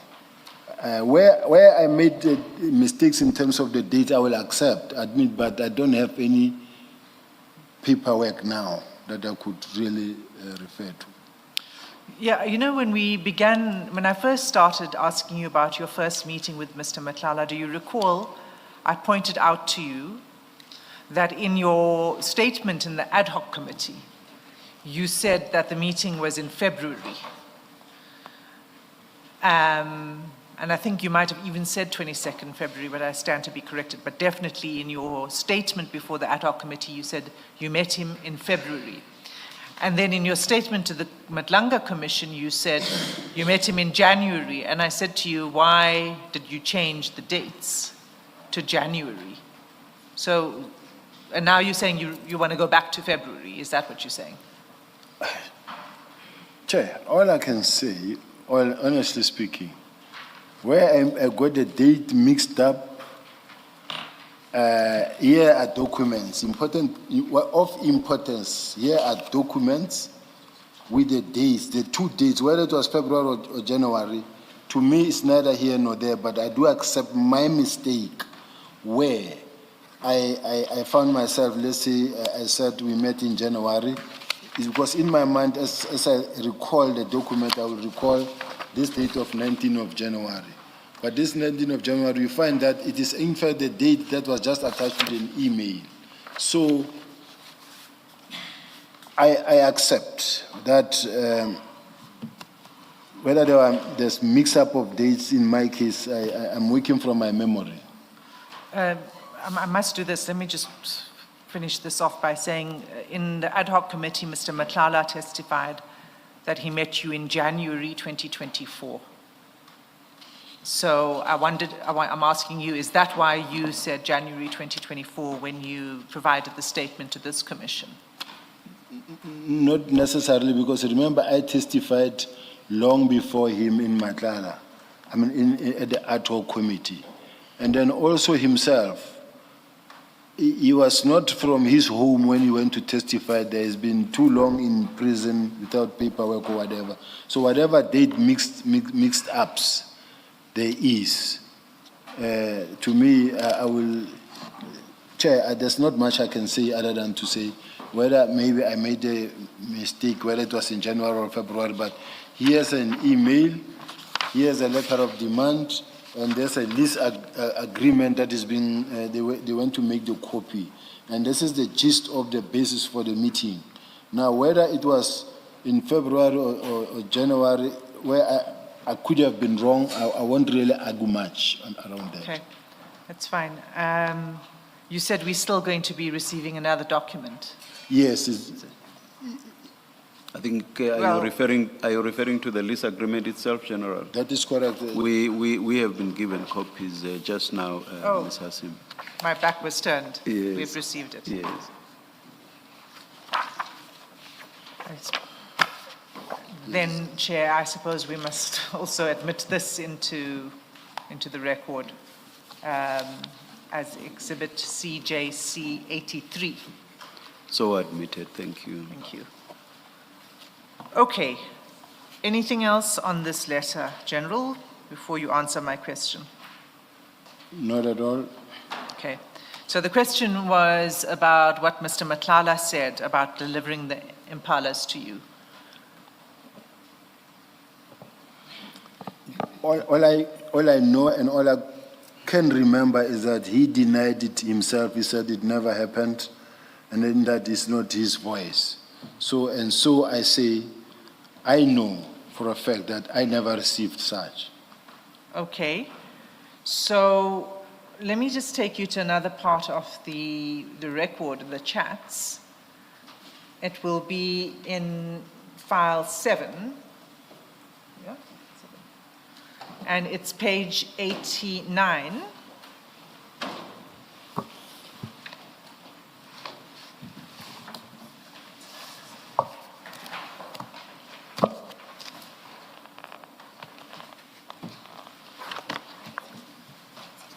Page 89.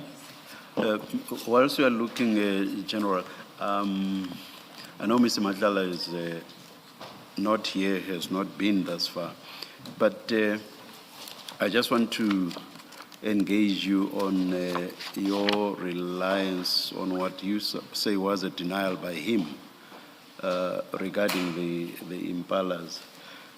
You remember the screenshot that you were shown here today or this morning? That's correct, Chair. And you remember that part of that screenshot, Mr. Matlala says to the person who I think, or rather whose voice I think we hear in that recording, he says to him, please check your account. Do you remember that? I do, Chair. That must have related to Mr. Matlala paying. I mean, that in context, that's what seems to make sense, correct? Check your account. Yes, Chair, I agree, but it could have been for anything. No. If you let's go on with, of course now, but we can show that screenshot flash it again. again, yes. But in the meantime, let me work on the basis I'll be shown to be a liar. But after Mr. Matlala says, check your account, then the person says, thank you, sir, got it, thank you very much. You see that? I see, Chair. And then on memory, I think it then promises to deliver. What does he say down there?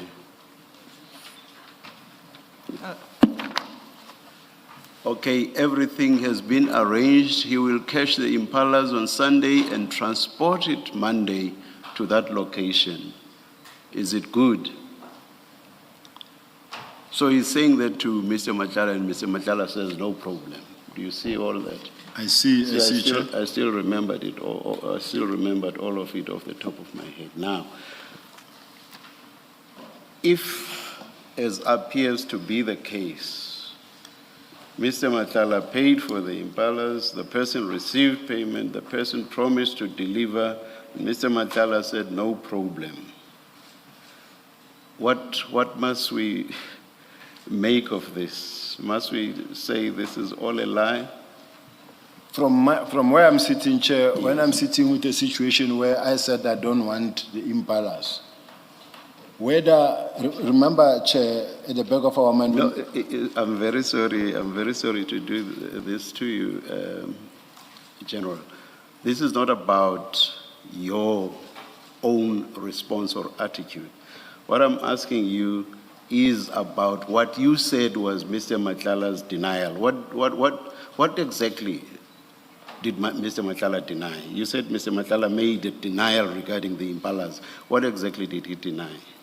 He said he never sent any impala or bought any impalas for me. Does what we've just looked at support that? That is something else. They don't say for General Sibiya or for Sibiya. But remember, this is all in the context of you having given your address for delivery. All of this is in that context. You see, Chair, it will be dangerous to speculate because from where I'm sitting, I don't know the relationship between Matlala and maybe this person who is talking to and what that money was it for or about. But I find it very difficult for me, where I'm sitting, having to respond to a communication that involved between Matlala and someone else, or between Nkosi and someone else.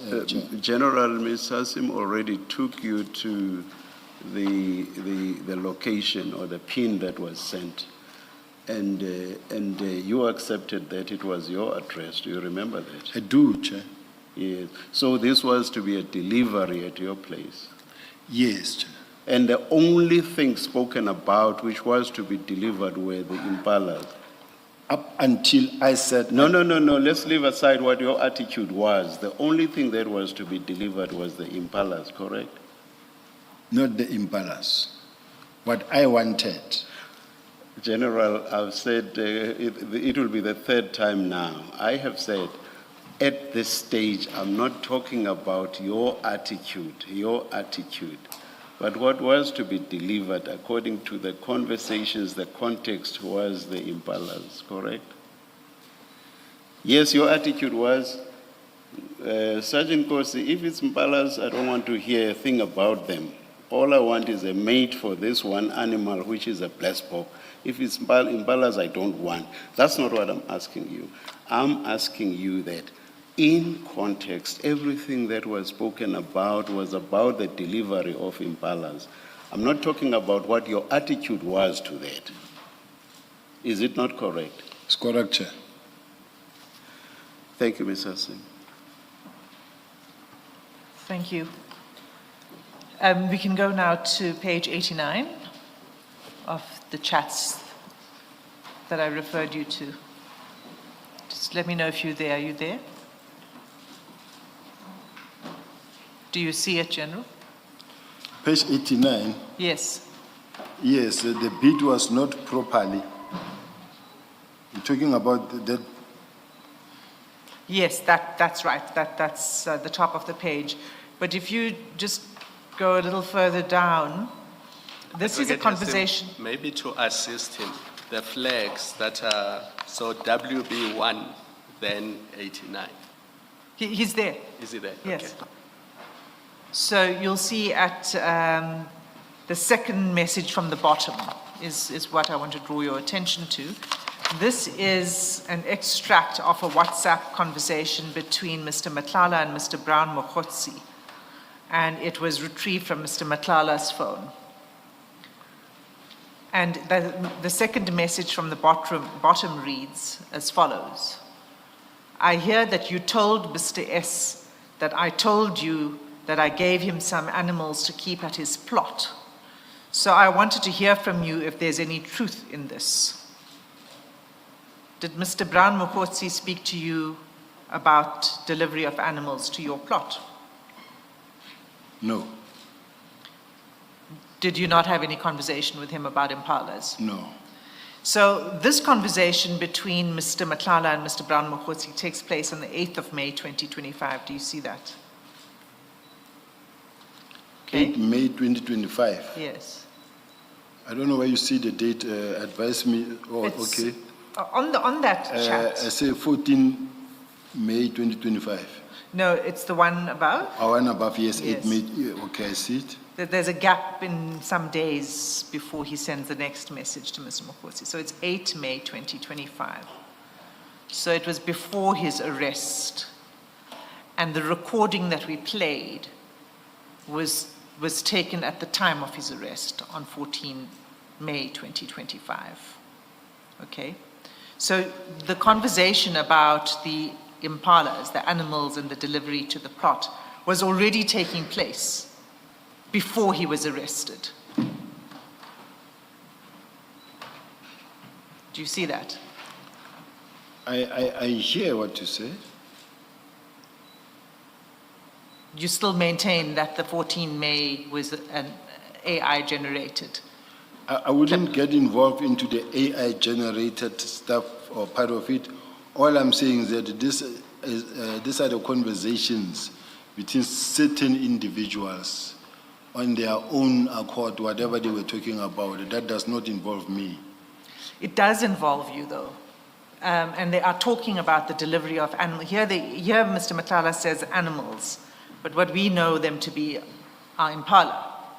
But So if there was not this issue of the impalas and the delivery of the impalas to your property, why would he be discussing it with Mr. Mkhwanazi? what I heard is when you were saying to Mkhwanazi, I hear you going around saying, you told so-and-so that, let me read it. I hear that you told Mr. S that I told you that I gave him some animals to keep at this plot. So I wanted to hear from you if there's any truth in this. Yes, he's asking, did you tell Mr. S, who's, I think is you, did you tell him that I told you about those animals? Did you then go and tell Mr. S about it? That's what he's asking. Well, personally, I never discussed with Brown Mkhwanazi the issue of the impalas.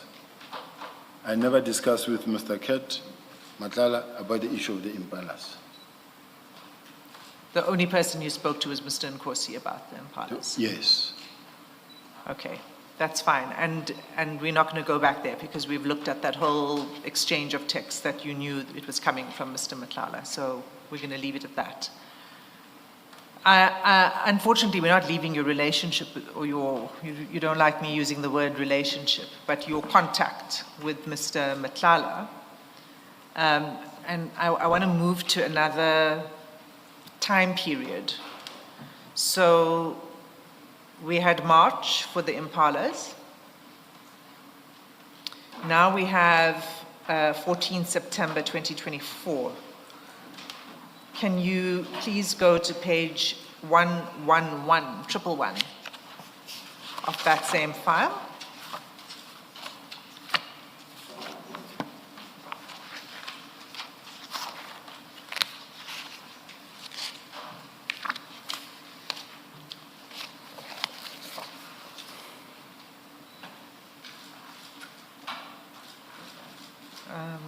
Hold on.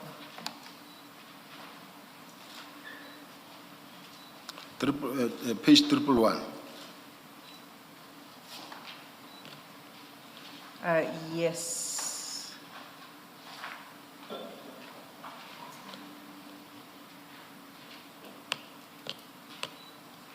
Actually, sorry, that's the wrong page. Can you please go to... Actually, no, I do want to take you to page 111. What I want to show you on page 111 is a series of calls between Mr. Nkosi and Mr. Matlala. And you'll see at 1911, you'll see at the bottom of the page of 111. Yeah. Right. Mr. Nkosi calls Mr. Matlala. Okay? So there's an exchange between the two of them at 19:11 in the evening on the 14th of September. Now I'd like you to go to page 364 of the same. Just to ask Chair, this page that we just dealt with, what is the specific question related to it, so that when you go to the next one, I'm going to respond on that. No, you've got to see them together, so we'll go there. These are just calls, ne? It's just a call, yes. Yeah, so which page? Next page? Yes, so now I've asked you to go to 364.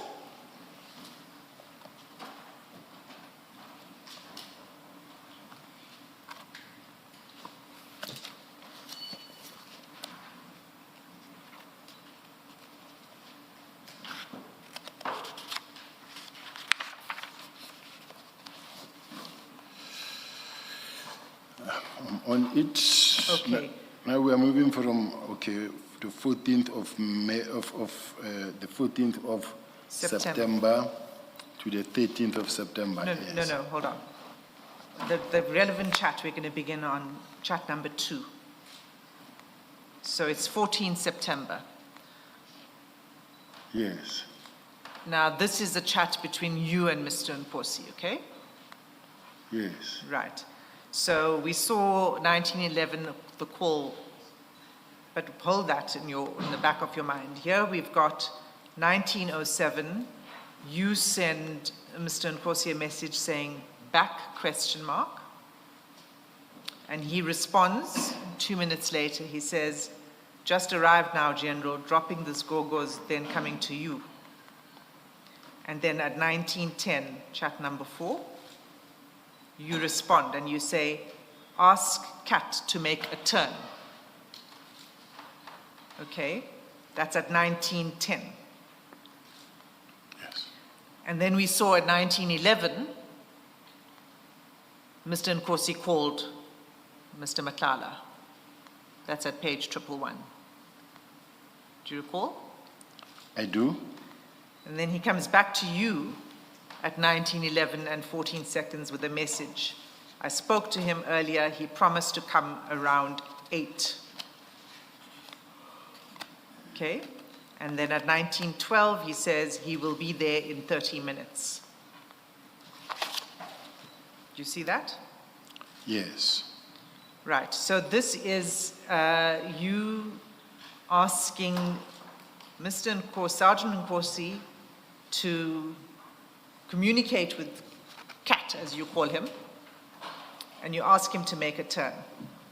So the first thing I want to ask you is, how is it you refer to him as Cat in September 2024? Is it not because by then you've established a relationship with him that you can use a term of familiarity? No, I think whether we like it or not, this is how he's known. Although officially speaking, we have to call him Mr. Matlala when we are addressing, as we are addressing. But he was known as Cat, he's known as Cat. So it's not a question of familiarity, because there are certain names that you can call where you call a person name and surname. But there's another one that you can call that is known with a particular name.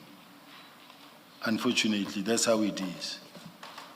So you say to Sergeant Nkosi, ask Cat to make a turn, and you know that he will convey that message. It's not unusual for him to be asked by you to communicate with Mr. Matlala for the purpose of inviting him to your house. This is not unusual. Yes. He says, yeah, that's fine. I know what you mean by Cat, and I make the arrangement. And he then proceeded to make the arrangement. Yes. Okay. So why is it that you wanted Mr. Matlala to come to your house? Look, what happened is that I think it is,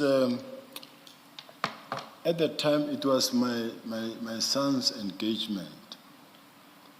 And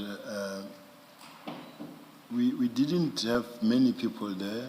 I think it was something like 20 people. And it was mostly my son's friends and the fiance's friends.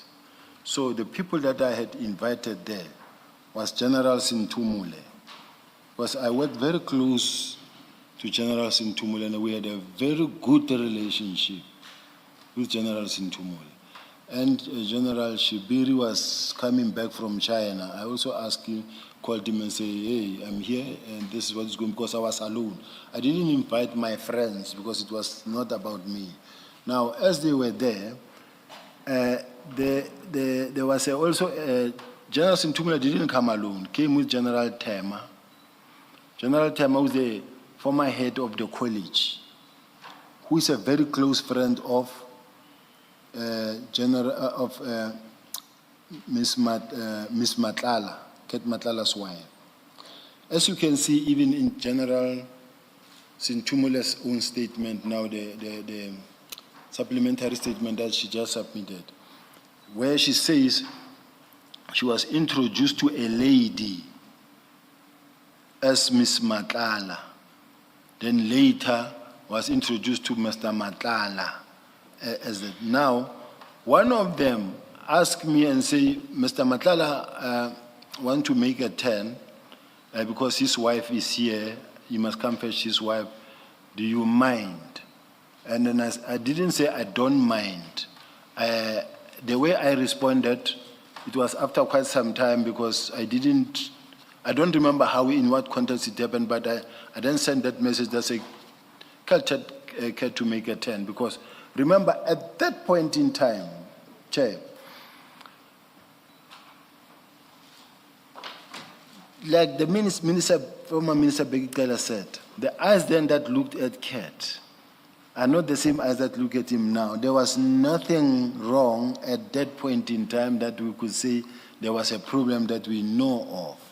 that the man was under investigation, or he was just one of the people that we were used to. And me, in my case, I was getting used to him, but he was not my friend. So that's why I say I wrote that message and say that to make it a 10 to me, it wasn't really a big deal. So when you said ask Kat to make a turn, it was a friendly invitation for him to join you at the celebration? Not necessarily an invitation, but because of the fact that, to me, I thought, they first wanted to check whether am I comfortable or not, because there were not many people invited. I then said, no, ask her to make a turn.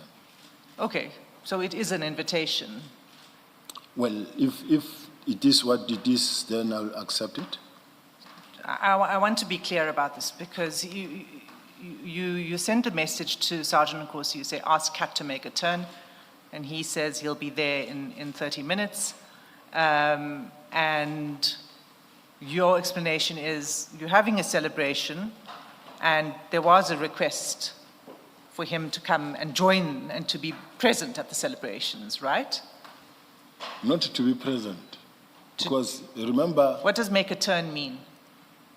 He was expected to come, because he had to come fetch his wife. But then they were not sure whether he will be welcomed. That's when I said, ask her to make a turn. How I termed it, maybe, or how I put it, the words, this is how they came at that point in time.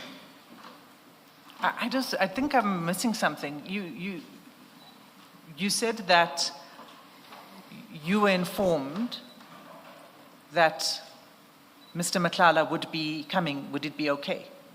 Yeah, somebody would say, look, would you mind, do you want to come, and his wife is here, he wants to come. Do you have a problem? At that point in time, I'm not sure whether I responded at the same time or not, but I did give consent that he can come. Okay, and so how long was he there for?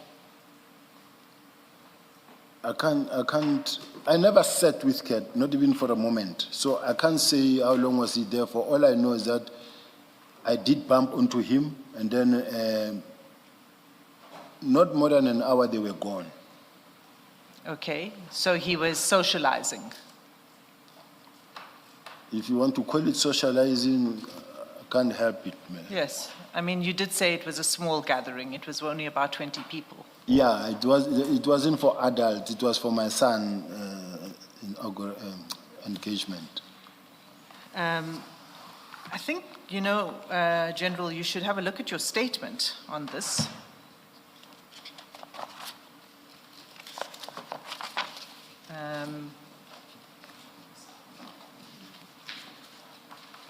Sorry, it's the statement from this morning.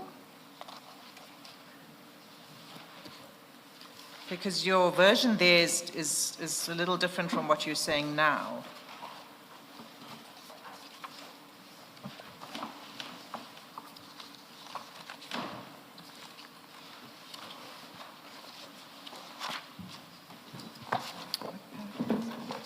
That's at 22. 22, Paragraph thank 22. you. Thank you. Page 6, General, paragraph 22.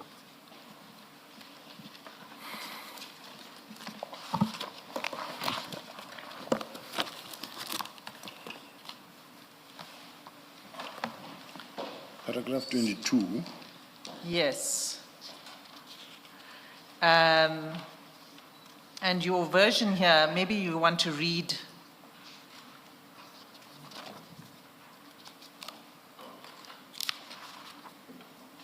Should I read it?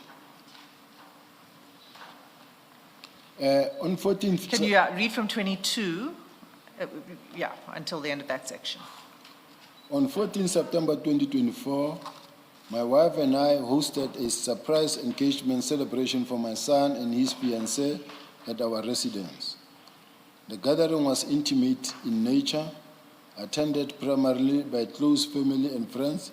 A limited number of senior officers from head office were also invited, including Major General Tema and General Sintumule. Now, I don't know, earlier the chairperson said to me, you were quick to correct some of the things and then some you keep quiet. I didn't invite General Tema. She was already on pension. And then she's a close friend of General Sintumule.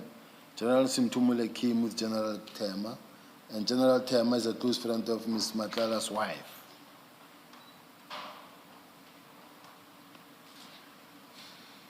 Okay, Must I proceed? yes. I placed on record that I did not invite Ms. Matlala to the event, nor did I initially invite Mr. Matlala. Mr. Matlala attended the function on the invitation of General Tema. She arrived earlier in the course of the event.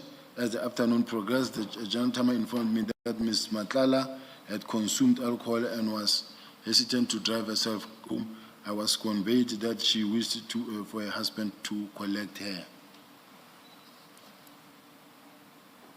Continue. Must I continue?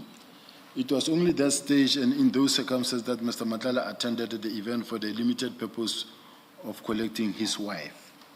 I paused to mention that I also communicated with Sergeant Nkosi and advised that he could convey to Mr. Matlala that he was permitted to attend the residence, given Sergeant Nkosi's close acquaintance with him. Sergeant Nkosi had been assisting me with certain logistical arrangements relating to the event during the course of the day. At the time in question, he was briefly attending to a personal errand. It was in those circumstances that Mr. Matlala attended the residence. His attendance was limited in duration. While he entered the home and briefly socialized, this was incidental to collecting his wife. He remained for no more than approximately an hour before they departed. Okay. So when you communicate with Sergeant Nkosi to make a turn, you don't say to Sergeant Nkosi, it doesn't indicate to Sergeant Nkosi that you are giving permission to collect his wife or that there's an issue that his wife can't drive or anything like that. Why is that? How are we to interpret that? Because it doesn't sound like somebody who you're saying, you know, you need this permission to come collect your wife because your wife. No, I wasn't hostile. We were not hostile. There was no hostile relationship between me and Mr. Matlala in such a way that I could spell it out in that fashion. To me, remember in that moment, at that time, you didn't know and think of a moment like this one. So it's just something that was happening out of 10. But why would you then need to, if Mrs. Matlala is there and her friend is there and they say, is it okay? She would like her husband to join. Why do you then need to contact Sergeant Nkosi to ask him to invite Mr. Matlala to make a turn? If all you're doing is saying, yeah, it's fine, if she would like him to join, why not leave it to the wife to communicate with the husband to say, this is where I am? Remember, why do you need to contact Sergeant Nkosi to make the arrangement? Remember that in some instances there's been situations where you find that a wife is invited to a party, but the husband is not necessarily invited to a party. And then the husband cannot just show up because his wife is there. And the fact that maybe also it was to my house and said, look, if it is there, just check with the general whether will he mind or not. But I don't say this is how it happened. But in my case, I was told that Mr. Matlala wants to come and fetch his wife, and so he will be coming down here. I hope you don't mind. Yes, but that wasn't communicated to you by Mr. Nkosi. That was communicated to you by the people at your house. Yes. So once you say to them, I don't mind, why don't you then leave it to them? They can then say, we've spoken to General Sibiya, he's got no problem. And then he comes. Yes. Yes. But I did. Why did you need to go through Sergeant Nkosi? Not that I needed to go through Sergeant Nkosi, but at some point I did communicate to Nkosi because I know that he knows cat, and then I said, no, tell cat to make house. He mustn't, to make a turn, he mustn't be afraid. He knows that you know cat. We are past that stage. He knows that I know cat. Okay. And I'd like to take you just to what Mr. Matlala's version is on this. And that's at file 6. It's also an audio recording. It's the one prior to the one we just listened to. So it's file 6, page 629.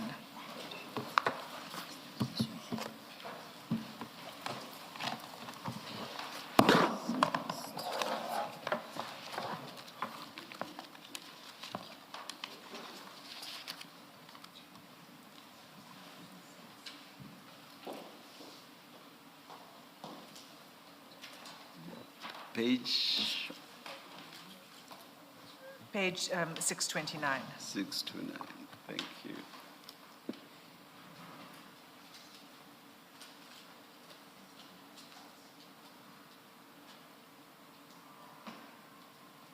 Okay, so, you know, it starts a little earlier. You're free to read from the beginning of the transcript if you wish. It's a discussion about questions regarding Sergeant Nkosi and you.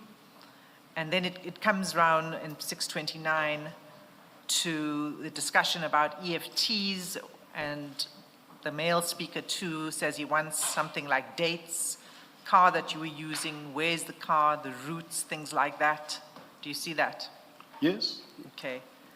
And then 3 lines down, so line 13 on that page, Mr. Matlala says, I was driving a Rolls Royce. I had a Rolls Royce, and then the transcript doesn't capture the rest. And then male speaker 2, what did his son want? And then Mr. Matlala, it was a party, indistinct. When I got to the party, and then indistinct again. And then witness C says, did you withdraw that money? And Mr. Matlala says, yeah, but remember, I will withdraw maybe 500 and then give him 300. Yeah, so I remember, do you want cars or places, etc. So what he was saying here is that he came to the party. He's saying, it seems, that he came in a Rolls Royce, for what that's worth. And that he came with money, but he said, I remember I will withdraw maybe 500 Rand. I think he probably means more than just 500 Rand. 500,000. Something like that. And then Mr. Matlala also says, I also went to his plot, his townhouse. And then he says, I was driving a Benz.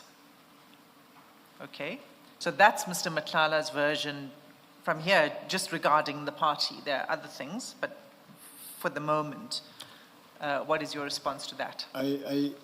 Chair, I have screenshots of the family group, family meeting, the grouping that we have, and how each one of them were contributing. This one buying this one saying I'll buy this one saying I'll buy the cake, this one I'll bring this, and then I said, okay, I will bring the sped braai. It was just for 20 people. That didn't need even 300,000. My family paid everything 100% for what was going on. So I want to share it, and I want them to also be displayed, because this is a family meeting. I mean, and then I don't know how I can be assisted that they be also shown there. The same way we see this one, let this communication be shown there, because this is what happened. Well, you just tell us what... Sorry, Ms. Hassim, I think you referred to 500,000. 500 Rand. 500 Rand. Yes. 500 Rand, not 500,000 Rand. 500 grand is 500,000. Sorry? Rand. Oh, 500 Rand. R-A-N-D. No, we didn't need 500 Rand, quite honestly speaking. You remember, it was at a late stage, and it was almost done, basically. So the audio clip, I And we could play the audio clip, Chair, but the audio clip refers to 500,000. And what it's suggesting in the audio clip, the transcript has these indistinct in between, so it's not quite complete. 500,000 suggesting that he takes cash, basically, to General Sibiya. They talk about 500, actually, I think it's something like 300,000. You listened to that audio clip, did you? Yes, I listened as he was testifying, but obviously I know that the evidence leader believes so much in that thing, which No, is, no, no. I don't, and it's not, No. it's not right. No, It's no, not no, no, correct. no, please don't do that. Please don't do that. I'm not believing in anything. I'm putting to you the evidence that has been placed before this commission. It's only fair to you that you are given an opportunity to respond to this. I want to And respond. a straight answer would be benefit to you. Chair, I want to respond by showing the group that was created by my wife with the family and kids. Other kids, I've got 6 kids, all of them adults. They are working. And then this one said, this is what I'll do, this is what I'll do, this is what I'll do to support our brother. And here is it. I don't know if I should just read them into the record or just attach them so that they are seen there. And then you can see even the date from 11 September Chair, when my wife started. sorry, General, let me stop you. I accept your word for it, Chair. I have no problem with that. I can understand that in a family setting, that's how it works. People contribute. But it doesn't answer this question, which is a response to this evidence about Mr. Matlala saying he came to the party and that he came with cash. You see, Chair,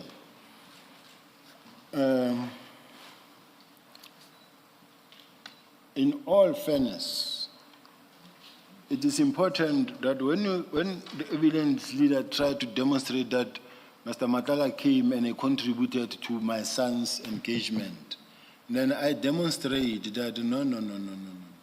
Everything that happened there, we carried as a family. Starting from my wife went with a credit card to Spar to buy the grocery for a small number of people that were there. And then others bought cakes, and then we bought this. We didn't need 300,000. We didn't need money from Mr. Matlala. And I quite honestly speaking, I didn't need it. We didn't need it. We didn't ask for it. And then if it was in a sense that is going to bring that amount of money at that point in time, at that late hour, he would have done it maybe in the early, during the day so that I can use it to spend. But because it was not even, I didn't even invite people. Not even, there was no friend of mine, not even one. So I'm demonstrating here that we paid and we carried the cost, and everything that was there, you can see even yourself that no. Here the family were working together in dealing with this whole thing. So please, this thing of the 300,000, I'm throwing it away. I'm rejecting it right away from the onset. Okay. I'm not going to, it's still not answering. I didn't put it to you that it was for the purposes of the engagement or for paying for that evening. I don't know what it could have been for. I'm just putting to you what Mr. Matlala says. Right, so to say, well, no, we paid for the engagement, we did it in these various ways, doesn't answer the question directly. Let's. But, Perhaps it does in this sense, and perhaps I'm suggesting that he should move on, Mr. Yes. Sim. It answers in the sense that he denies ever having needed the money. And then, of course, he goes on to give the reason as to why he possibly could not have needed it. But part of that says, I did not need it, I did not receive it. So, in a sense, it does answer it. Perhaps, okay, yes. I'm happy to move off this. I think Yes. We're not going to get further with this. Are you I leaving just that want to- topic, Advocate Hassan? I have one question on this topic. On this, I just want to confirm one thing before you do so, Commissioner Khumalo. Do you confirm that General Shibiri was present at this? Yes. Okay. And he was aware that Mr. Matlala was going to be arriving?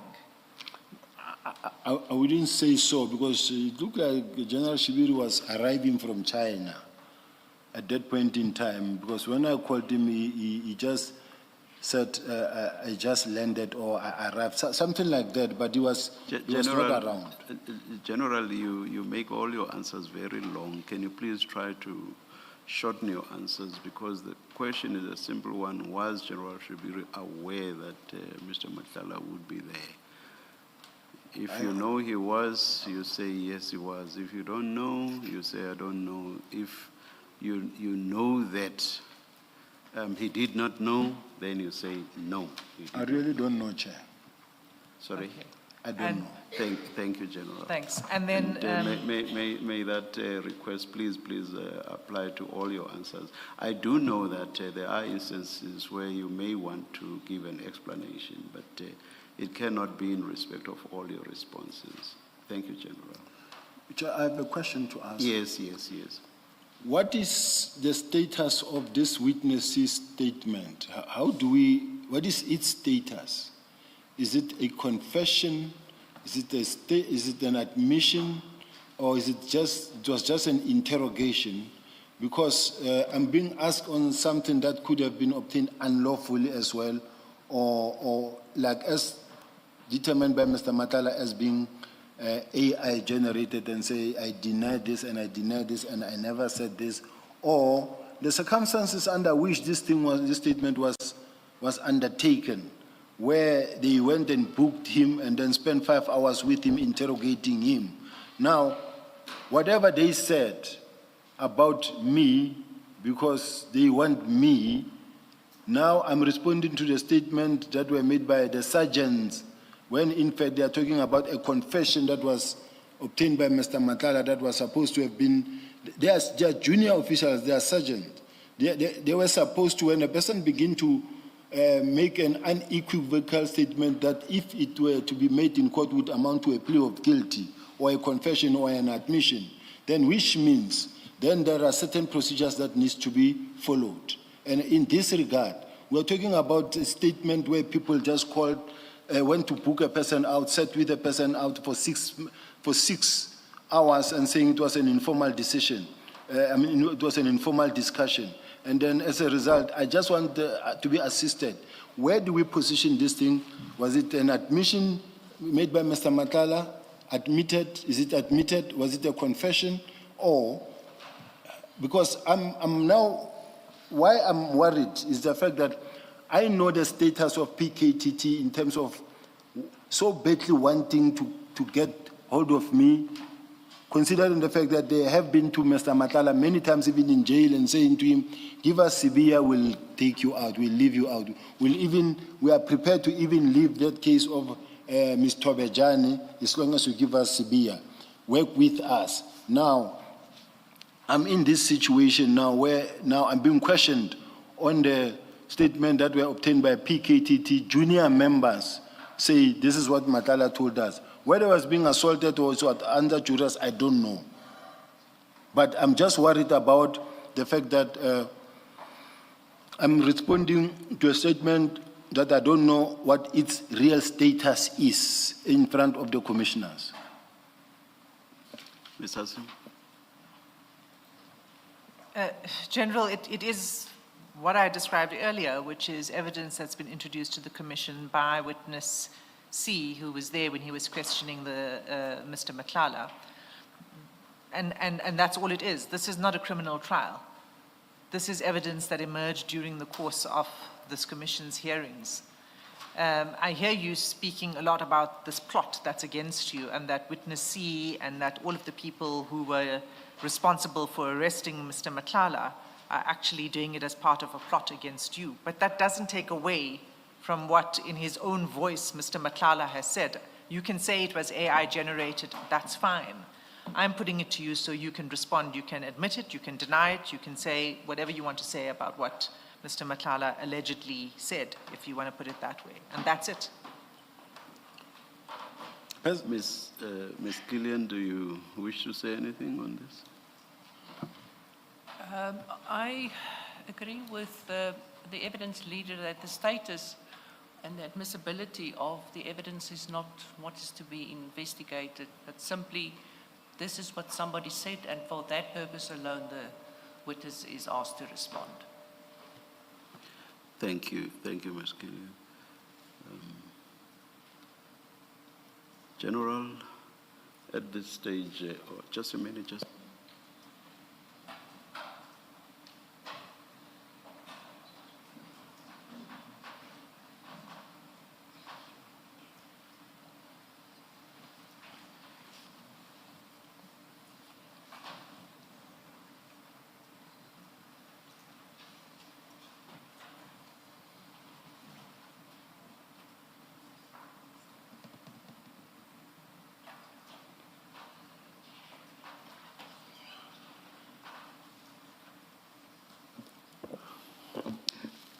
General, we have heard your point, but at this stage, we would want you to respond to the questions.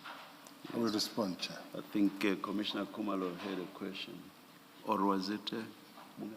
Much later, Chair. Oh, Let him all right. finish the answer to the question. Oh, all right. Thank you. Sorry, Ms. Hassim. Would you like to answer? I thought I responded Quickly, in the Chair. I would suggest that if you rather Okay. repeat your question. Oh, no, it was really to respond to the to what Mr. Matlala is saying, that he came to your house, that he came, in a Rolls Royce, that he had withdrawn cash, and that it was 500,000, but that 300. I think we dealt with and put the question of the money to bed. He denied the bit about the Yes. money. Yes. Yes, for some reason, the witness reopened it and said he was questioning the status of it, so I thought he wanted to come back to that question. But if you don't have anything else to say on it, we can move off it. I do. Yes. Chair, the only question, and without any waste of time, is that over and above the fact that some of these allegations are allegations that can really be confirmed. If a person talk about EFT or whatever cash or whatever, we must be able to also produce that they are on that day as well. He went to the bank and he withdrew 500,000, and then this is the money.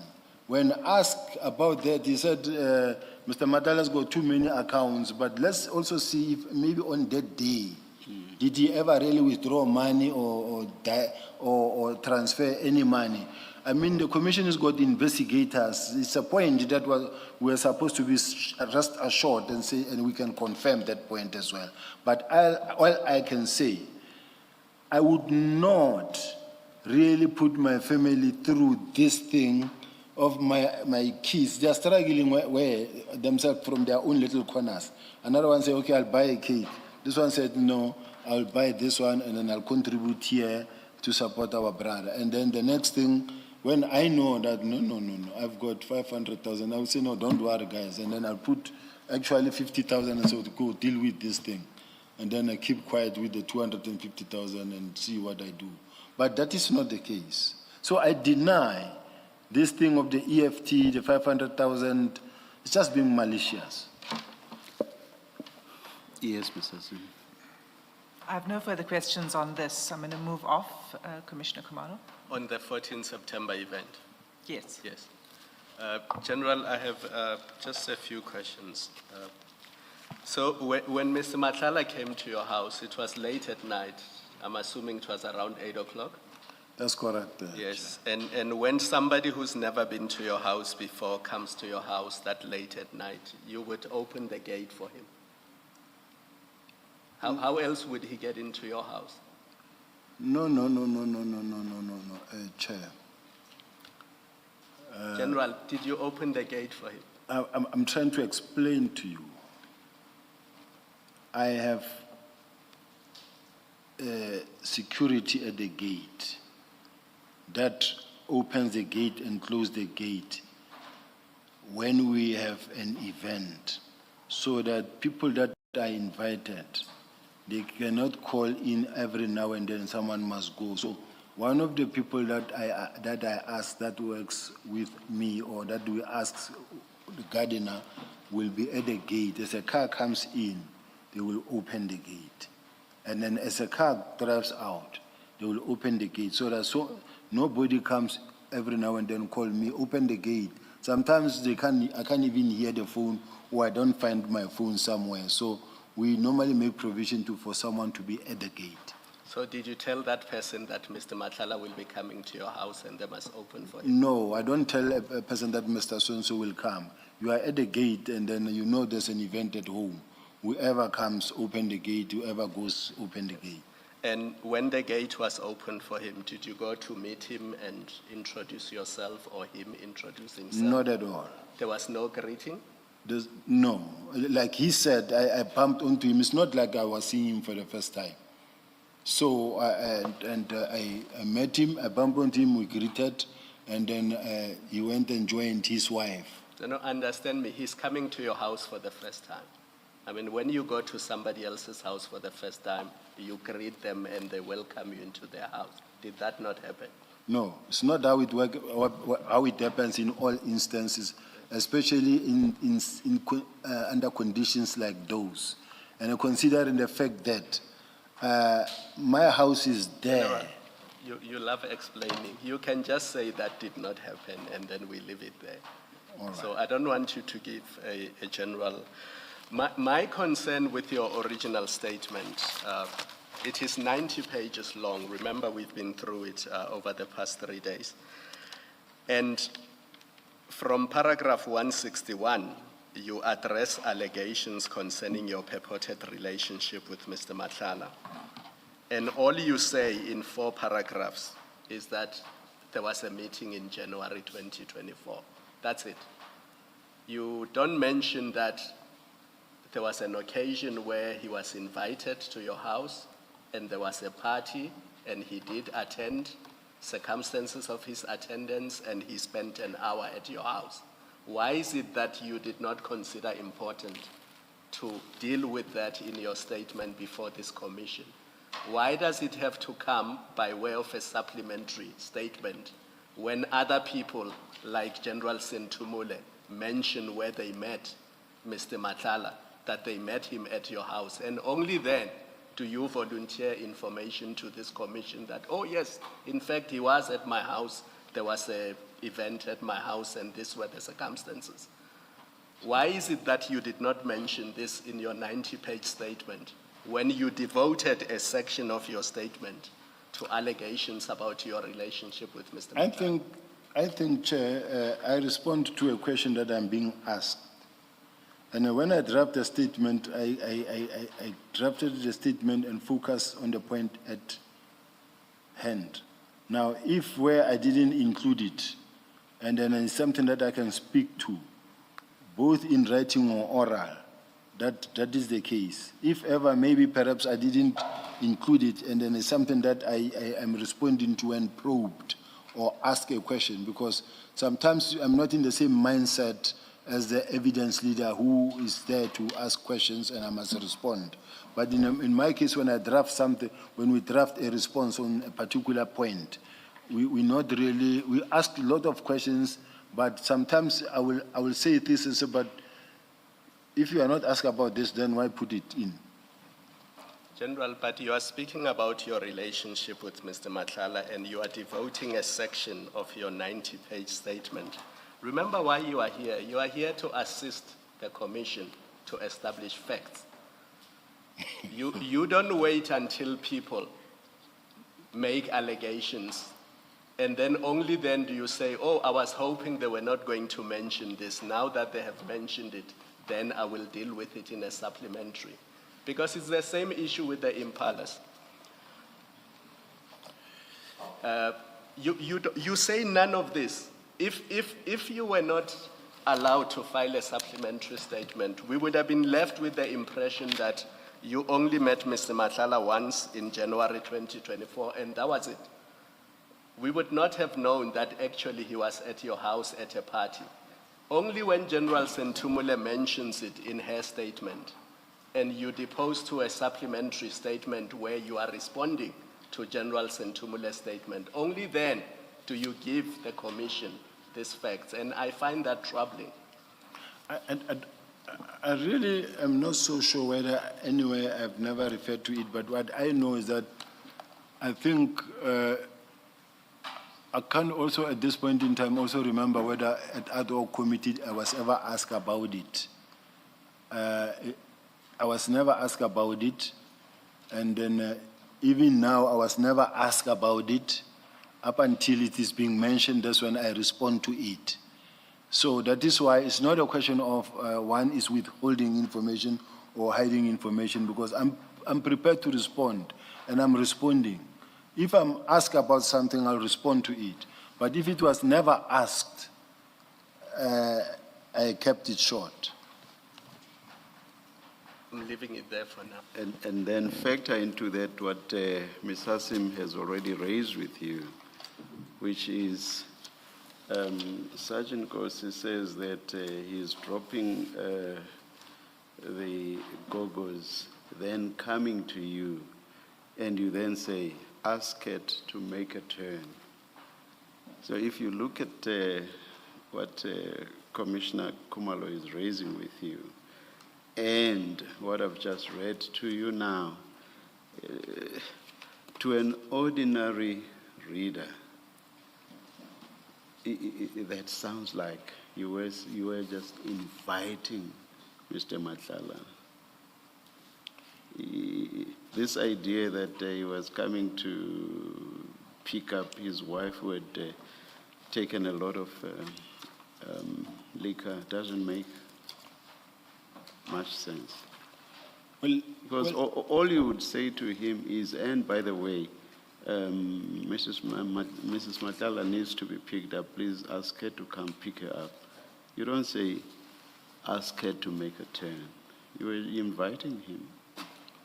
If this is maybe how commissioners maybe see it, I will really, from where I'm sitting, just stick to the fact that when I said ask Kat to make a turn, in my mind I was implying that you can ask him to make a turn, it doesn't really matter. I don't have a problem.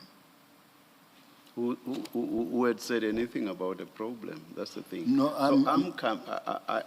Sergeant Kosi, after dropping off these goggles, I'm coming to you. So you're basically saying, also ask Mr. Matlala to come as well. That's, in context, that's what this means. This thing about Mrs. Matlala and so on, and Mr. Matlala having to come pick her up because she cannot drive, in context, it simply doesn't make sense. General, you're shaking your head. Are you shaking or nodding? I rather. think he's nodding. I think the general is nodding. No. It's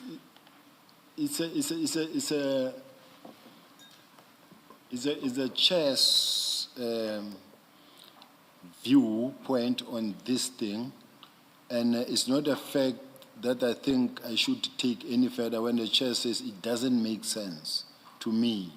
So to me, I can't argue any further when the chairs. Ordinarily, people don't speak like that. As khulumi kanjalo, we don't speak like that. All I'm saying is, I mean, you would say, usho kuMatlala ukuthi alande unkosikazi akazukwazi ukushayela imoto ngoba uthande ukuthi kakhulu. That's how you would put it. Please ask Mrs. Matlala to come, Mr. Matlala to come pick up his wife. I'm translating for those who didn't hear. That's how ordinary conversation would go. So I'm not trying to gratuitously attack you or anything. I'm just talking about how people would talk normally. Don't you accept that? This is how people talk normally, Chair. But how it happened at that time, I cannot also at this point in time describe it anyhow to say, why did I put it like that? But I said, ask Kat to make a turn, and as far as I'm concerned, there was nothing wrong. Thank you, General. General, maybe still on this, when you say to Mr. Matlala he can make a 10, and you don't say to Sergeant Nkosi the reason that you are giving us now, you do appreciate that Mr. Matlala would not have known that you are asking him to come and pick up his wife. Only you would have known that, because you don't tell Sergeant Nkosi why Mr. Matlala should make a 10, and so Sergeant Nkosi doesn't tell Mr. Matlala why he's being asked to make a 10. He could only, therefore, both of them, in fact, Nkosi and Matlala, could only think that he's being invited to your house. We didn't think so, Commissioner, because already Mr. Matlala was in constant communication with his wife, I guess. No, under normal circumstances. don't guess, General. Don't guess. You've given us what you say are the facts. You say they spoke to you to check if you would be okay or have a problem with Mr. Matlala coming to the house. So you state that as a fact. You then respond by instructing Sergeant Nkosi to tell him to make a 10. So what I'm saying to you is, with what you have told us, you must admit, or you must accept, that Mr. Matlala would not have known from you, at least, communicating to Sergeant Nkosi, that in fact he was being called to come and collect his wife. Just as we wouldn't have known until you started saying, they told me that his wife can drive. Just looking at this correspondence. Commissioner, if you remember very well, Mr. Matlala himself did indicate that he received a call from his wife to come fetch her. He did indicate that at the ad hoc. Okay. I'm not aware of that evidence. I'm dealing with I would like to believe, I don't want to think that you are tailoring your evidence to accord with what Mr. Matlala said. He may well have been lying. And I think it is best that you don't refer to him, because then it may give the impression that you are tailoring your evidence to accord with what he has said. I'm asking you about that date, what happened on that date. Forget what Mr. Matlala and his wife may or may not have been discussing. You say to us, you have this party, they tell you that Mrs. Matlala won't be able to drive. And they ask you, would you have a problem with Mr. Matlala coming to your house to pick her up? You action it. And that's what these WhatsApp exchanges are about. You action it by telling Sergeant Nkosi to tell Mr. Matlala to make a 10. And I'm saying to you, what I'm putting to you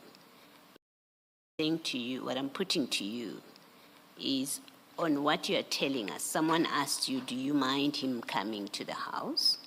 You instruct Sergeant Nkosi, or you ask Sergeant Nkosi to tell him to make a 10. And I'm putting to you for your comment that, and I think it's a concession you can fairly make, that just on this, he wouldn't have known why he's coming to your house unless his wife spoke to him. Unless you don't know as a fact that his wife spoke to him. Surely you should be able to make that concession, that unless his wife told him that she can't drive, he must come and pick her up, he wouldn't have known why you are saying he must come and make a 10.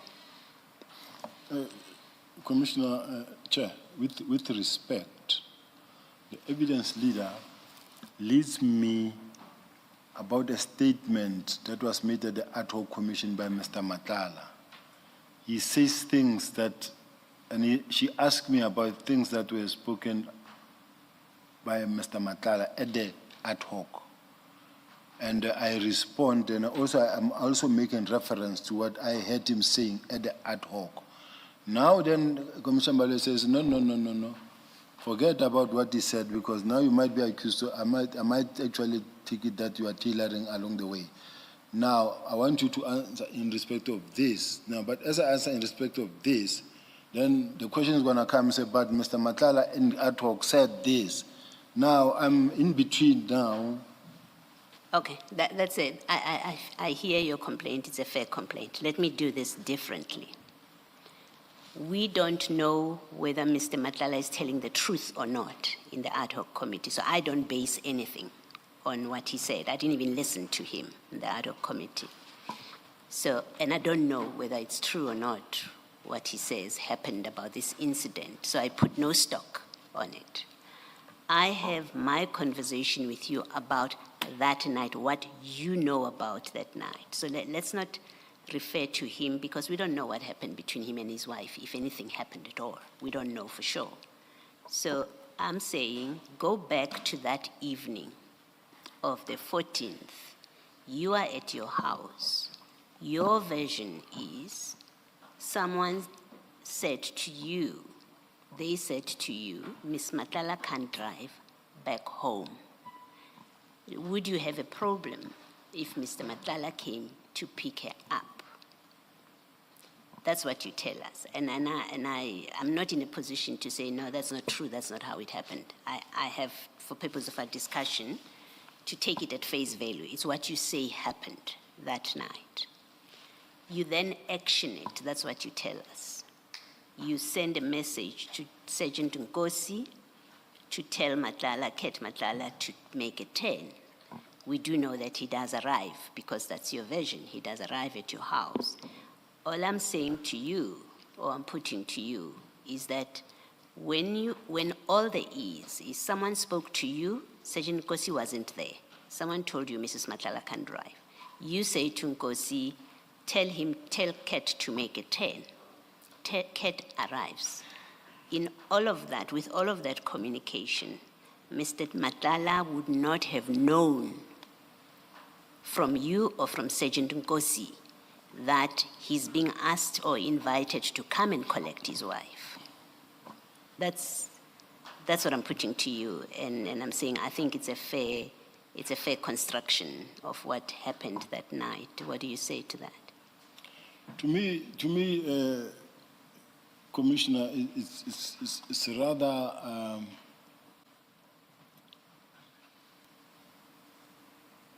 impossible that my wife could be somewhere at a party, and I don't know where my wife is, or I know that she's at a party and she can't drive, and then that someone else must call me and say my wife cannot drive.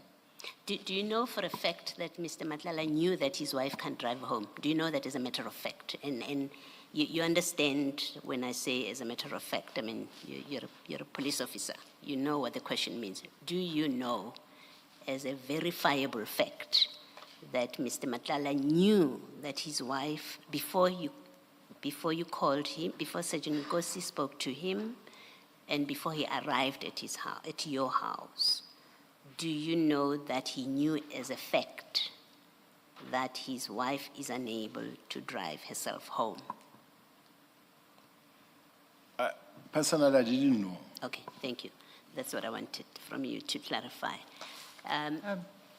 You want sorry. to follow up on this? I'm still doing some questions. You can, I have a question on this chat. Just go ahead.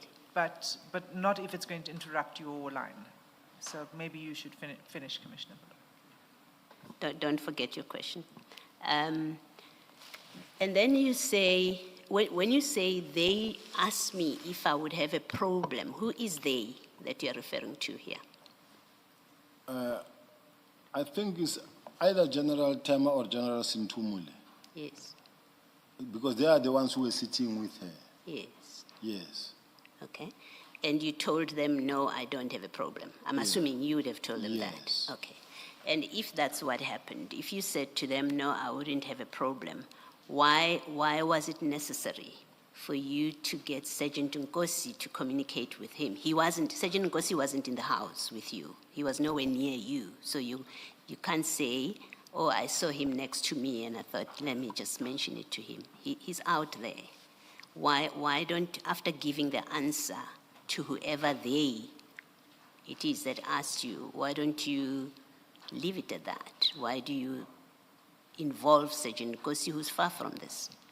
I think I left it at that up until when either I got a call but we spoke with Sergeant Nkosi. That's when I said, tell Kat to make a 10. But I left it at then because it wasn't like such a special invitation. So up until at the time I spoke to, I said, no, tell Kat to make a 10. Because I could see already his wife was here and we had two generals there. The third one was Shiviri only. And then no any other person was there. These are the only two colleagues that I work with at that office that I came so that I'm not alone. And I didn't invite friends because I knew that others will complain why I didn't invite them. Why did you not call Mr. Matlala yourself? Like I indicated, Chair, I never made it my practice to actually communicate with him. Let me suggest to you what then your answer leads me to. Let me tell you what it leads to. That when Sergeant, because you could have communicated with him, you say you just never made it your practice to communicate with him. Well, Sergeant Nkosi says in January, you said he will be your contact person between you and Mr. Matlala. And this speaks to exactly that. You didn't call Mr. Matlala yourself when you could have, if indeed what you say was the reason for inviting him is the truth. You could have called him. You could have left it with the people that told you that his wife can't drive. You instead involved Sergeant Nkosi, who is not on your property, who is not in the party at that time. That seems to support his evidence or his statement that in January, when you were with Mr. Matlala, you asked him if he minded to be the go-between between the two of you. It's consistent with that evidence. What do you say to that? Which I deny, Chair. That is not a fact. That is not the case. I didn't need him to be a go-in-between. Well, he was a go-between here. You could have phoned Mr. Matlala, and you say to us, well, I didn't make it a habit to speak to him. And remember earlier on, you testified that after your January meeting, you started interacting with him. And now here, and then Sergeant Nkosi says, well, I was a go-between by agreement, by arrangement. And we see him being a go-between here. He's a go-between here.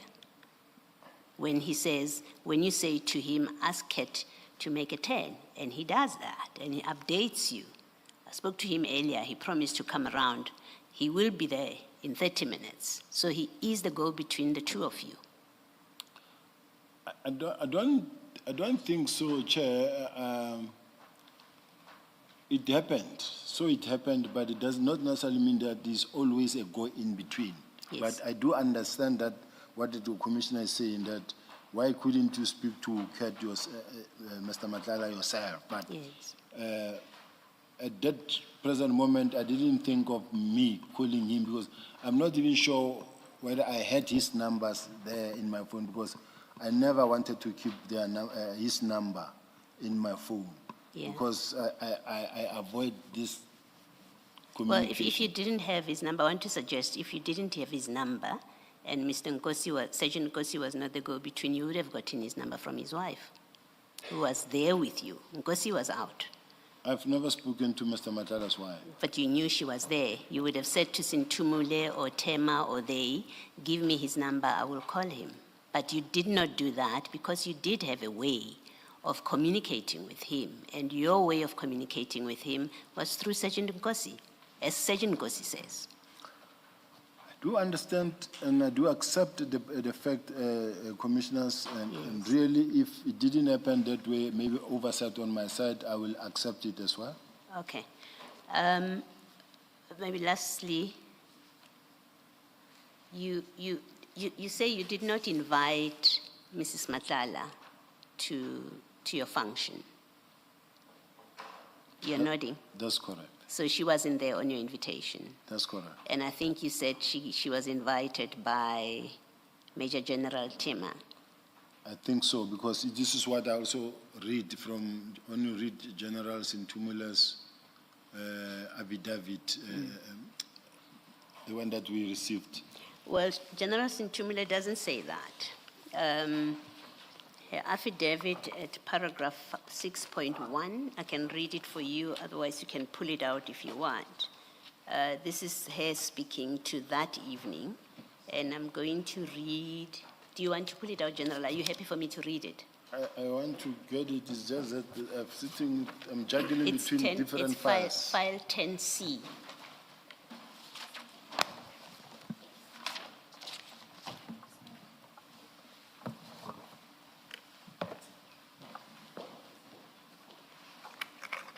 I've got it, Chair. Yes. It's quite a long paragraph. She says, I want to give you, if you start from the bottom and you count the line numbers, I just want to direct you where I'm going. From the bottom, 11 from the bottom. Page 11. Line, oh, sorry, I do apologize. It's page 5, paragraph 6.1 of that statement.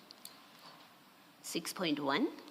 I've got it, Chair. And then line 11 from the bottom. You will see that line starts with, I did not trust him, even if there were other generals or people. You see that? Yes. Okay, so this is where General Sintumule tries to explain why she didn't come alone. And she says, I did not trust him being you, even if there were other generals or people. And then this is where I want to read from. I would either take my younger sister or a friend. In this instance, I took Major General Tema, and she can attest that I informed her that I was actually uncomfortable going to this event because of the ever-changing nature of my relationship with Lieutenant General Sibiya. The party was on a Saturday, and I recall, and this is the part, upon arriving, we noticed there were other colleagues who were also in attendance. During the event, there was a lady, and this is the part where she explains Mrs. Matlala's presence. She says, during the event, there was a lady that came and sat with us, and Major General Tema introduced her to me as Mrs. Tsakane Matlala, with whom she was acquainted. And then she later pointed me to Mr. Matlala and informed me that he was Tsakane's husband. So, according to General Sintumule, Major General Tema did not bring Mrs. Matlala to your house. In fact, what happened is General Sintumule is the one that brought Major General Tema. That's what General Sintumule tells us. That's what she tells us. And then she says, she then saw Miss Matlala there. So it is not correct. And it may simply be that you've got the facts wrong, or your recollection or your understanding of what happened that day, which is fine, if that is the explanation. But Mrs. Matlala was not brought to your house, according to General Sintumule. She wasn't brought to your house by Major General Tema. It is not correct, Chair. Miss Matlala is a very close friend of Miss Tema. Yes, she may well be. I don't know anything about their relationship. She may well be close friends. All I'm putting to you is General Sintumule, and if necessary, the commission can, if it's decided it's important, can get a statement from Major General Tema. But according to General Sintumule, Mrs. Matlala was not invited by Major General Tema. She says, I met her because she came to sit with us. I invited, when I say I mean General Sintumule, says I invited Major General Tema.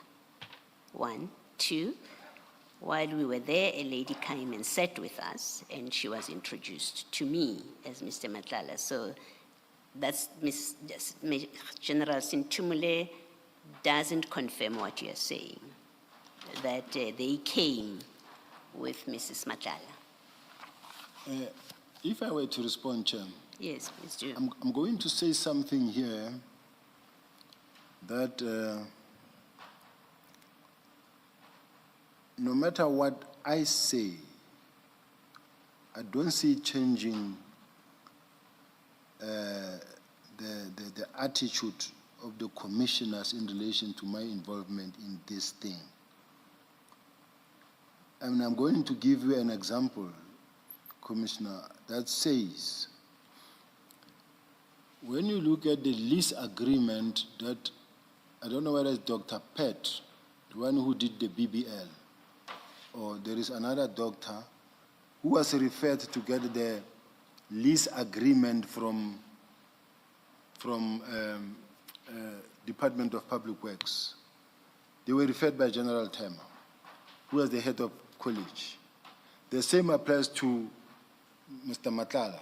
They were referred by General Tema to the same Public Works.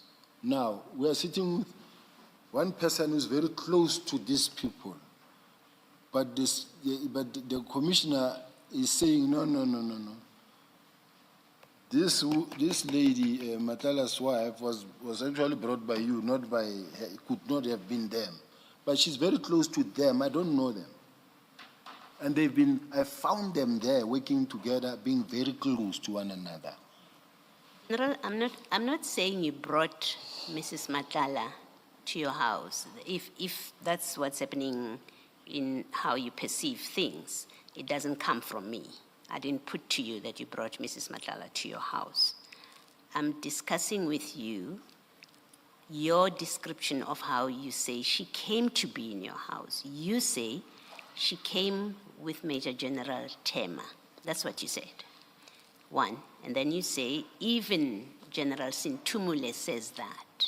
You remember that's what you said. For now, I'm not yet asking for comment. You can say to me, I'm wrong in my recollection of your evidence. But your evidence, and let me repeat it, is she's very close to Major General Tema, who has since retired, and you didn't invite her to your house. She was brought by Major General Tema, who came with General Sintumule.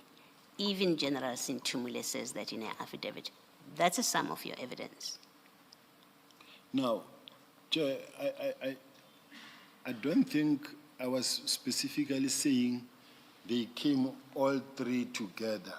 Okay. In their house, to houses. I invited General Sintumula alone. Yes. And then she asked me a question and said, General, can I come with General Tema? I said, it's okay. Yes. Because at least she needed to be with someone. Yes. And then she came. Like even what I heard at the artwork when Mr. Matlala was saying, my wife was invited by one of her friends. So this is what I know, at least. Yes. But you said positively in your evidence, and it is important to detail, because part of the work that we are doing is investigating your relationship with Mr. Matlala, so it is important to detail. Your evidence a short while ago is that Mrs. Matlala came there with Major General Tema. That was your evidence. That part I did not misunderstand or mishear. And then you say Major General Tema is retired. She was invited. I didn't invite her. She was invited by General Sintumule. That's your evidence. And then you say even General Sintumule says so in her statement. All that I have done is to read for you, together with you, what in fact General Sintumule says about it. And I say, but what you've described about how Mrs. Matlala came to be at your house is not how General Sintumule describes it. So what you're saying is not the same as what General Sintumule said. And General Sintumule may well be wrong, or being dishonest even about it. But you are, to the extent that you are relying on her affidavit, I was correcting you that no, but your reference to her affidavit or your reliance on her affidavit is incorrect, because that's not what she says. She says, we met Tsakani Matlala at that house. That's what she says. And that's really the gist of it. She says, we met her at the house. You see, commissioners, there are key points that I wish the commissioners could just also highlight or underline, rather, to say that I'm taking the relationship that says they are close friends. I'm taking it to the relationship with Dr. Pett, who did the BBL. I'm taking the relationship to the fact that it is General Tema who actually assisted Dr. Pett or the other doctor. I don't know whether it's Pett, but there are two doctors involved, because another one, she did head transplant, she did all those things. Now, when you look at the fact that I also indicated that they were at Mr. Matlala's house, at General Sintumule's house, both Mr. Matlala and Ms. Matlala, and I gave the registration number of the car. I do have the registration number of the car, and I'm challenging the evidence leaders, not the evidence leaders, I'm challenging the investigators also to see if they can locate the vehicle in the vicinity in terms of telephone triangulation to see if it can be confirmed, because it is confirmed. So I'm just saying, these people that are so close to Ms. Matlala and Mr. Matlala, no, they are there, and I'm the one actually who was inviting and who's actually close to Mr. Matlala, and these ones, no, I just wanted to put that point as a worrying factor to me. General, is the long and short of what you're saying that General firstly, I would like you to accept that the statement of General Sintumule does not confirm your version of how Mrs. Matlala came to be in the house. I think that you must confirm just by reading from the statement. You have a different version, she has her own version. So that should be easy to get you to agree to it. And then two, and maybe let me make this point, that if you speak about who was close to who in terms of relationships, I think it's a fair proposition to you or suggestion to you that on your own evidence, you were close to Mr. Matlala. It may be a question of degree. You didn't have a non-existent relationship with him. You told us earlier, you met him in January 2024, and years after that you started interacting. We see impalas coming into the picture, voice notes being exchanged. Mrs. Matlala is at your house. You say, tell him to make a 10 without explaining why. Sergeant Nkosi seems to know and understand what this is all about, and he easily tells him to make a 10, and he reports back to you. That and other facts suggest that you do have a relationship with him. Irrespective of the fact that I do indicate here that I never received any impalas and I never wanted them from Mr. I'm not asking you about impalas, General. I'm speaking specifically to, there are these facts. You did not receive the impalas, but Sergeant Nkosi is getting impalas, is trying to get impalas for you. He involves Mr. Matlala. And when he says cat, this is from cat, you know what he's talking about. Which cat he's talking about. You know and understand all of those things. But on your own version, after you meet him in January, you do interact with him. You tell us that of course, after that, we started interacting. So all I'm simply putting to you is, well, on your own version, there was a relationship with you. You had a relationship with Mr. Matlala. We can debate Was it close? Was it not too close? Was it uncomfortably close? That's a conversation for another day. But for now, all I'm putting to you is on your own version, there was clearly a relationship between you and Mr. Matlala. In the same way, maybe, that you say even Major General Tema had a relationship with him, even General Sintumule had a relationship. You did have a relationship with him. I think I never at any stage denied that I was talking to him or I spoke to him, but what I was not really agreeing to was that he's a friend, he's my friend. Okay. But I want to ask a question, Chair, direction perhaps, in just to look at this. Is this thing of having spoken to Mr. Matlala looked at in a negative light in a sense of him being a service provider or a person who is not charged criminal, who's not under investigation and then given to as far at that time to as far as we're concerned? The reason why I'm asking that, we have the same scenario where Lieutenant General Mkhwanazi, who is the acting Deputy National Commissioner, who is very close to a lady whose husband is the one who's been allocated the tender, and they are all over the show. They attended the wedding. Let me finish, Commissioner Baloyi. No, General, no. No. I don't think we should provide you with a platform to make allegations about people. If you've got evidence before us, by all means, you can do a supplementary statement. You can provide us with evidence, and then we look at of what relevance is that to our terms of reference. I don't think it is right that you sit there and you use the platform to introduce other relationships that suggest impropriety. Maybe there is impropriety, but this is not the time or the opportunity for you to do that. I asked you a question about, do you accept on these facts that they indicate that you had a relationship? And I made a point of saying to you, I'm not saying it is close relationship, because I don't know how close this relationship is.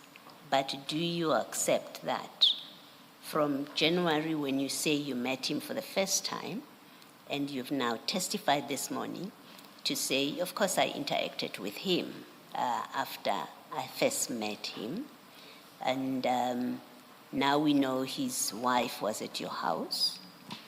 We know he came and spent about an hour, according to your evidence. We know that Sergeant Nkosi tried to get impalas for you, at the very least tried, for you from him. Yes, and then now this evening, you say to Sergeant Nkosi, tell him to make a turn. I'm saying, do you at least accept that it signifies a relationship, whatever form it is? It does signify that you did have some relationship with him.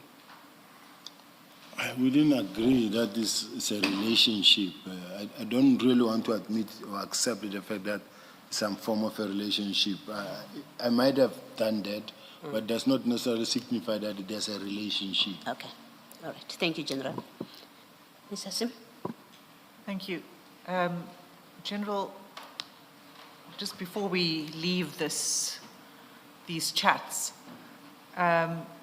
when you send this message saying, ask Kat to make a turn, that wasn't the first time that you asked Sergeant Nkosi to invite Mr. Matlala over. Isn't that so? For the 14th September.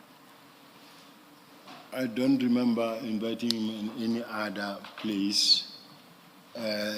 There's one moment that I remember, because as as allegations started filtering in terms of the involvement, his name was mentioned at some point in the Jerry Boshoga matter, where I needed now to understand, because I hear this thing, and I want to understand, can you be involved here? Could you be involved? Could you be the one?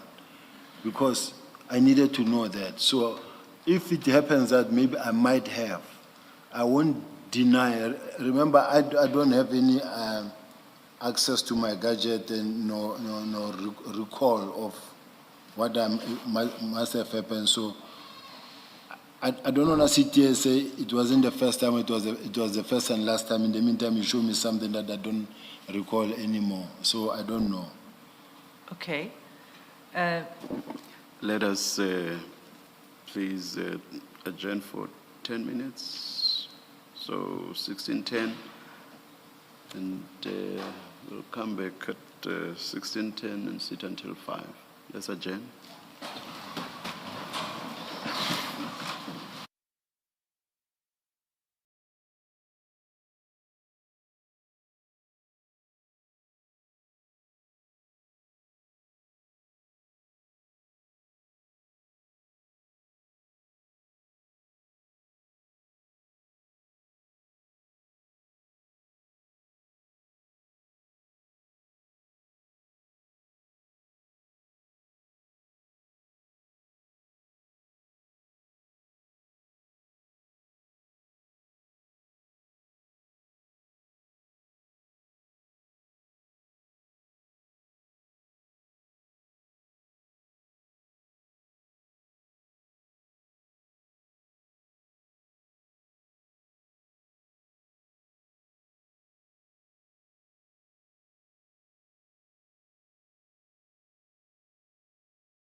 It looks like we're going to need a minute.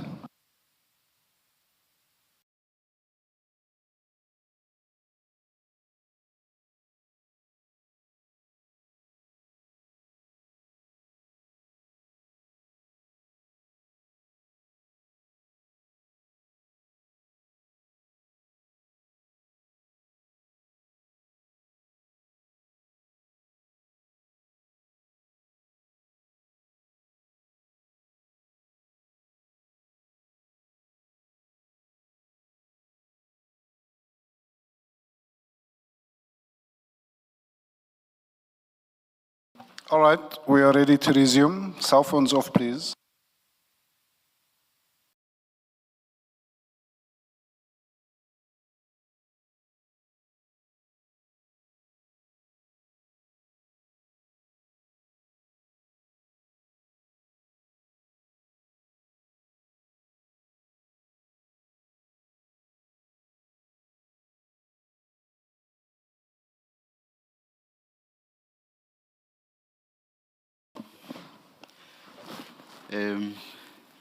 Ms. Kiernan, in your absence, and we waited thinking that we would be able to raise it with you outside. We wanted to sit until 5:30 instead of 5. Would that be fine with you? I'm concerned if I'm asked first, because I always agree, and then there's a dissenting voice. Speaking for myself Yes. and for the general, we are available. Thank you, thank you. Okay, thanks, Chair. Can I? You do confirm, Ms. Yes. Asimovic. Yes, I Thank do. you, thank you. Sorry, so General, what I said to you was this was not the first time that you asked Sergeant Nkosi to ask Kat to come to your home that day. And you said it's possible that's true. Did I understand that correctly?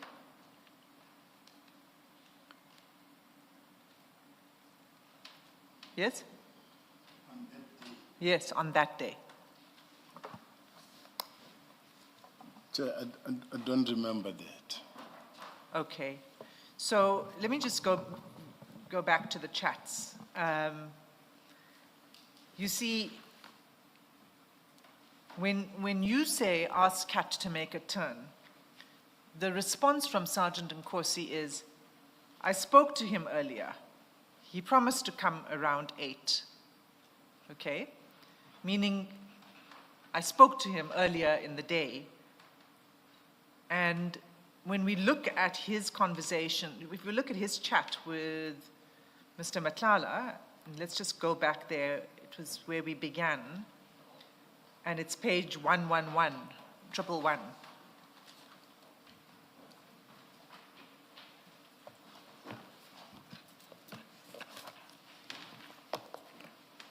It's File, it's the same file.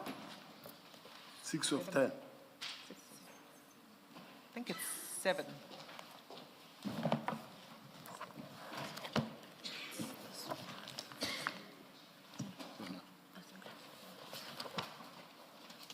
File 7. Can we close the transcript, or are you still going to come back to them? The desk is quite cluttered. Which transcript was The witness and Mr. Chaskal's, witness witness F. F? and No, Mr. I'm Chaskal's. coming back there. So you should keep it here. Yes, please. Okay. It's on a different topic, but I'm still going to use that file. Sorry, General, are you there? 111. 111 of file 7 of 10. Yes. All right? So if you look at chat number 8, at 7:25:44 in the morning, do you see that? Yes. Right. So there's a call from Mr. Matlala to Sergeant Nkosi that morning, right? Yes. Then the next call is made in the evening. we've covered that. That's in response to your question, to ask him to make a turn. So he spoke to Mr. Matlala that morning. And when you then go back to the chat where asked Kat to make a turn, he says, I spoke to him earlier, he promised to come around 8. So he had already been instructed by you to ask Mr. Matlala to come. He says, I spoke to him earlier and he promised to come around 8. And then he has this call again with Mr. Matlala at 19:11 after you ask him, and then he responds to you, he will be there in 30 minutes. So what I'm saying to you is that this is the second request you made to him. Not at all. I don't agree, Chair. So when he says, I spoke to him earlier, he promised to come around 8, what did you make of that? What did that mean? That's a question that Nkosi can answer, because when he says, I spoke to him earlier, he promised to come around 8, I don't know to come where. But I know that, and I don't deviate from that message of ask her to come. But when I say, I spoke to him earlier, he promised to come around 8, I don't know where from. Let's say he was from somewhere not around Pretoria, and says, I spoke to him earlier, he promised to come around 8. Let's say he was in Limpopo, he promised to come around 8. So I don't know. But what I'm saying is that I can't sit here and account for the messages between Kat and Nkosi. Yes, except that, you see, what he says to you is, I spoke to him earlier, he promised to come around 8. Well, in the context of this conversation that's happening, it's about to come around 8, he promised. It can only mean that he promised to come to your place at around 8 o'clock, because that's the context in which he's answering you. You say, ask Kat to make a turn. He says, I spoke to him earlier, he promised to come around 8. That must mean to come around to your place at 8. It can't mean some other place. I don't accept that on my side, because the fact that I was talking to Nkosi, like I indicated earlier, Nkosi is one of the colleagues that I worked with that was supportive of me or supporting me in terms of logistics. So I don't accept that it is in relation to Kat or Mr. Matlala to say that I invited him initially, and then because this message would have shown that invite Mr. Matlala at around this the first one that you're talking about. It's not the case. Now, for Sergeant Nkosi to say, I spoke to Kat earlier. Now, when you say earlier could have meant 3 o'clock in the afternoon, or 2 o'clock, or 5 o'clock. Does not necessarily mean to refer to that earlier call. But if let's say it wasn't 7 in the morning, let's say it was some other point earlier, let's, for the sake of moving forward, say that that is the case. Sergeant Nkosi wouldn't have off his own bat, invited Mr. Matlala to your place. It would have only come because you asked him to do so, right? He wouldn't do that. As you said, this was a small family gathering. What if he says, I spoke to him earlier, he said he'll come around 8. After having received a call, that message that said, invite Kat, I mean, not invite Kat, ask Kat to come. I don't know, I don't remember how I put it. You said ask Kat to make a turn. To make a turn, yes. And let's say he spoke to him in between an hour thereafter, say earlier I spoke to him, he said he will come around 8. Or you mean after you sent the message saying ask Kat to make a turn? It's possible. No, that's not possible, actually, because you said ask Kat to make a turn at 19:10 in the evening. He responds at 19:11. I spoke to him earlier. So it couldn't have been that he made a phone call after you, in the 50 seconds or whatever. But at the same time, I don't know when he says, I spoke to him earlier, it could have been the fact that maybe he might have spoken to either the wife or any of the people who were there. And then I'm talking to Kat, and then Kat says, he says, I spoke to him earlier, and that he said he'll come around 8. Not necessarily meaning because of the fact that he interacted with me, but with any other person. Then he said, no, I've already spoken to my wife or to so-and-so, I'll be that side around 8. So to me, it's neither here nor there. But I know I never communicated or invited him earlier or spoke to him earlier. Okay. And then I'm going to move off this. After this, Before you move, you have further questions. yes, and on this same topic. General, and I think we have to work with ordinary construction of these follow-ups, how the communication is flowing. You tell Sergeant Nkosi at 19:10:15, you say, ask Kat to make a 10 at 19:10:15. At 19:11:14, a minute later, he says, I spoke to him earlier, he promised to come around 8 p.m. So from his response, it's clear that he has, at least that's what is being proposed to you, and I'm supporting that from his response to you, it's clear that he has invited Mr. Matlala, or he has already told Mr. Matlala to come to your house. And there's no intervening telephone call between your message and his response. There is no intervening call. Within a minute of your message, he comes back, he says, I have spoken to him earlier and he had already promised he'll be there at 8 o'clock. That's what this is. That's what it conveys on the face of it, without interpretation. Logically speaking, Chair, it does not necessarily mean that the fact that he said, I spoke to him earlier, and then he said he'll make a call, it means that he was ever asked to make a 10 earlier by me. What else? What are the possibilities? What does it possibly mean?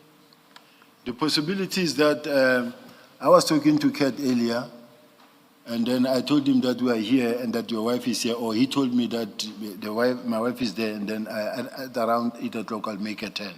Without me being the one now to say so anything. Nkosi, are you now telling us that Nkosi knew that Mrs. Matlala is at your house? I don't know. Okay. So you're speculating? I don't know. All I'm saying is that I also don't want to own up onto the conversation between Matlala and Nkosi and the interpretation of maybe why when Nkosi says I spoke to him earlier, then it means it was for the second time he gets invited. It's not how it worked. You don't know how it worked, you're telling us. Is that what you're saying? Yes. Okay, and we are suggesting to you then. You say you don't know how it worked. I am suggesting to you how I think it worked, or how I propose it worked, just looking at this. I don't know what background conversations happened, but what I'm suggesting to you is that you send a message, and within a minute, Sergeant Nkosi says, I spoke to him earlier. He promised to come around 8 p.m. So what I'm suggesting to you is that where he says I spoke to him earlier, he doesn't mean in the period after you sent your message. He means another time, because otherwise it would reflect here that there was a call. But also, a minute is too short for him to have made a call and then say I spoke to him earlier. He would otherwise have said, I just spoke to him. He says he will be there around 8. So here's my construction, and that I want you to comment on. I spoke to him earlier means earlier than your message to him, tell him to make a 10. He promised to come around 20 hours. Sergeant Nkosi is relaying a much earlier conversation before Mrs. Matlala was said to be unable to drive. That's what I'm suggesting this means. That is when we must now accept that Kat was talking to his wife, because he knew where his wife was. No, we can't accept that. We don't know the facts. You also don't know it as a fact. No, Commissioner Baloyi. There's no way Kurt didn't know where his wife was. Yes, he may well have known because for a number of reasons, including that Sergeant Kosi told him that your wife is going to be or is at Commissioner Sibiya's house. There are all those possibilities. I'm suggesting to you, let's work with what is known. What is known is what is before us, and what you have told us, in fact, happened that day that Mrs. Matlala was at your house, Mr. Matlala came to your house. Those facts we know from your evidence. The other facts that we know is you said, ask Kurt to make a 10, and it's been put to you by the chair, amongst others, that, but this is an invitation for him to come to your house. We know you said, make a 10. Another known fact is Sergeant Kosi says to you, I spoke within a minute of your message. Sergeant Kosi says, I spoke to him earlier and he said he will come around 8 o'clock. That's another known fact. And last known fact is there's no intervening telephone call between your message and his response. And what I'm suggesting to you, what's being suggested to you, is on these known facts, it appears that Sergeant Kosi had already earlier in the day invited or told Mr. Matlala that he should come to your house. That's what it appears like. You see, Chair, I'm looking at the chair now. When you have a chicken or a goat and you want it to enter into this door, and you're pushing it and it tries to go and you bring it here and try to reason you bring it here. Now, Commissioner Baloyi put a fact, and as I tried to respond, said, no, then she goes and she goes there. Then I tried to, you understand that she actually wants me to enter into that one door. And it's a problem for me. It's really don't overwhelm me. The authority is different. I am sitting here where I am, and you are at a higher authority in such a way that I have to respect the authority. And the fact that where you are coming from, you're speaking from a position of power, does not necessarily mean that now it compels me to concede. And then the moment I concede, then the media, he considered this, he was grilled for this, he was forced to this. It's unfair. Okay. General, I don't want to, I know you said you're directing yourself to the chair, but can I just clarify myself? Can I just clarify? I don't want you to make any concessions that are not based on your truth or fact. I don't want you to do that. And it's quite competent as an answer when I say to you, it appears, after I say, this is the fact, this is a fact, this is a known fact, you can say to me, no, you're wrong, Commissioner. Those are not known facts. When I say to you, it appears, you can say to me, you're wrong, that's not how it appears. And it is what it is. Well, So, I'm asking, Commissioner, be open to also another point of view. I am. I promise you I am. Now, you just need to when I put put it- you just my need to- point of view, then Commissioner put a cul-de-sac this side, and then as I try to take this other direction, another cul-de-sac, and say, no, we're going there. And that's my problem. Okay, check. General, the chair has heard you. I think he will admonish me as is necessary.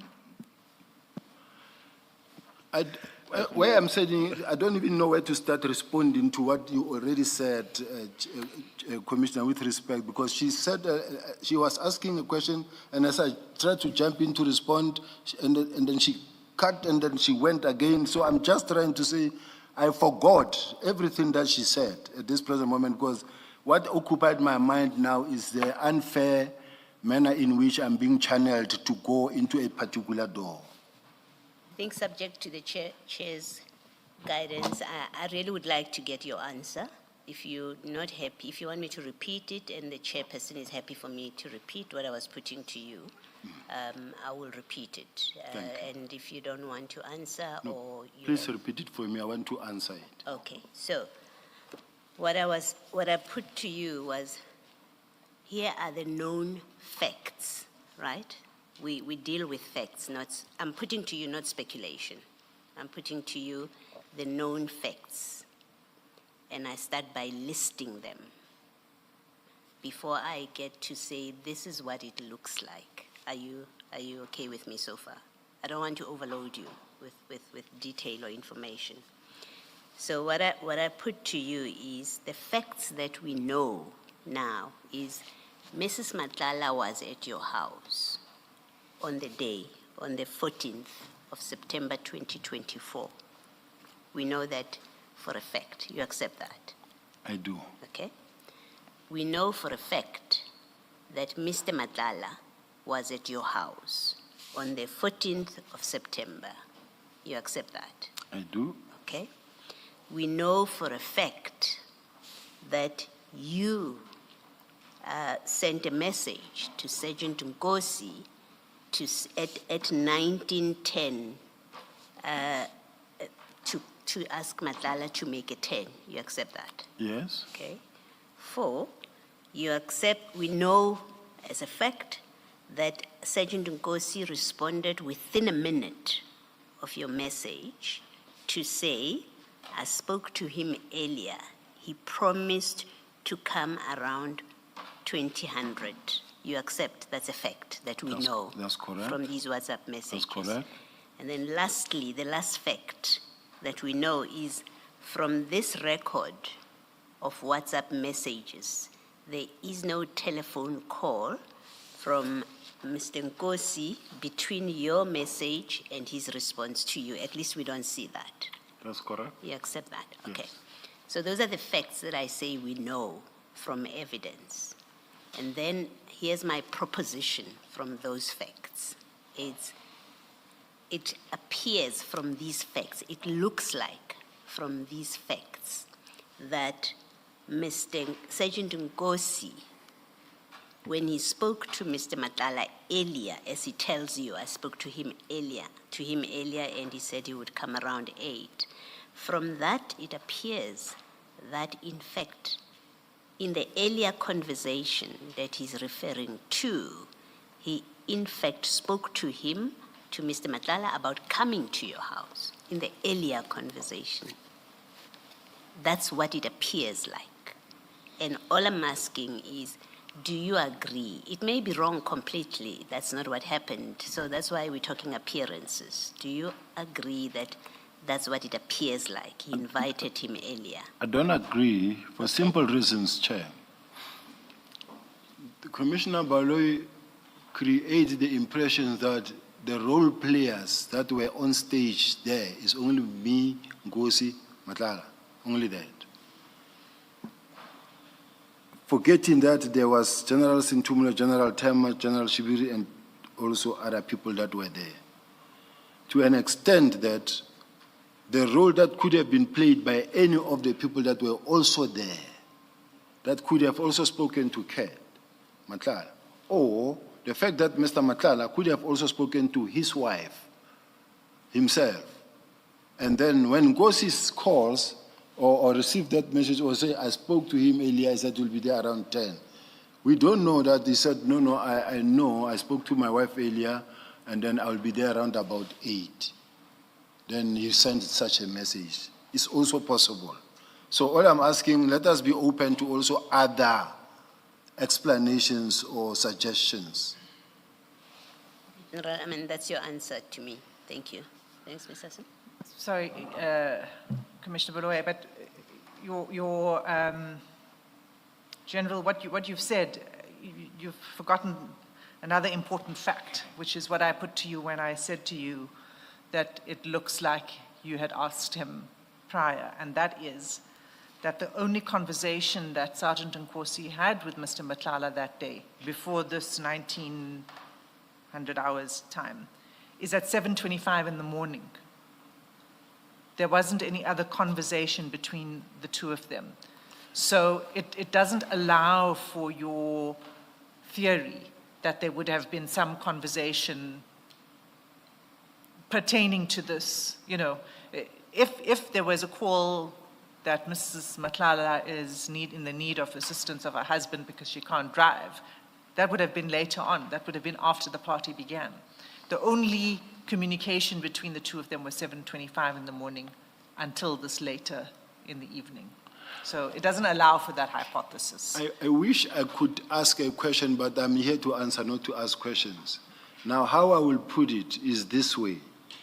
I don't think the evidence leader do know how many phones does Mr. Nkosi have and how many phones does Mr. Matlala have, in such a way that you can say, I only see that one call 7 in the morning and that last call, that one. But in between, there could have been any other communication or conversation on any other device.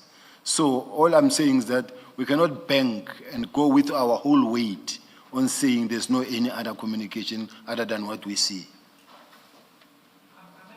Leave it here.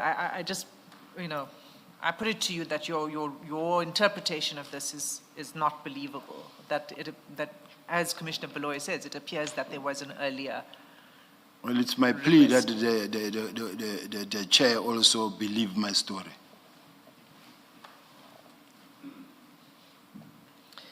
We will assess the evidence at the appropriate stage. Thank you, General. Thank you.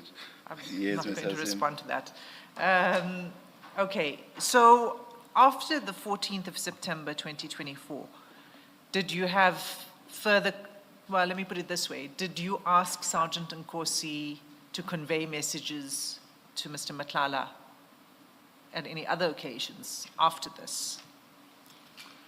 I don't remember, Chair. You see, I'm talking from myself. As you see me, I don't have anything in front of me.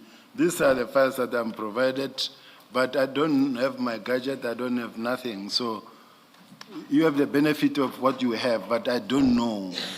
Whatever that is being asked, I'll respond. Where I can, I will try. Okay. Just to remind you, you also have the benefit of what I have, because you have all of this material as well that I'm referring to. So you do have that information. And the reason I'm asking is because you said, you denied when I think probably at the top of this morning when I started off asking you about your interaction with Mr. Matlala, and I took you to the evidence of Sergeant Nkosi where he said that he would pass messages between you and Mr. Matlala. You denied that that's what took place. And what we're seeing is that you do pass messages through Sergeant Nkosi. So that's why I'm asking you, were there further messages? So you're saying it's possible that there are From who further to who? messages between you and Mr. Matlala via Sergeant Nkosi. I don't know, I don't remember. If something is put in front of me, let me respond. Okay. I'd like to take you to another part of the chats then. And this is, it's in the same file, it's page 547.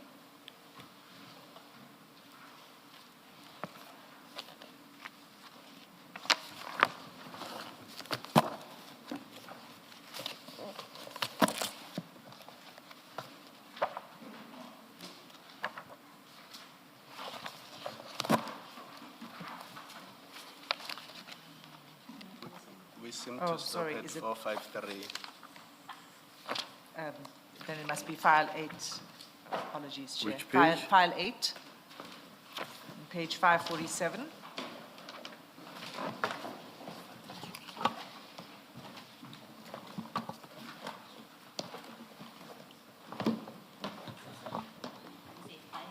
File 8. Oh, sorry, 547.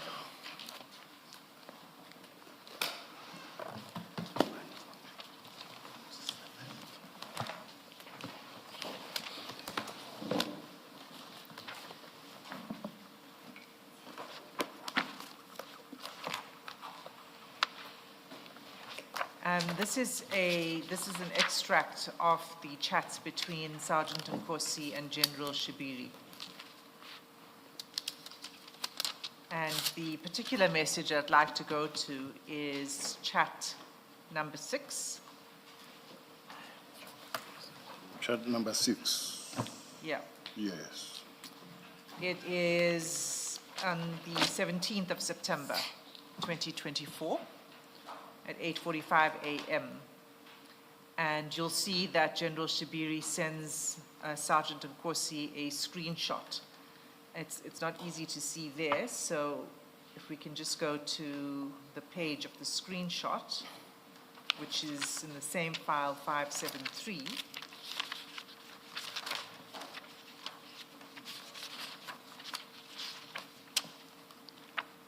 Well, I'm here at 547. Yeah, so you'll see at 547, there's the screenshot that I General Shibiri. see chart number 5. Chat number 6. Oh, sorry, number 5. Chat number 5, yes. Yes. But it's, you can see that it's not easy to see what that screenshot is. Yes. Right, so if you go to page 573, you'll see the screenshot. Yes, it's probably easier for you to look at it there. Yes.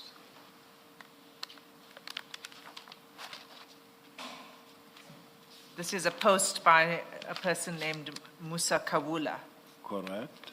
And it's, as you can see, as you read it, it posts these allegations against Mr. Matlala, including his connection at Tembisa, defrauding at Tembisa Hospital, blue lights. He's connected to the killing of Babita. He spells it incorrectly, Dearkam. Okay. Do you know this person, Which one? Musa Kawula? Do you know who he is? I know him from, I haven't seen him in person. How do you know of him? I don't know what they call him or what they call this type of people, but what they do is he posts things like this about people, too many people. Okay, so you're aware of this. You're aware of him and you're aware that this is what he does, that he Yes. posts. Yes. Okay. So what happens then is that on the 17th of September, if we go back to 547, and you'll see at chat number 7, General Shibiri sends Sergeant Nkosi, he forwards this message. It appears to be a message forwarded from Mr. Matlala, which says, "Someone sent this to me yesterday and demanded money from me, or else they will publish this nonsense. I told them to go ahead with it. They're trying to extort money from me." Okay? And then if you continue on 548,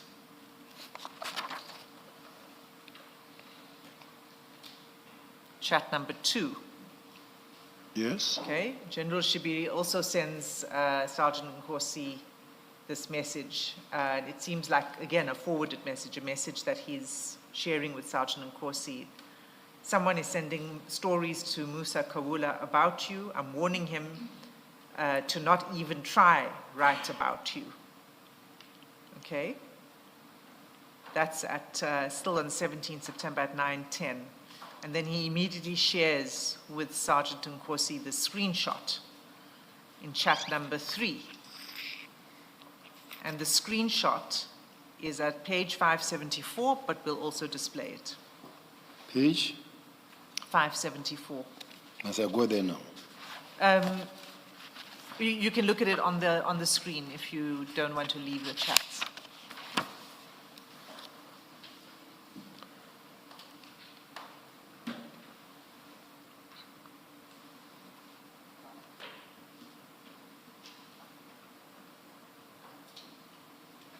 So in that screenshot, is what you see is this is a conversation between General Shibiri and Musa Kawula, in which he says at the bottom there, Chomi, don't run the story. He's a good guy. He never bothers anyone and he lives a private life.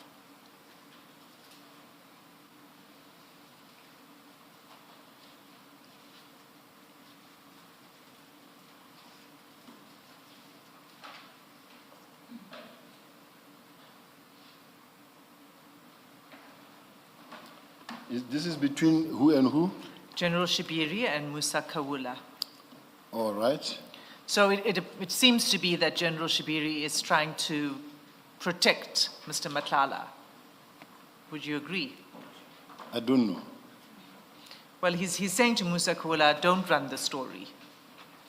I'm not sure. Don't run the story. Remember, Kat has already said to him, this guy is posting these things about me. And now he writes and he says, don't do this, don't write about this guy. Right? So if he does that, it suggests that he's trying to protect Mr. Matlala.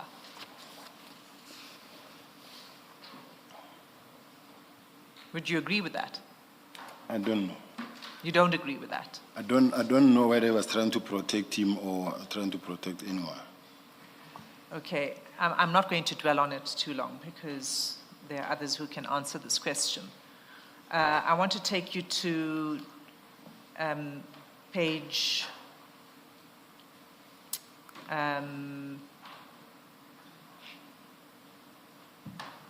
sorry that we're jumping around, but these chats are important.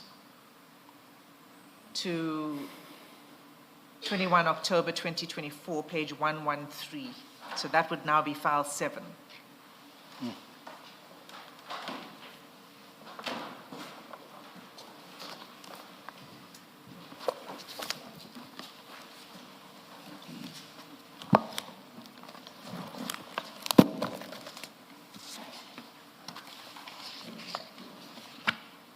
Page 113.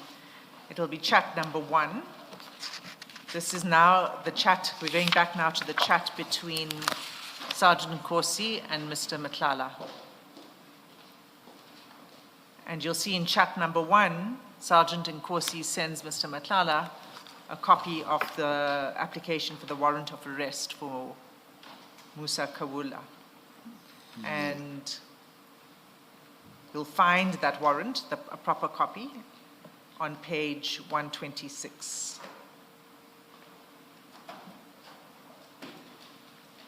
Page 126. 126.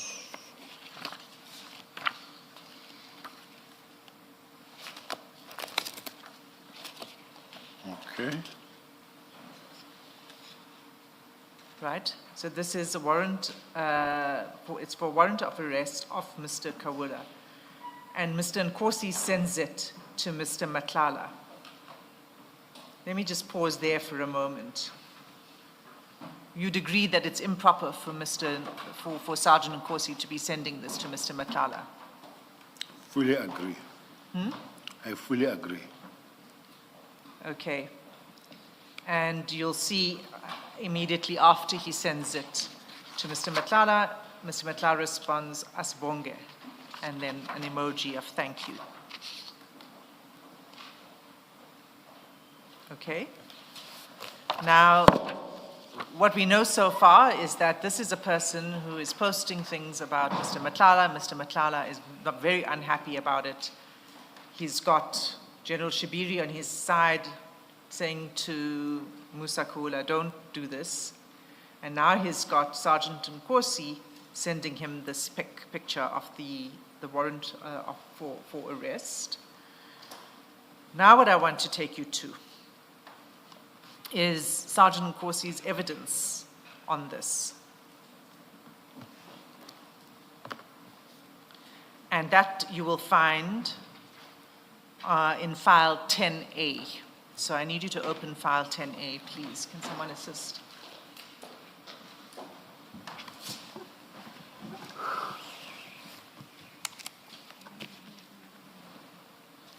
Chair, let it not be said that we didn't use all of these files that we put before you.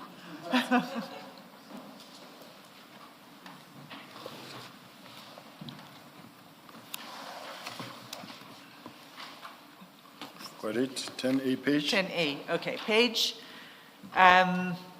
let's Start at 251. Page? 251.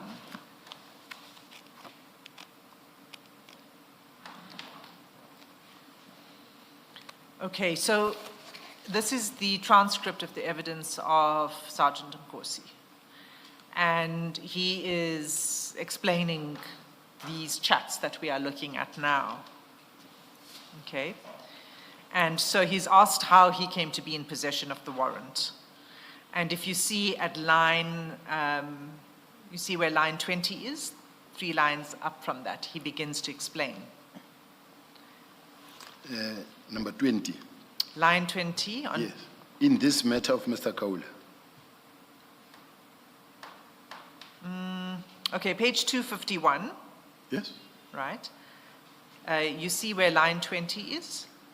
Yeah, I'm at 20, and then it says, in this matter of Mr. Kaula, full stop. He further Oh, yes, that's right. So let's just start from the beginning of that. It says, thank you, I received this warrant. It was Saturday on that particular day. Where are we? It's 3 lines up from line 20. Thank Witness you. F. It says witness F. Witness F, thank you, commissioners. All Yes. right. Okay, he says, I received the warrant. It was Saturday on that particular day. I received a call from Brigadier Ramangwa, whom his team was involved in this matter of Mr. Kawula.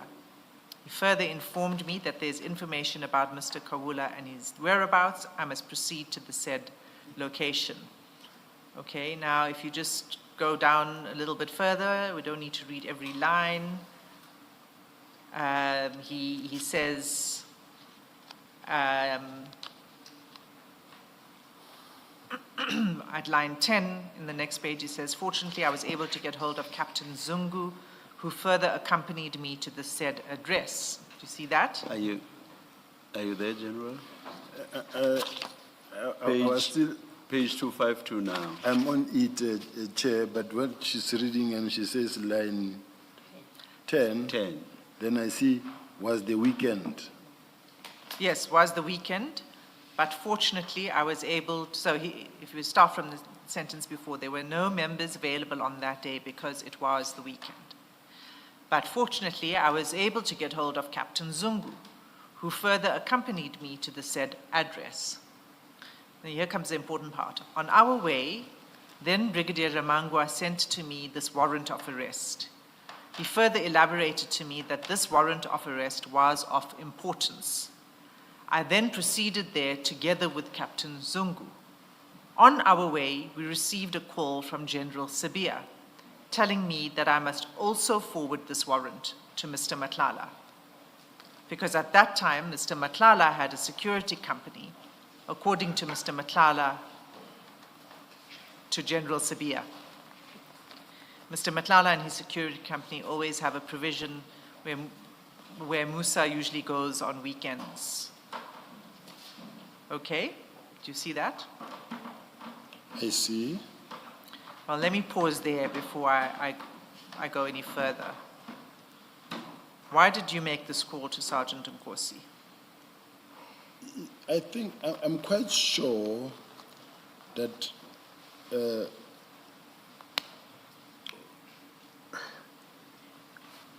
I don't think you really believe that I would do such a thing, evidence leader. Why I'm saying that, to start with,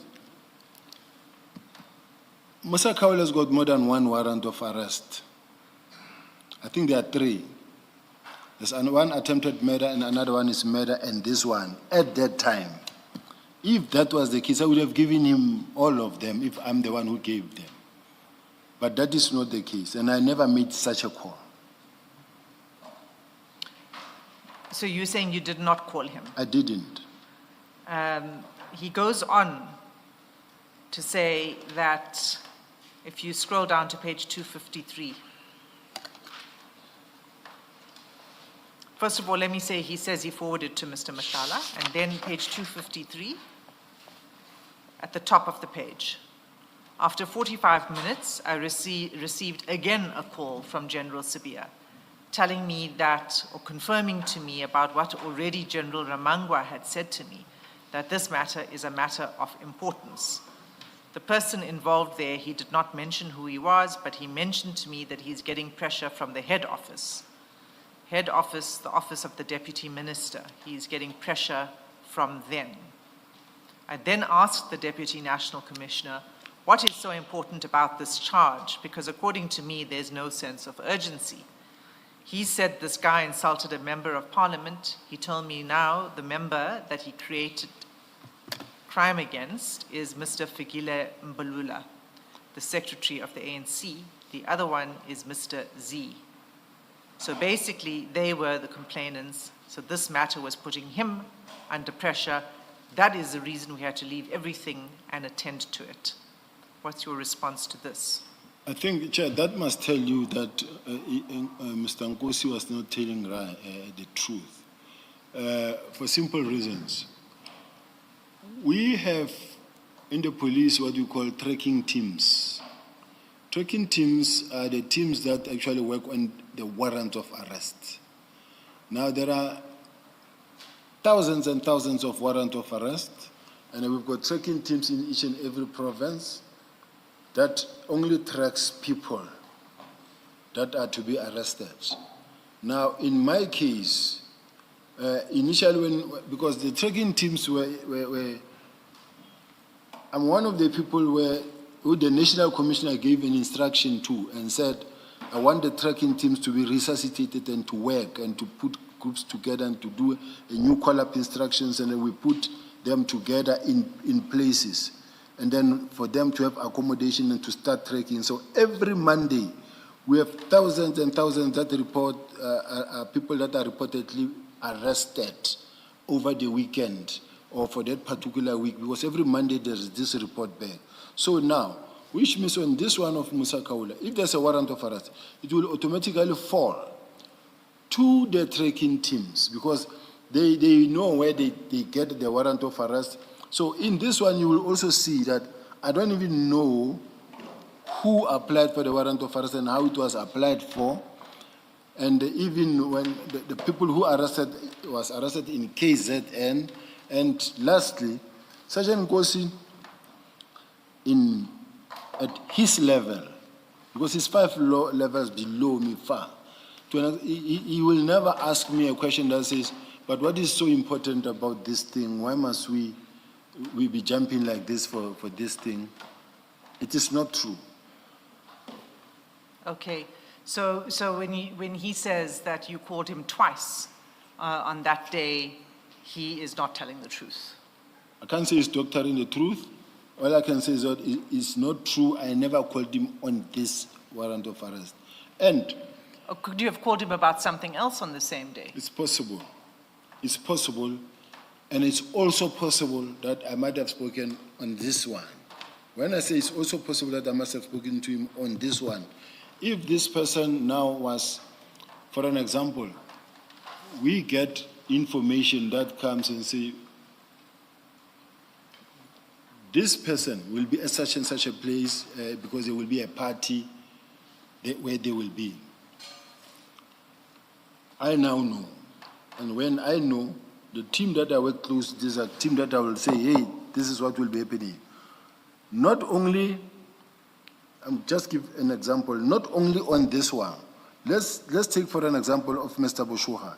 Then you get a call from the family that says, we understand this house and this house and this house, this is where our son will be. Then I put a team together, they go and hit those houses there. So that is, so I say, I don't deny that I might have maybe spoken to, he reported to Brigadier Ramangwa. And then I must have spoken to Brigadier Ramangwa, but I'm the guy who's also, as much as I'm strategic, I'm also on the ground when it comes to tracing and tracking. So you spoke to Brigadier Ramangwa, is that what you said? Yes. About this arrest? Yes. Okay, continue. And what did you discuss? What we discussed is like, remember, it's warrant of arrest 3, warrant including the murder. And say, if we received information that says he will be at such and such a place, maybe they must. But I don't say this is what happened. All I'm saying is that I don't remember calling Nkosi specifically and say, I have pressure from the deputy minister. It never happened. Were you receiving any pressure from the I've deputy never minister? received any pressure from anybody. From anyone, not even from any politician? No. And what was your interest in Mr. Musa Kaula again? Why were you following this closely?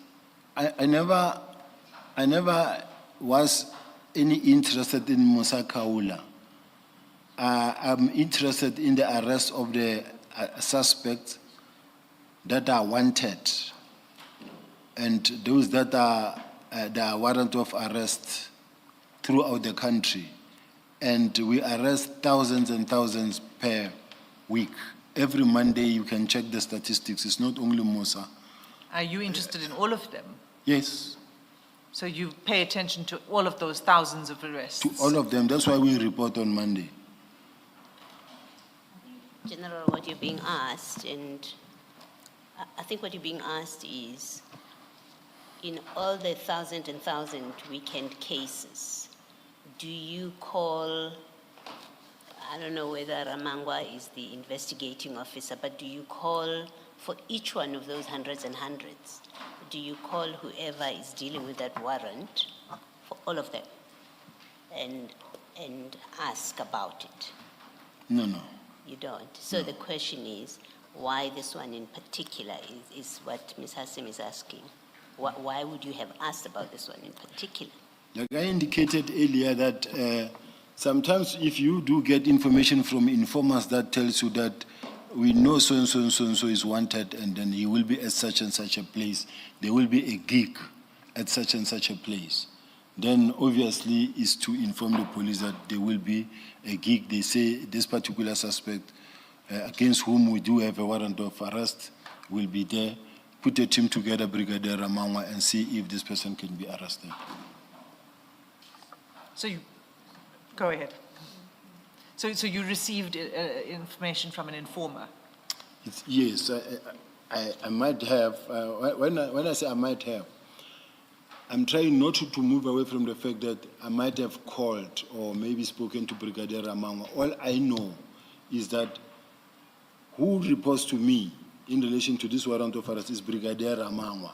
And once I've given them information, they themselves also would come and say, no, we've received information that there will be a party at such and such a place, he will be there. And then I'll say, all right, let's see, but good luck. That's how it works. So I'm not following your evidence. You're saying it could be that you received that. An informer called you to say this, that would... You see... You're trying to say it's possible that you spoke to Brigadier... I don't understand your evidence. Either you called Brigadier Ramangwa and you spoke to him about something in particular, because you say because you had information. Either that happened or it didn't. You see, Chair, Brigadier Ramangwa is a person that I work close to. He's no longer in the police now. But he's a person that I work close to. If there's any intervention that I need, it's one of the people that I will also talk to. But now, in this case, they will also say to you, we've spoken to the tracking teams, they say, or they have received information that there will be a gig at such and such and such a place, this person will be there, I'm going to put a team together that will go and deal with the situation. That's how it works. Did he report to you directly, Brigadier Ramangwa? Yes. Okay. General, Sorry, Chair, let me just clarify this. Why I say he was already on pension, these are those that we called back to come and assist the detective in terms of their experience. Now, he was working with, let's say, Brigadier Shibiri, but because of the fact that you get interventions requests, whether from the minister, national commissioner, deputy ministers, or anybody that says, remember at an Imbizo or wherever they are, they also receive complaints. And as they receive complaints, they offload them to the national commissioner or to me. And then as they offload them to me, I also pass on to the team and say, please respond, and then give feedback. Now, what we do under normal circumstances is to make sure that if someone complained to the national commissioner or to the minister or to the deputy minister, I don't want to get a reminder from the minister that I didn't do the job. So what I do is you will follow up and say, you remember, and it's many of such complaints where a mother will be crying and say, my son died and I don't see much attention, please. Then the minister will send it to me. Then I'll put a team together that says, please try to intervene and then see how best we can resolve this matter. General, General, you said in direct answer to my question, you said that, yes, he reports to you. And then you say he worked closely with General Shibiri. Can you just explain what that means? I don't understand what it means. General Shibiri is the component head of organized crime,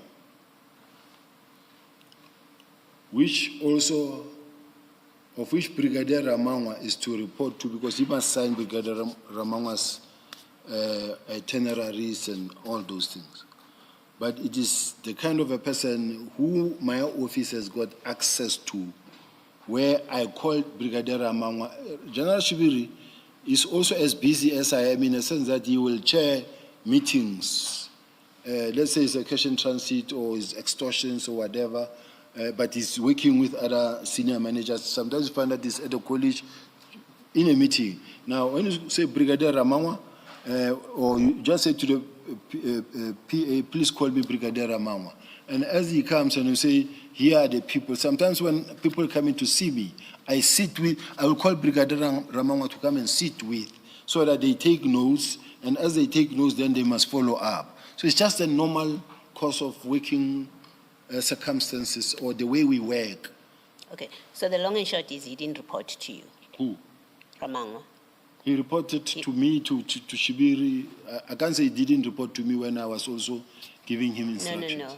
There's a structure, there's a line of command, and with Sergeant Nkosi, you are very clear about it. You say he doesn't report to me, he's 5 levels down. So you understand what I'm asking you.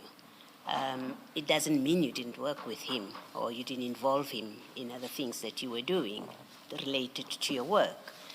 You describe him correctly. You say he's 5 levels down. I don't have a direct working relationship with him. I'm asking you the same question about Brigadier Ramangwa. He either reports to you or he reports to General Shibiri structurally, or he reports to both of you structurally, is the question I'm asking. No. I think, Commissioner, you need to understand how the police function. General, I don't want to hear how they function. I hear you saying you did speak to Brigadier Ramangwa about this work, and you feed information when you get it. So I understand that. I'm asking you a simple, straightforward question. You confuse me when you say he reports to you, and then in your further explanation you says he works with General Shibiri. I don't understand what that means. He either reports to you or he doesn't. But do you see where I come from, Commissioner Mbale, when I say you're not prepared to listen to my No, answer? General, no. I'm sorry. With respect, General, it's a tired line when you keep on saying, you see, you don't understand, you don't know how it works. I've asked you a simple question. There is a substructure. There's a substructure. You can say to me, structurally, he reports to General Shibiri, not to me, but I do work with him, or the other way around. My question is capable of a simple, straightforward answer without a long explanation, General. Please.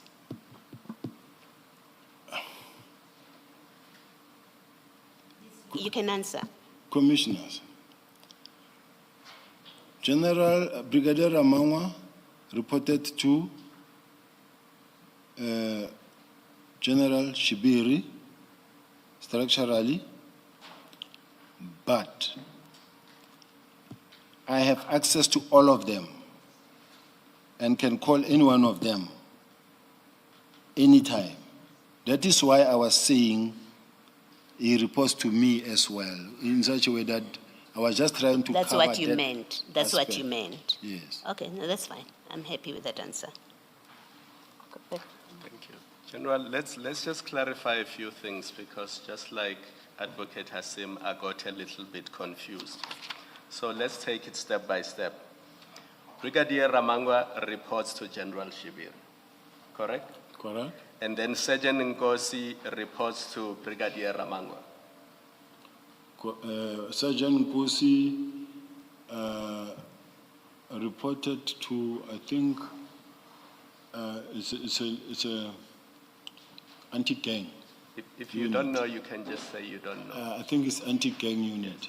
But here's my point. As between the three of them, there would be nothing wrong with them discussing a warrant and somebody who's wanted because there's a warrant in place because they are police officers. Yes. Similarly, they could discuss that with you, correct? Yes. And even Sergeant Nkosi, because from time to time he runs errands for you, he could tell you if there was a warrant for somebody else for that person's arrest. And because the two of you are policemen, there would be nothing wrong with the two of you having that discussion. Yes. Now, the difficult part is this. When Sergeant Nkosi says to this commission, you told him to forward this same warrant to Ket Matlala, you're saying Sergeant Nkosi is lying, he's not telling the truth. Did I understand you correctly? Yes. And that he is falsely implicating you in wrongdoing because you've already admitted that it would be wrong to share that warrant with Mr. Matlala. Yes. Yeah. Now he goes a step further, and this is where I'm going to stop. He says, your instruction, he didn't see anything wrong with it. In fact, he says it would be appropriate for them, CAT Security Services, when they effect arrest, that they must have a warrant. He did not see any problem with it because usually SAPS do work with private security companies. And then he forwarded the warrant to Mr. Matlala. So throughout, he says he was acting on your instructions. No. I deny that he was working under my instructions. And then in an attempt to demonstrate that he was not telling the truth, I tried to also demonstrate that if that was the case, you would be sitting with 2 or 3 warrant of arrest, because those are the warrant of arrest that we had, but he had only that one, which means he didn't receive them from me. No, General, you must remember that we're talking about a specific date when he was called by Brigadier Ramangwa and he was told that here is a warrant. There may very well have been other warrants out there, but on this specific day, he says he was on his way somewhere. Then Brigadier Ramangwa called him and sent him this warrant. And then there was this discussion that ensued. And in this discussion, he says, he then proceeded there with Captain Zungu. On their way, he received a call from you. And you instructed him to forward the same warrant to Ket Matlala. So that's the sequence. Let's focus only on this warrant, not many other warrants that may or may not have been out there. It's not true. I deny, and I've never done such a thing. I wouldn't have, because even if we work with private securities on other matters of security, but not in relation to the arresting of the people. And one last thing, he says the reason why you told him to share it with Mr. Matlala is because Mr. Matlala went to places where Mr. Kaula usually frequented, and you had this belief that they may see him there and they can assist in the arrest. I don't know how Mr. Matlala lives his wife and whether how he lives his life and whether he frequents those places. Because those places, the way I know, I don't know how to call it, Chair, doing a pambo tungo. I was hoping that we could exploit your extensive detective skills and you would know this place better than we do. Mr. Are they clubs? Let's cut this short. Are they clubs? More than that. Maybe let's leave it. I wanna write something, and then the chair must tell me whether I can say it or not. Please, General. Let me put something.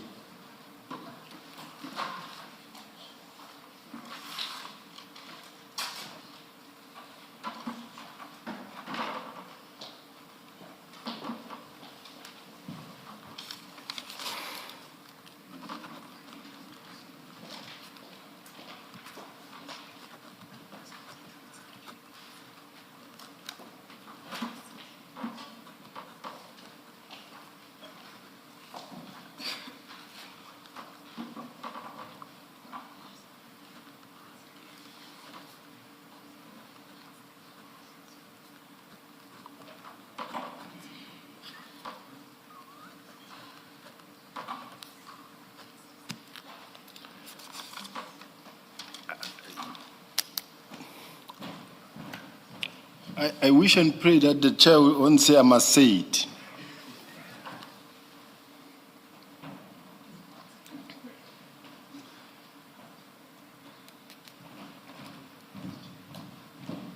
It's known, and it's even if you were to talk to him, it's something that is there.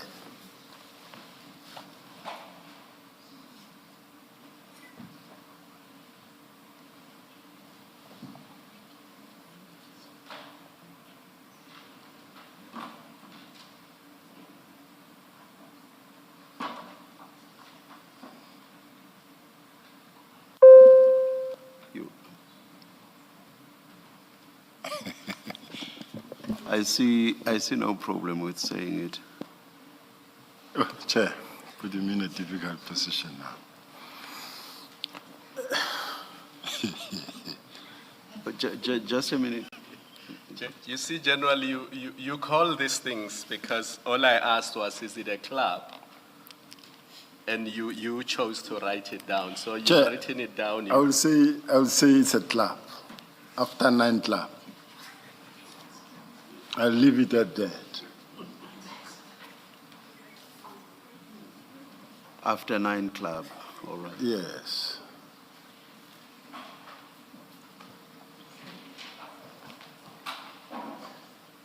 Sorry, so what is the answer to the question? I think you were asked the question about... Please remind me the question, Chair. General, the line of questioning was to this effect, that Captain Nkosi says one of the reasons why you instructed him to give the warrant to Mr. Matlala was because Mr. Matlala frequents or goes to places where Mr. Kaula usually goes, and they might see him there and assist with the arrest. So maybe let me read it for you because I don't want to misquote. He says, on our way, we received a call from General Sibiya telling me that I must forward this warrant to Mr. Matlala because at that time, Mr. Matlala had a security company.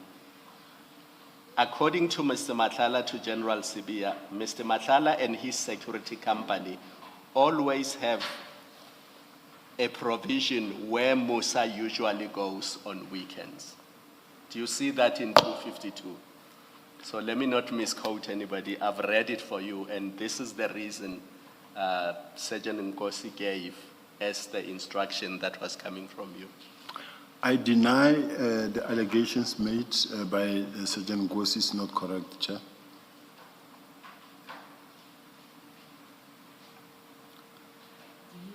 Also deny that you spoke to Brigadier Ramangwa when he was with Sergeant Nkosi to effect this arrest? To Brigadier Ramangwa, I won't say I can deny that because he was leading the task team. So I can't say I deny or I admit. I might have. Spoken to him on the day of the operation to arrest It's Mr. possible. Kaul. Okay, thank you.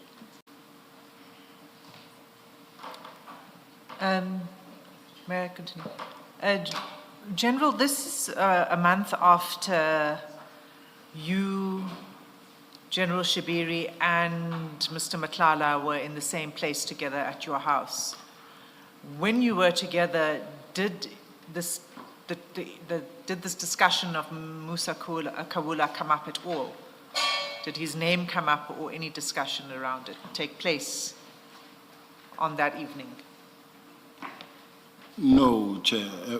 No evidence there. We've never been, myself and Shibiri and Matlala, sitting at the same place at my son's engagement and be busy discussing Mr. Kawula's issues. Okay. Can I, that's fine. I hear what you say. Can I ask, just to clarify, General, it's a very specific answer that you are giving. On the day of your son's gathering that you had, which is the 24th of September, is there a time or an instance when you, Mr. Matlala, and General Shibiri were together? No. There was never a point where we said, like, we are together like this. No, it never happened because I was the one hosting and looking at the security and the safety and the up and down of what was needed. And the other thing is that there were a lot of people that I didn't know where they come from. Remember, my son's fiancée is from outside Joburg, and there were people that came with her, and then also from the side of my son's friends that work with him, I say where, but not local. And so there were many people that died, so I could not relax and just sit as if like I've got acquaintances, people. So I had to be on my feet. Okay, thank you, General. General, earlier today when we were talking about the 14th of September, you said that there were it was a small event. There were about 20 people. Yes. So now you're saying that there were too many people. I mean, 20 people isn't actually a lot.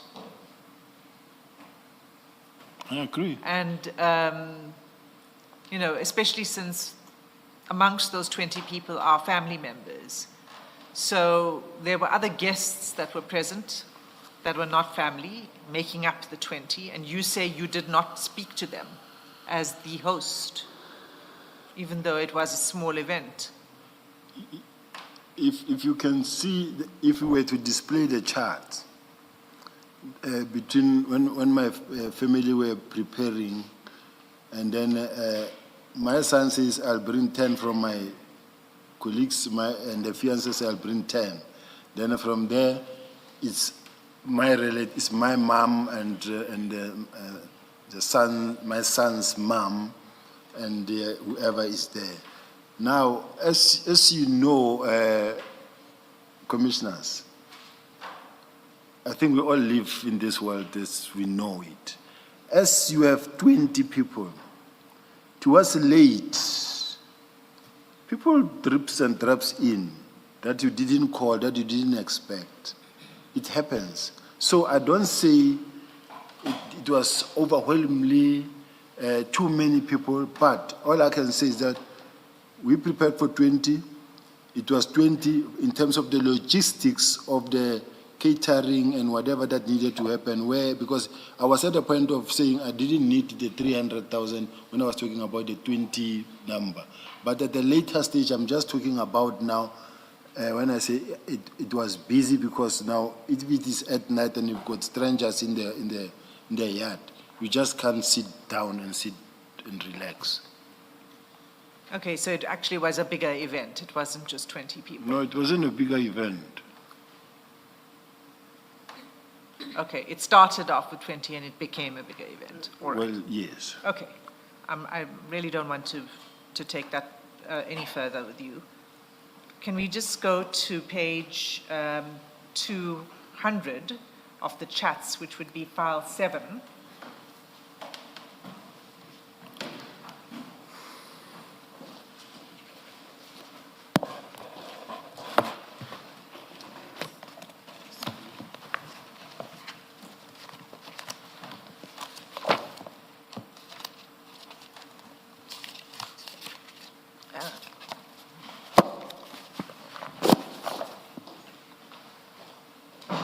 It's chat number 6.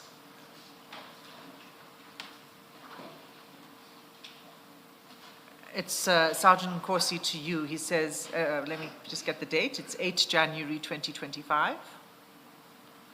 And he says Musa Kawula is arrested. And then you respond to say, by who? Do you see that? Do you recall that Yes. exchange Yes. taking place? And why did Sergeant Nkosi feel the need to report back to you that Musa Kawula is arrested? Because he knew that we were looking for Musa Kawula. Okay, and then after that exchange, there's a phone call from you to Sergeant Nkosi. Was that to discuss the arrest? I don't know. Okay. Let's go then to 11 January 2025. So that would be page 202.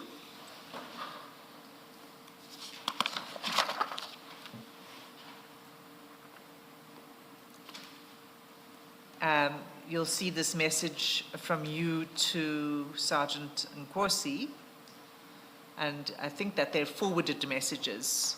The first one at chat number 4. Do you see it? Mm-hmm. It I says, see it. "Good evening, Brigadier. He is in Santon cells from yesterday." So that would have been 10 January 2025. And then and the next message immediately after that says, "This is Musa Kawula. The team has safely detained him in Santon from KZN." You forwarded those messages to Sergeant Nkosi. Do you know who's the brigadier in that message? It would have been Brigadier Ramangwa, but what I don't understand is me forwarding it to, let's say, to Nkosi, because Nkosi is the one who told me, I think, that Musa Kawula has been arrested, if I remember. So I don't understand if I'm the one now to say he's detained at Santon, and I send it to Nkosi, because they were the one actually feeding me with information. I didn't even know he was arrested and by who and where. Yes, but you seem to have been forwarded this message. And, you know, correct me if I'm wrong, it seems like it was a message that was sent to Brigadier Ramangwa from whoever, the arresting officers perhaps, saying, "Good evening, Brigadier. He's in Santon from yesterday. This is Musa Kawula. The team has safely detained him." And then the Brigadier sent it on to you to keep you informed. Is that right? Yes. Okay. And again, just why was it necessary for you to be kept informed of this?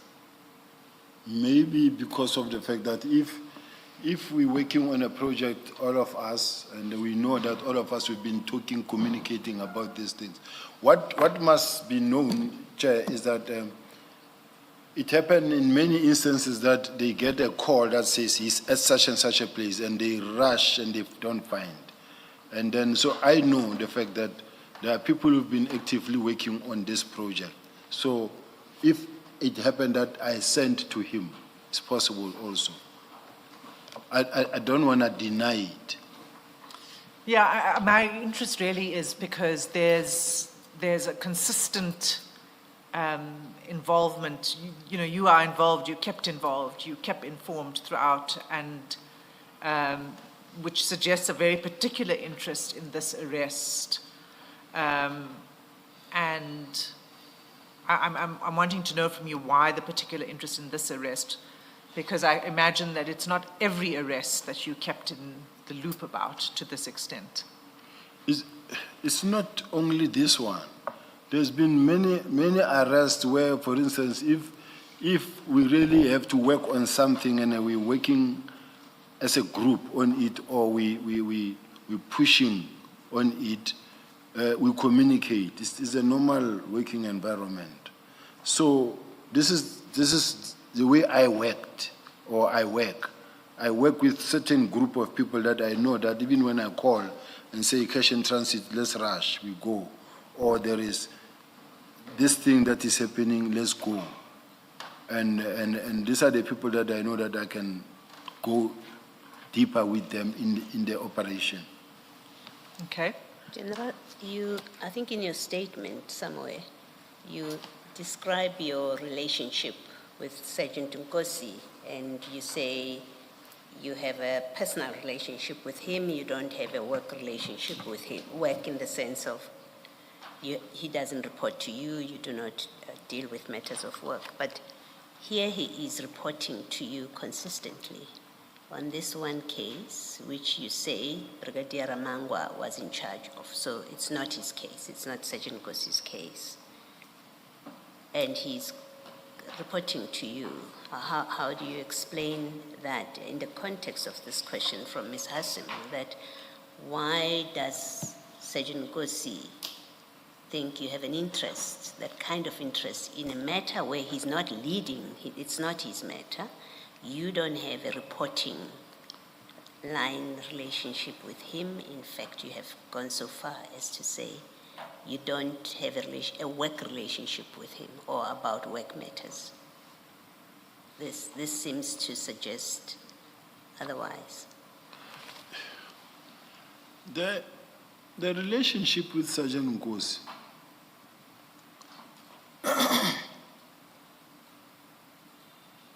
I'm trying to be sensitive to the warning earlier that says, look, we are being asked specifically on this one.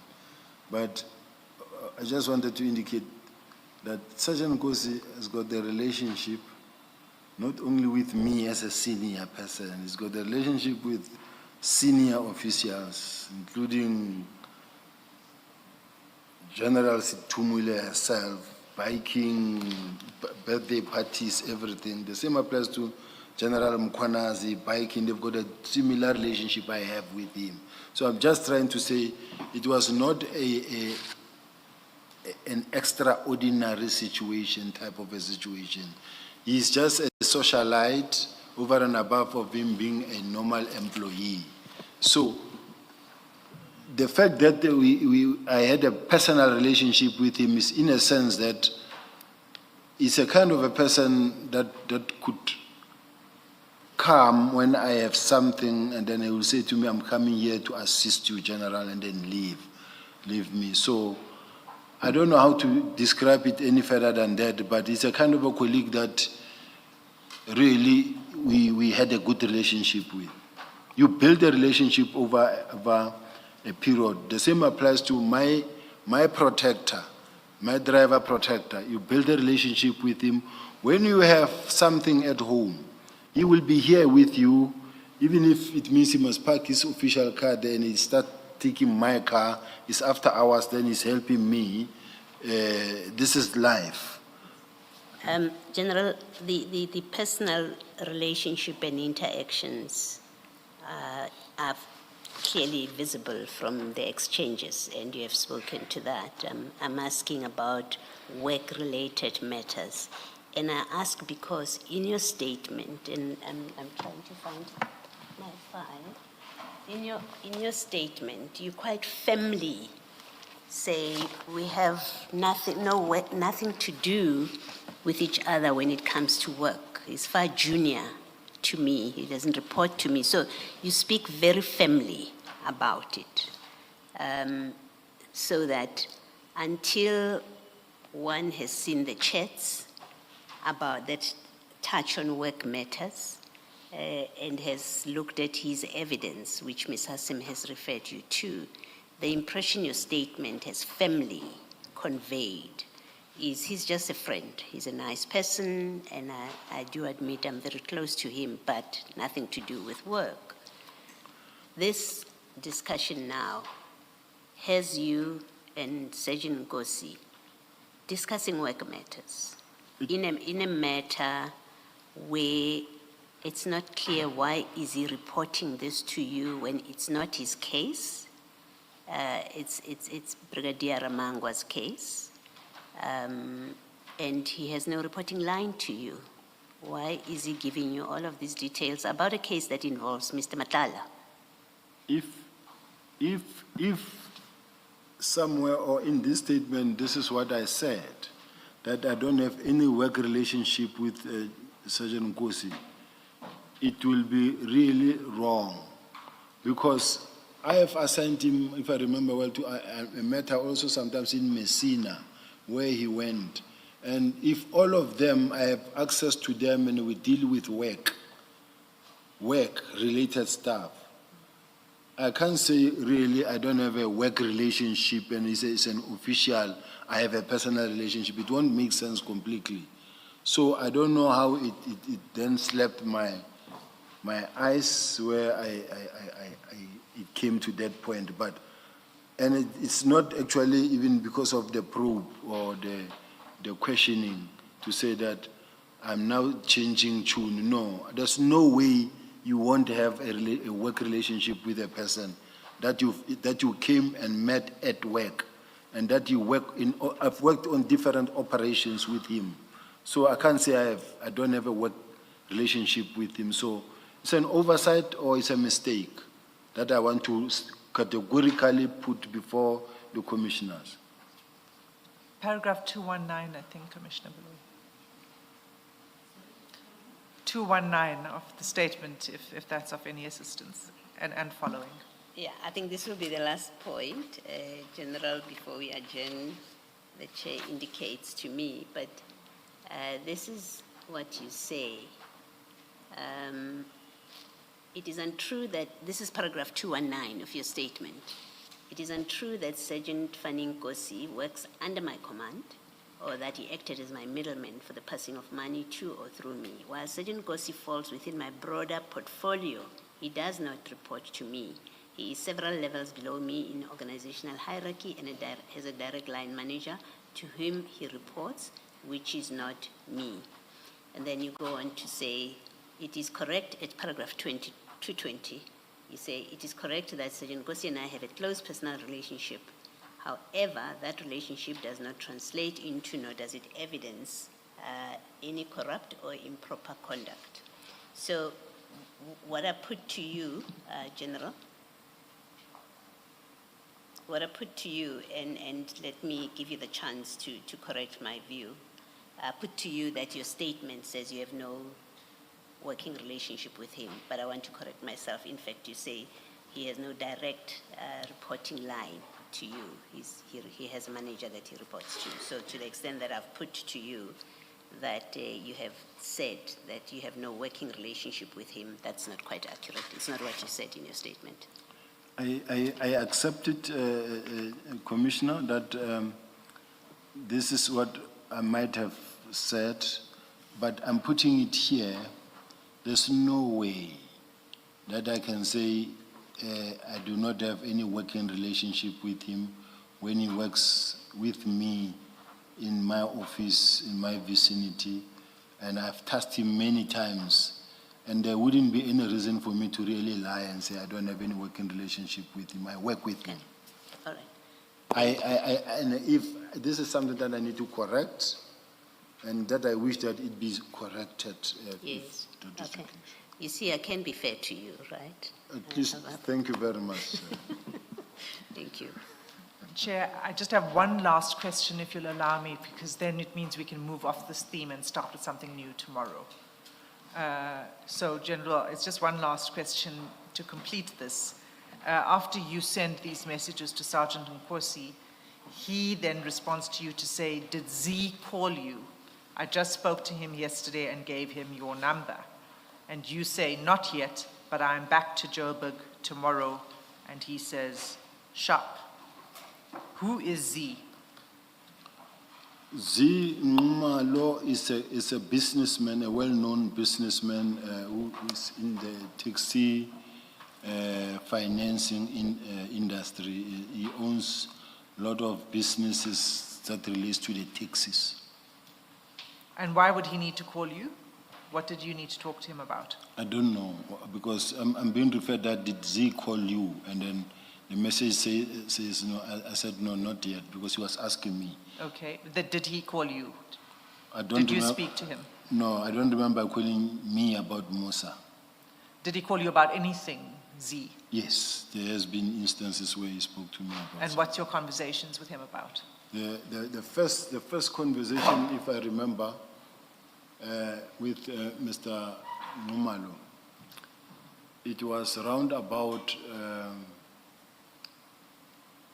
I need to remind myself because I need to check from the chart.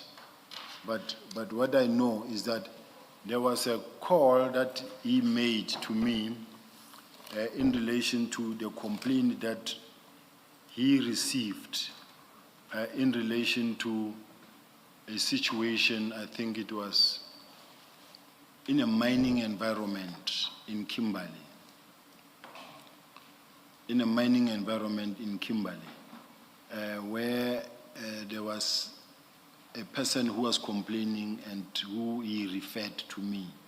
I do have somewhere that I wanted to show.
Chair, I'm just looking at because I did come across it. This is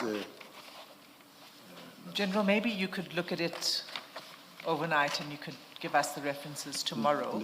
But just to finish off on this, you recall when I took you to the transcript of Sergeant Nkosi. Sergeant Nkosi said that there were two complainants, Mr. Fikile Mbalula and Mr. Z. So here, when he says to you, now that Mr. Kawula is arrested, he says to you, did Z call you? He says not, and you reply, not yet. It suggests that Mr. Z was wanting to talk to you about the arrest. well, I don't know, and I don't think so, simply because of the fact that if you really want to look at it this way, let us first look, Chair. You may even actually want to look at the people who applied for the warrant of arrest who were involved. I don't even know them. So I don't think he would want to call me in relation to that part of the arrest of Mr. Kawula, because I would have known who I sent to go and apply for the warrant of arrest. I don't even know who arrested the people, because they were arrested in KZN. I don't know whether it's a tracking team or a specific team, so I wouldn't know. So quite honestly speaking, Chair, I can't say he wanted to call me for that specific reason. The last point on it is that what Sergeant Nkosi said is that you informed him of this, and then you see in his chats that he refers you he refers to Z. So it suggests that what he was saying to the Commission in evidence is consistent with the way in which he was communicating with you on the chats. You can comment on that, and then we'll leave it at that. Just repeat it for me for the last time. So what Sergeant Nkosi said was that you had informed him that it was Mr. Fikile Mbalula and Mr. Z, who they were the ones with the interest in the arrest. You denied that you had that conversation with Mr. Sergeant Nkosi, and I'm saying to you that when you go back to the chats, what he's saying here is consistent with what he said in the transcript. No. I've never spoken to Mr. Fikile Mbalula. I've never... At least in relation to Mr. Kumar. Not at all. I haven't spoken to him. I haven't spoken to Mr. Z Nhlanhla in relation to this matter. You deny that you spoke to Sergeant Nkosi about Z having been insulted as a complainant and that he was insulted. The complaint is he was insulted by Mr. Kaula. You deny that kind of conversation with Sergeant Nkosi? I think for now, I don't remember talking to him specifically about that. Okay. Thank you. Let us adjourn and resume at 9:30 tomorrow.